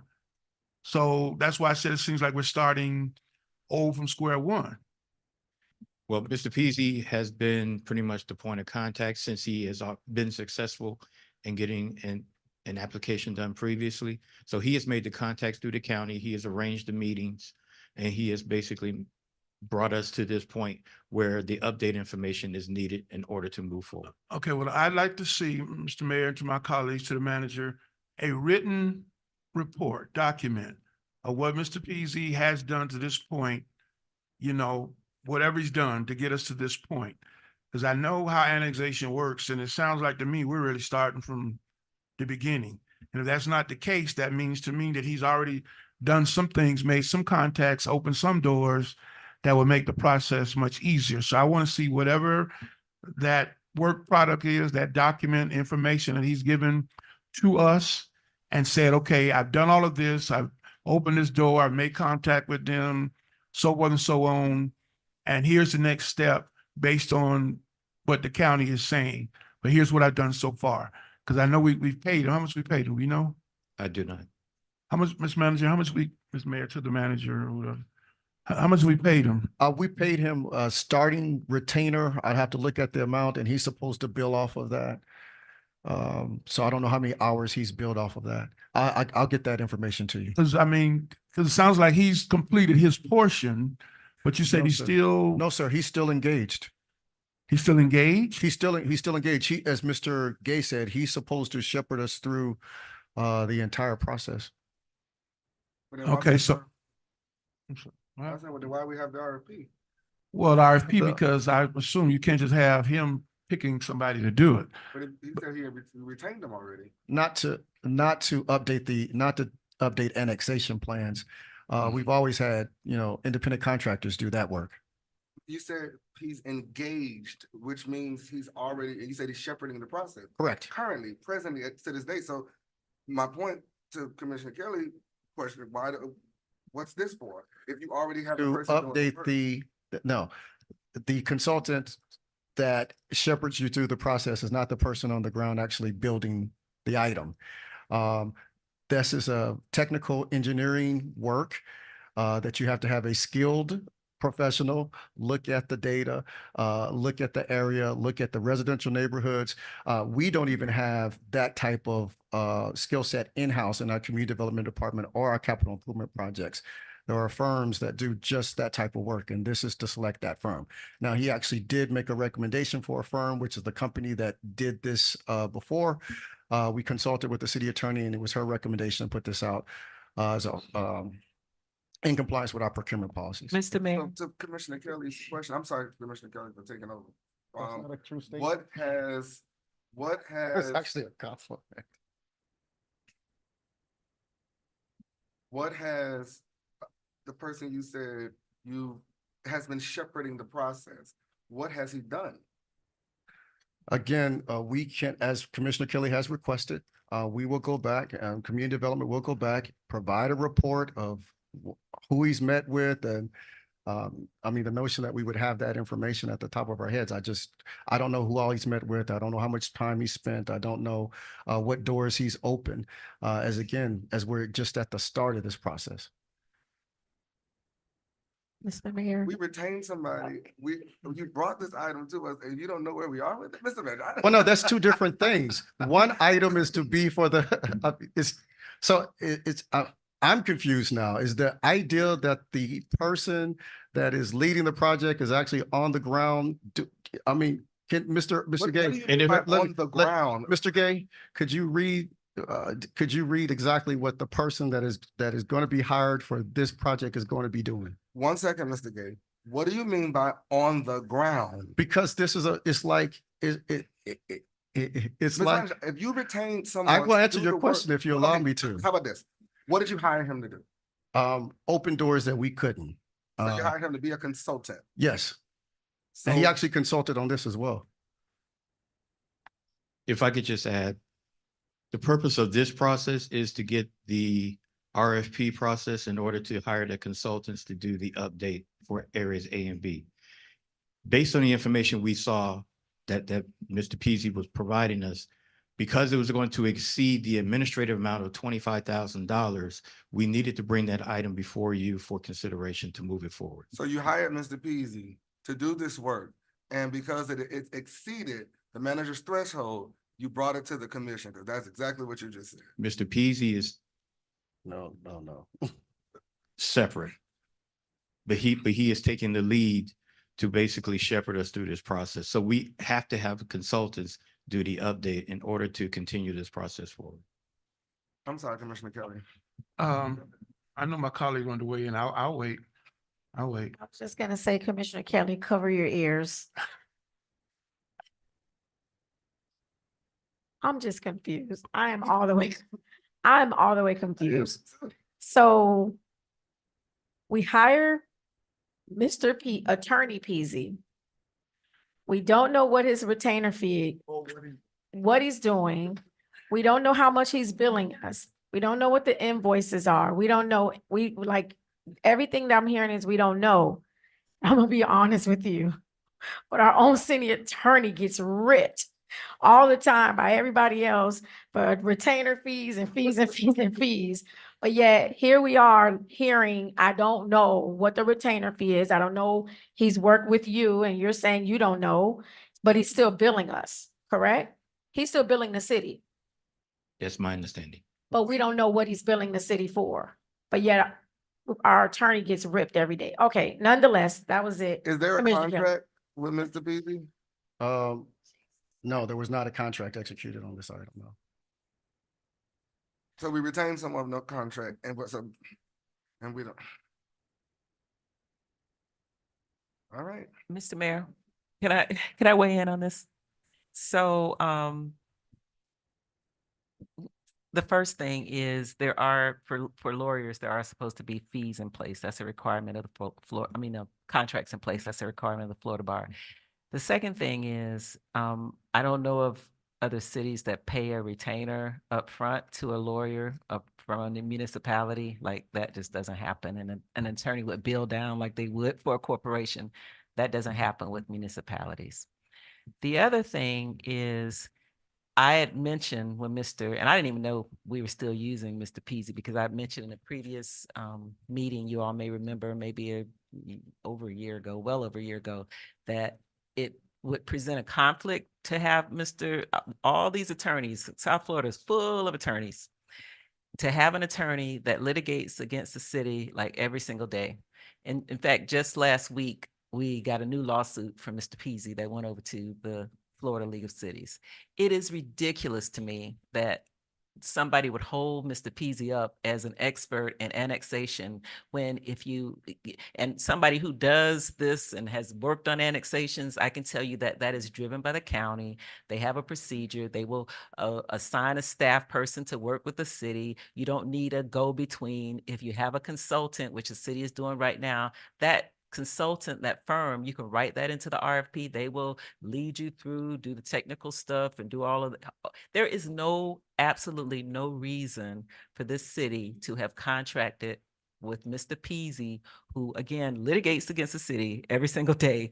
And with there being so many attorneys out there that could do something if that were the will of the city, which I don't think that is even necessary. And for there not to be a contract, there not to be a scope of work, there not to be anything, nobody even knows. And on top of that, just last year, we received, and there's an agenda item that we got from the manager. It's dated 11/8/2023 for the city to look at contracting with a specific firm. And we actually wrote a resolution for it, and it was the Cordino Group.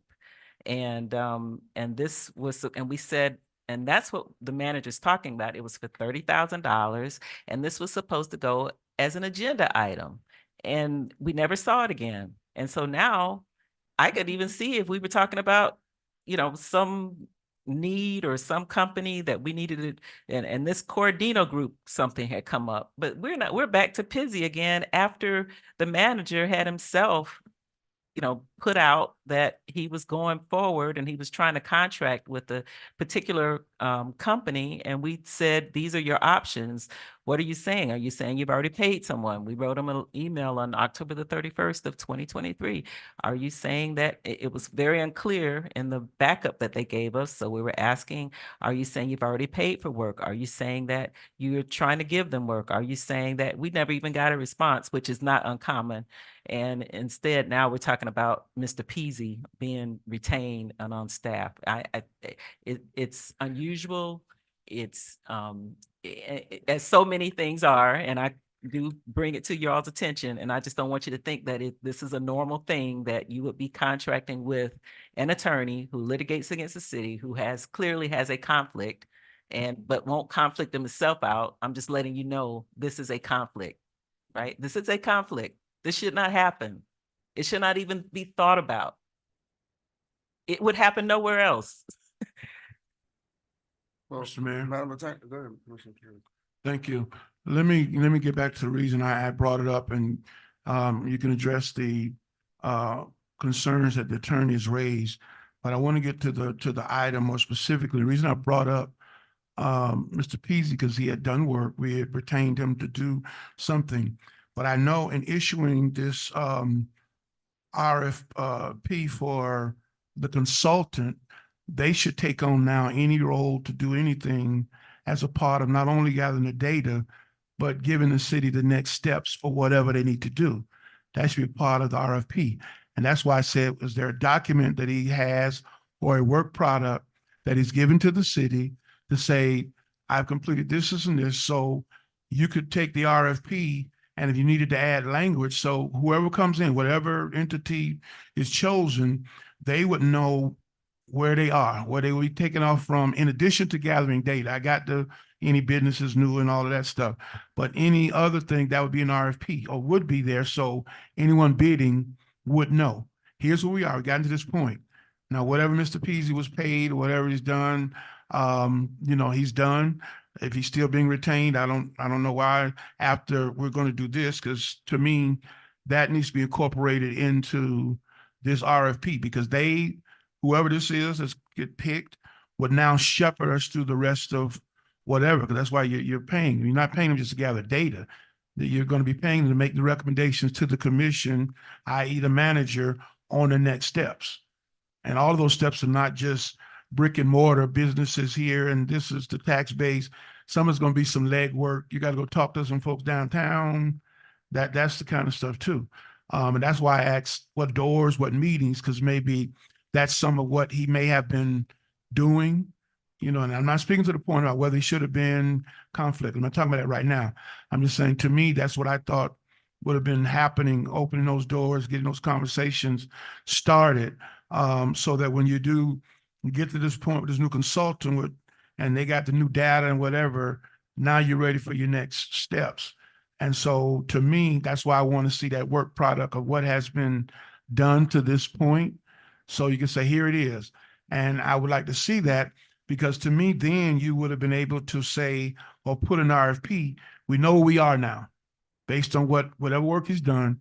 So we need to include some other language in here going forward in this RFP. So whoever's bidding would know, not only are we asking you for data, but here's the next steps we anticipate we're going to need because of where we are. And I'm pretty sure that that's not in this RFP, because you just said you got to find out exactly what he's done and how far he's gotten. Now, to the point about the conflict and should he be doing it, the commission can weigh in on that. But I wanted to bring that out as to why I pulled the item, because the next steps are going to be obviously crucial, but they're not just gathering data. I wanted to see what doors have been opened, what conversations have been had. Who is the commission going to need to really speak to? I mean, that's a part of this whole process as well. So I wanted to put that on the record, and that's why I really pulled the item. And I still want to get information though about what he's done. Thank you, Mr. Mayor. No problem. Any other questions or concern? And I too want to get where we are in the process as well. And he's still, and to the point of payment. So we don't know if he's still getting paid or not. Well, to my understanding, we haven't received an invoice in probably a year, if not longer. So but that's based on when the commission had passed whatever. So how long was that agreement or whatever that the commission passed supposed to be? There was never an agreement, but Mr. Manager Right. said he was shepherding the process still to this day. Yes, but he hasn't what I answered him is we haven't received an invoice from him in maybe at least 6 months, if not longer. But Mr. Mayor, he said that he paid him a retainer. Right. So And he's been billing down from the retainer. So he's already been paid at least $25,000, because that's the manager's limit. And so he wouldn't get a bill because he's been paid. Why would he be sending invoices? Bob did some 24, I think. Yeah, he did some numbers over there. When the manager Mr. Anthony did some numbers over there. He I did a think that's 2 and a right. 4, I He think. said 220 for Now he's retainer. sitting very quiet. What was the retainer? Mr. Manager, could you have Mr. Anthony come up? We need to, It was under there's really two That's why separate he- issues, but we need to deal with them because we need to know whatever the work product he's finished, because that's important. If we paid him and that we're not still paying him, but unless somehow deemed necessary, we need that work product of what he's done. But how much has he been paid? Actually, you see the no, but Mr. Anthem did some numbers the manager maybe couldn't see. But I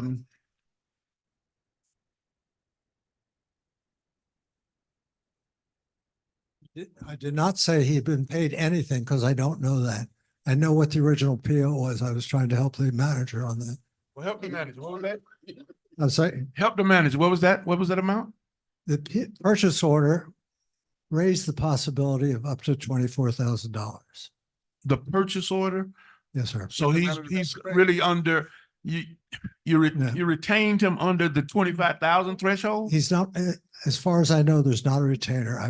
I understood there was a PO for $24,000. Oh, PO. Just a purchase order. Yes, sir. I know what a PO is. Don't do that to me, please. Okay. So which is it? Is it a purchase order or is it a retainer? Because the manager's saying retainer, which is a whole different I language. apologize. The actual language is a PO. It's a Yeah. PO. And so is- what is that? What's the difference in terms of, It opens the possibility for services up to 24,000 if it comes to that. so, but how much has it been? I don't track that, sir. It's not my responsibility. Who tracks your finance? Yes, sir, sorry, but I Mr. don't track each purchase order. I truly don't. But the only thing we know that the purchase order was for $24,000. That's my recollection. Yes, sir. That a check was received by that firm 6 months ago. No, he I said, said the manager said. I that. don't believe, he said it's been at least 6 months, Okay. any invoice. The last time that firm got paid was at least 6 months ago. So I can't even comment on that, sir. we're paying word salad. I'm ready to vote. Because we're paying word salad. We're playing. Yeah, we're playing we're playing words, yeah. but there's two different things here. The item, Commissioner the Kelly, item is you do that. different. The item is to go get a consultant to update the annexation. That's one issue, which is what's here. The reason I raised my point is because I wanted to know what has been done in case this proposal that we're asking for needed to be tweaked to include wording so the folks that are bidding on it would know what the expectation is, not just gathering data, as you mentioned, in case it required other parts. So we got to come back and, add on to an RP. That's why I brought it up. Now, the issue about what he's been done and should it be there in 24,000, whatever, that's a separate issue. So I still want to know what he's been done, what he's done, I'm sorry. But if the RFP goes out as it is, I guess the commission can always come back and amend it if possible or what have you. But I recognize two separate things. But I think, Mr. Mayor, to my colleagues, we need to deal with that other issue too. I mean, we need to know what's been paid, because we have paid something. I mean, you got a 24,000 purchase order. Less than 6 months. For less than 6 months. Well, less than 6, I don't know. That's why I want the document. I want the report of what has been paid or whatever. Because I know what a PO, they still got to turn in invoices, right? I know the process ain't changed that much since I was, okay. So I'd like to see that, Mr. Mayor, and to my colleagues, Mr. Manager, I'd like to see that. And I would hope that we got enough work product from him that we don't have to alter the request that's going out. We could tweak it and not have to deal with it too much. Thank you. Mr. Mayor, real quick. Commissioner Williams, I'm sorry. Okay. Just to go back are we, and I'm asking the board, are we asking to see the work product before we move forward? Or because I would personally like to see the work product, since it was a little vague of what was told. I'm $24,000 to open doors. Godly, pay me, I'll open all the doors you want. That was a joke.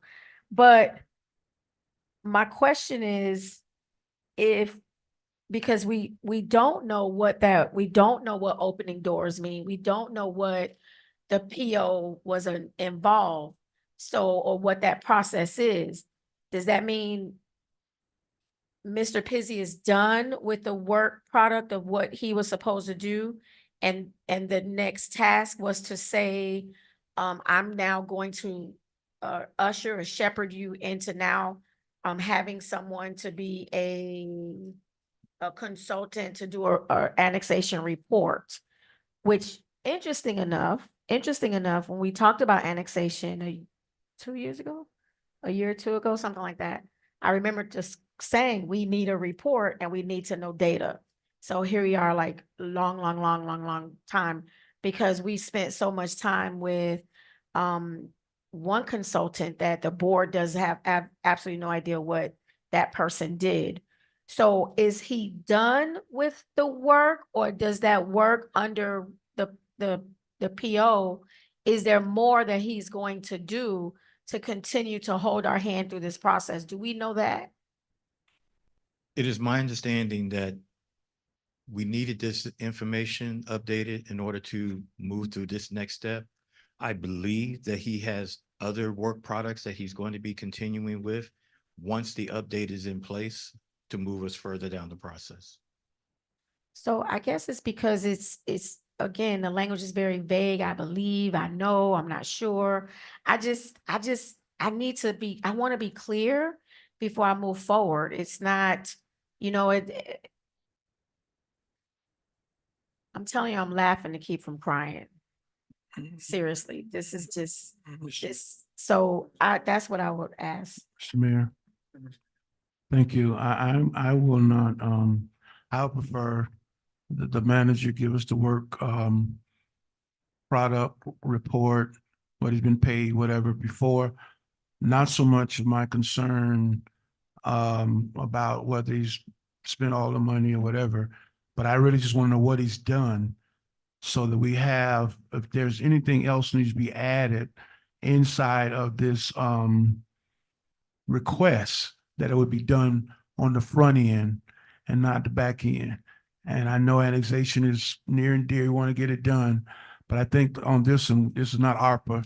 We can wait 2 weeks to do it. I know we need to do it. I'm in support of it, but I don't want us to put it out and it's not full detail of what we would expect from the consultant firm or whatever that would get chosen, because we don't know what that end work product that has been performed already.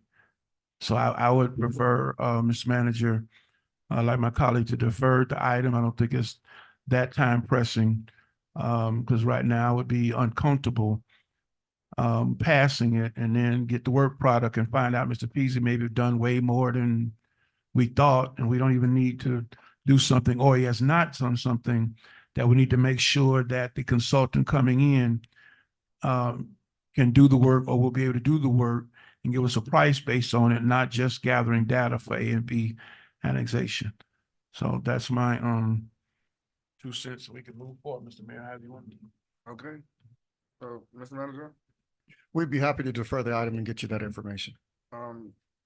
by next week, by next commission meeting, right? Yes, sir. All right. Okay. All right, moving on to our public hearing items. Madam Attorney, I'm sorry.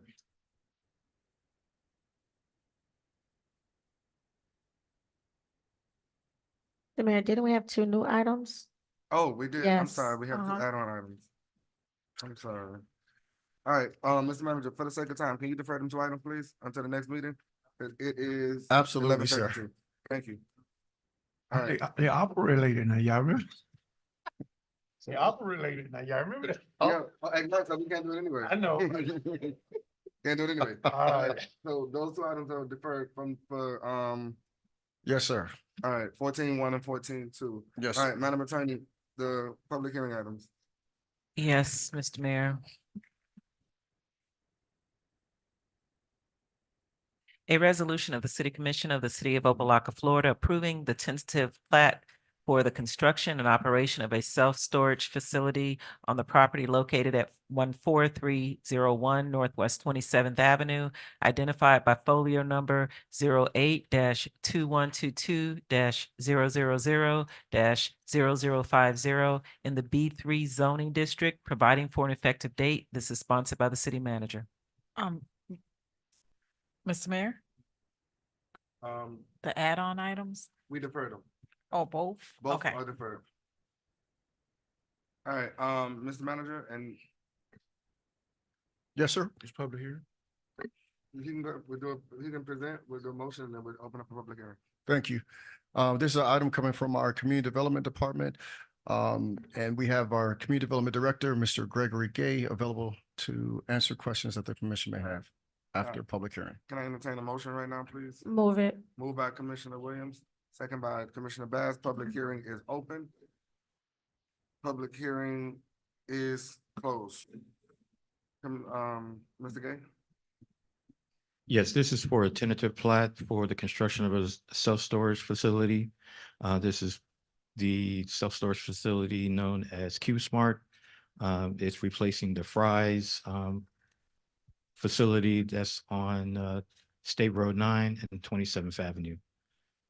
This plat is basically a part of the process for them to go and start construction process. They've already done the demolition of the Fry's facility.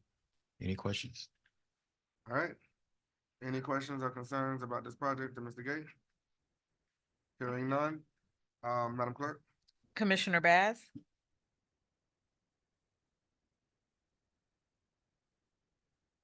Yes. Commissioner Kelly? Yes. Commissioner Williams? Yes. Mayor Taylor? Yes. Motion passes 4-0. All right, Madam Attorney, 15A2. A resolution of the City Commission of the City of Opa-locka, Florida, approving the final site plan for the construction and operation of an office and warehouse building for the operation of a paving and construction company on the property located approximately at Northwest 148th Street and Northwest 24th Court and identified by folio number 08-2122-025-0501 in the I-2 zoning district, providing for an effective date and sponsored by the city manager. All right, Mr. Manager? Thank you. This is another item coming from our Community Development Department. We have our Community Development Director, Gregory Gay, available to answer questions the commission may have. This is can I get a motion? I'm sorry. Oh, move it. Moved by Commissioner Williams. Second by Commissioner Kelly. This is a public hearing item. Public hearing is open. Public hearing is closed. Mr. Gay? Yes, this item is to allow for the final site plan for the construction and operation of a paving and construction company. They are basically coming into compliance by building the office space and the warehouse space for their business operation. This was presented to the Planning and Zoning Board, recommended for approval. Any questions? Any questions for Mr. Gay on this item? Mr. Gay, I just want you to be clear specifically for our residents that are listening. I'm sorry, through the mayor to Mr. Gay. And I know you said it, but it was kind of like run through it. This is a site that's already there, correct? We're just adding. The site is vacant as it stands right now. This is Okay. for this particular business to come in compliance by building Exactly. the office facility and warehouse. Okay. Got it. Thank you, Okay. Commissioner Williams, for that. We can call the question. If there aren't any other concerns? Madam Clerk? Commissioner Kelly? Yes. Commissioner Williams? Yes. Commissioner Bass? Yes. Mayor Taylor? Yes. Motion passes 4-0. All right.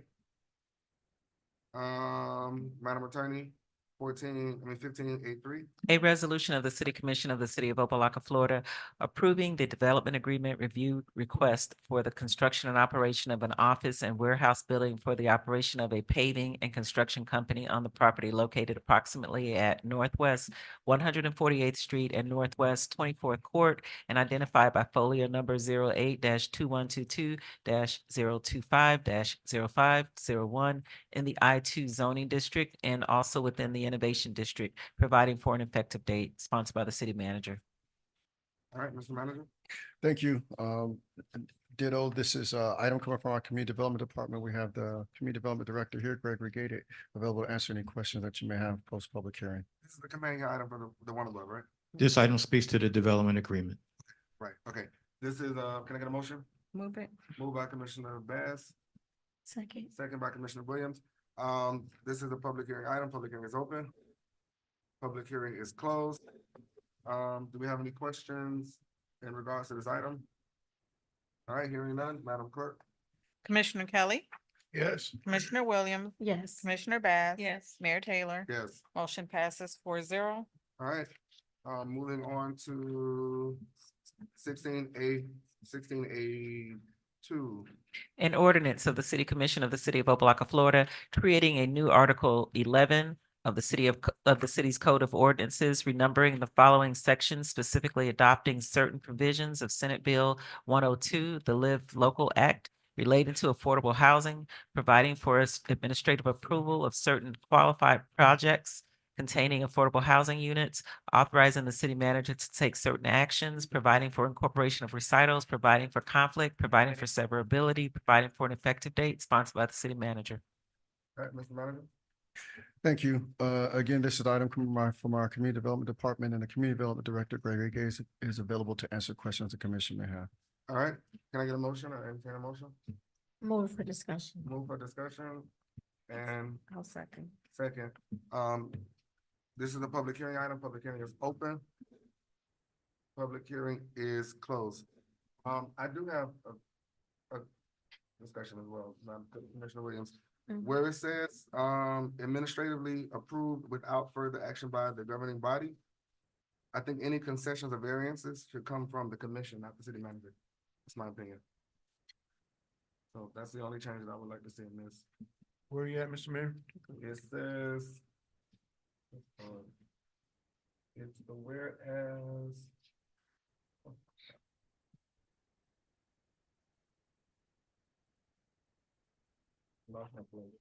Well- As well as on the page one. Well, Mr. Mayor, I would like to point out that that is a part of the law now.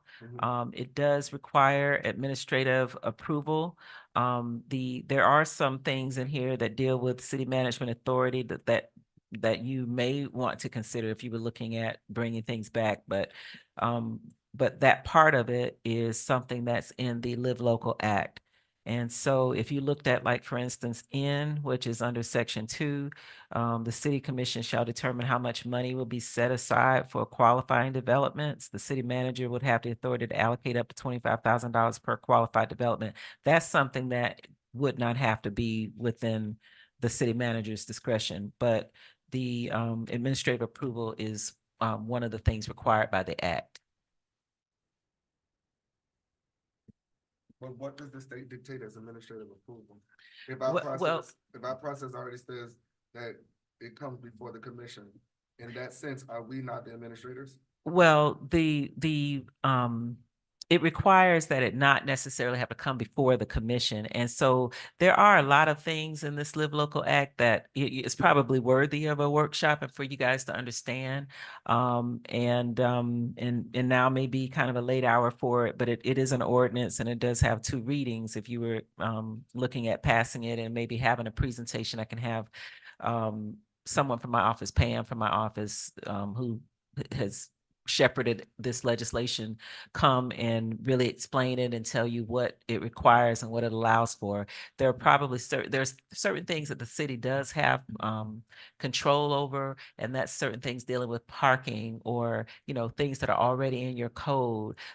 They do have to meet certain requirements, but it will be sort of a lengthy discussion for purposes of tonight. And I would like for you all to really understand what it allows for, so that you know, you're not surprised about anything that may be coming forward that are really mandated by the state now through this Live Local Act.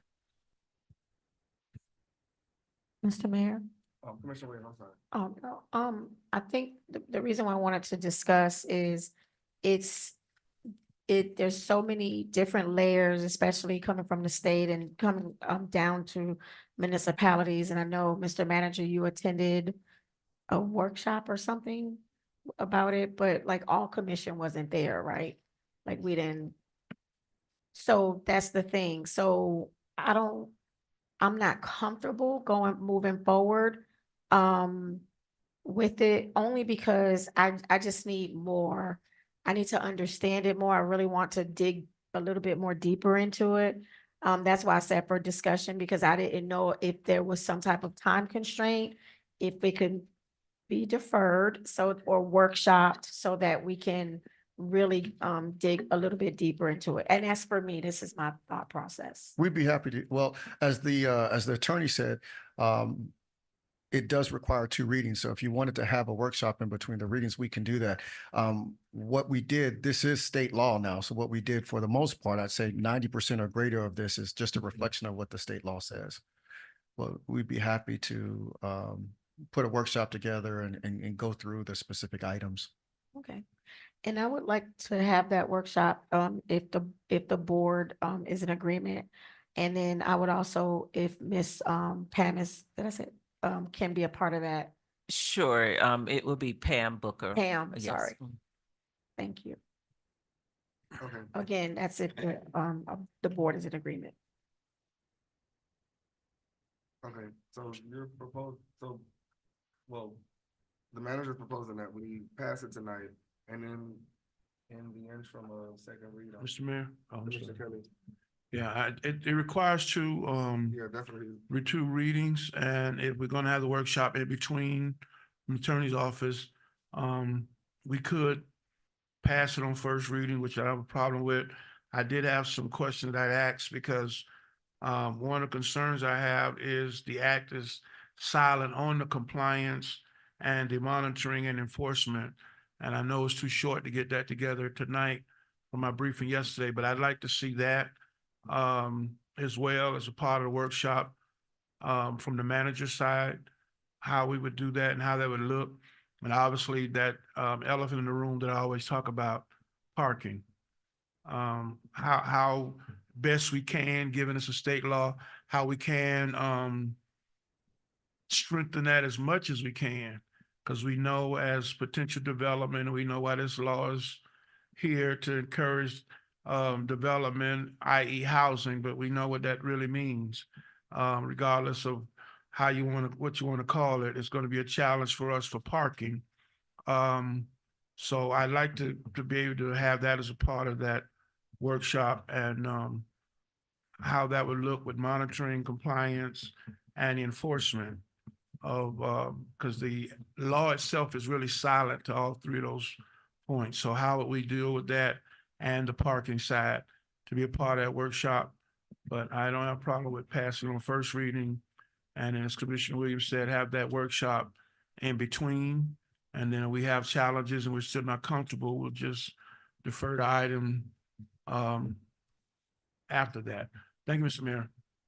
All right, so we can go ahead and call the question, Madam Clerk.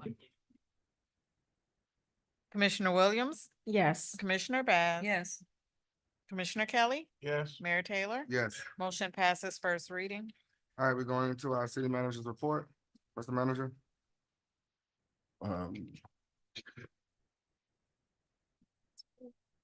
I'll reserve my reports for under your report, sir. All right, we're going into, we have no official board reports. I don't see anyone here. All right, and to our commission reports, we can start from, oh, it's a lot. All right, Commissioner Williams, you want to start? Or Oh. Commissioner Kelly, Okay, I'm gonna start. you gonna start? Okay. Okay, really quick, I know, most of us know that. Mr. we- Mayor, I'm Okay. sorry. Oh, no. it's okay. We didn't do 16A3, budget amendment 4. Oh, I'm sorry. All right, we'll go back. I'm sorry. I thought we were done. That's why Mr. Hampton walked way over there, huh? Okay. 16, Madam Attorney, An ordinance of the City Commission of the City of Opa-locka, Florida, amending the annual adopted general proprietary and special revenue funds budgets for the fiscal year commencing October 1, 2023, and ending September 30th, 2024, adjusting revenues and expenditures as reflected in Exhibit A, providing for the expenditure of funds established by the budget, authorizing the city manager to take certain actions, providing for appropriation of all budgets and expenditures, providing for fees consistent with the appropriations and amendment, providing for incorporation of recitals, providing for conflict and repealer, providing for severability, providing for an effective date, sponsored by the city manager. Mr. Manager? Thank you. As you all know, our current charter requires every change to be brought before the commission. So every single time at the fund level. So even at the fund level, if there's a change, we have to do a budget amendment. So we have our budget administrator and director of financial support services here to walk you through this latest rendition. All right. For the sake of time, Mr. Anathan, because it is 11:48, so that means we have a couple minutes before we have to recess this meeting, so we gotta move rapidly. This is a public hearing item. Public hearing is open. Public hearing is closed. Does anybody have questions about this? Or we can hold it to second reading? All right, Madam Clerk. We had a motion. It was made by. Nobody. Move it. Moved by Commissioner Williams, second by Dr. Bass. And then we can go ahead and call the question. Commissioner Bass? Yes. Commissioner Kelly? Yes. Commissioner Williams? Yes. Mayor Taylor? Yes. Motion passes first reading. All right, the manager has already foretold his report. We don't have any board reports. We left off at Commissioner Williams. Okay, really quick. I just want to, I know our timeline was pass and due for our evaluation process for our charter of officers. I'm hoping we all did it. I know I did, and again, I hope we all did it during that time frame. But the one thing that I do notice is that we didn't have a process, or we did not discuss where it goes, how it's turned in, that process. So I'm hoping, Ms. Adams, and I'm going fast because I would typically call you up and, if it's okay with you, that we send those, our evaluations to you so that you then can do what you do and have them stored and do what you do, because I'm not comfortable. I'm definitely not, sending them to Ms. Flores like we do everything else. And then her having to give them that, that would be biased because she's one. So if we can do that, that would be great. Okay. Correct. Oh, okay, so I'm gonna further suggest that Mhm. you work with Ms. Adams and create some kind of Okay. policy through the manager. To create some kind of policy to bring it back. I did my evaluation. I met Yes. each one of them individually, and they all have a copy. So, See, I didn't. I- I have it because we didn't discuss right. how. So I'm So- like, yeah, okay. I would- So, I would make a motion to authorize Commissioner Williams to create a policy on Okay. the evaluation process of the charter officers from start to finish. Can I get a second on that motion? Second by Commissioner Kelly. Madam Clerk? Commissioner Kelly? Yes. Commissioner Williams? yes. Commissioner Bass? Yes. Mayor Taylor? Yes, Motion passes. all righty, and we're going, Commissioner Williams. you I have can that? hold that for next. I You can can do that? Okay, Commissioner Kelly?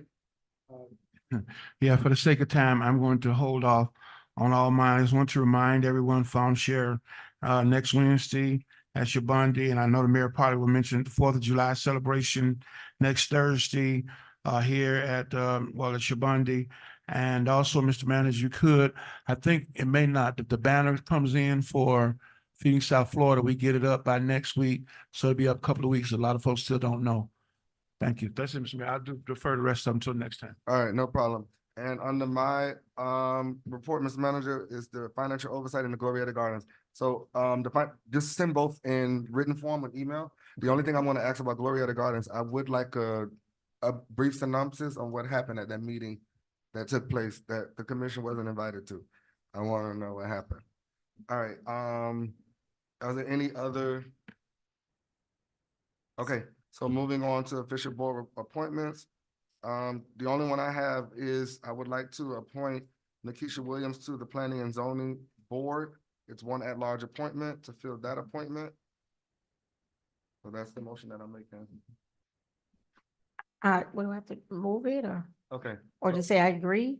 You would have to move it. Move- I mean, okay. I made the motion, so you would have to. Okay, I'll move second it. Second, yes. All right, Madam Clerk? Commissioner Kelly, Yes. Commissioner Williams, Yes. Commissioner Bass. Yes. Mayor Taylor. Yes. Motion passes All right, 4-0. are there any other Fisher Board appointments? I have a question for Ms. Flores. Ms. Flores, Yes, ma'am. were you able to get an answer from the attorney's office in Ye- regards to? Yes, I got an answer this evening and, you want me to speak to you individually or? That's fine. Okay, Okay. I'll speak right. to you right after. All right. All right, so if we have nothing else, we can move to adjourn the meeting. Can I get a motion? I'm Let's wait till 11:59. Move it. Moved by Commissioner Williams. Can I get a second? This is the longest. Wait, Can I get a second? Somebody second. Hold up, man. Hold up. Second motion. I'll fix it. Make the motion. Move it. I'll second it Hit the myself. gavel. Hit the gavel, gavel. This meeting is adjourned. It was moved by Commissioner Williams, second by Mayor Taylor. Come on. Hold up.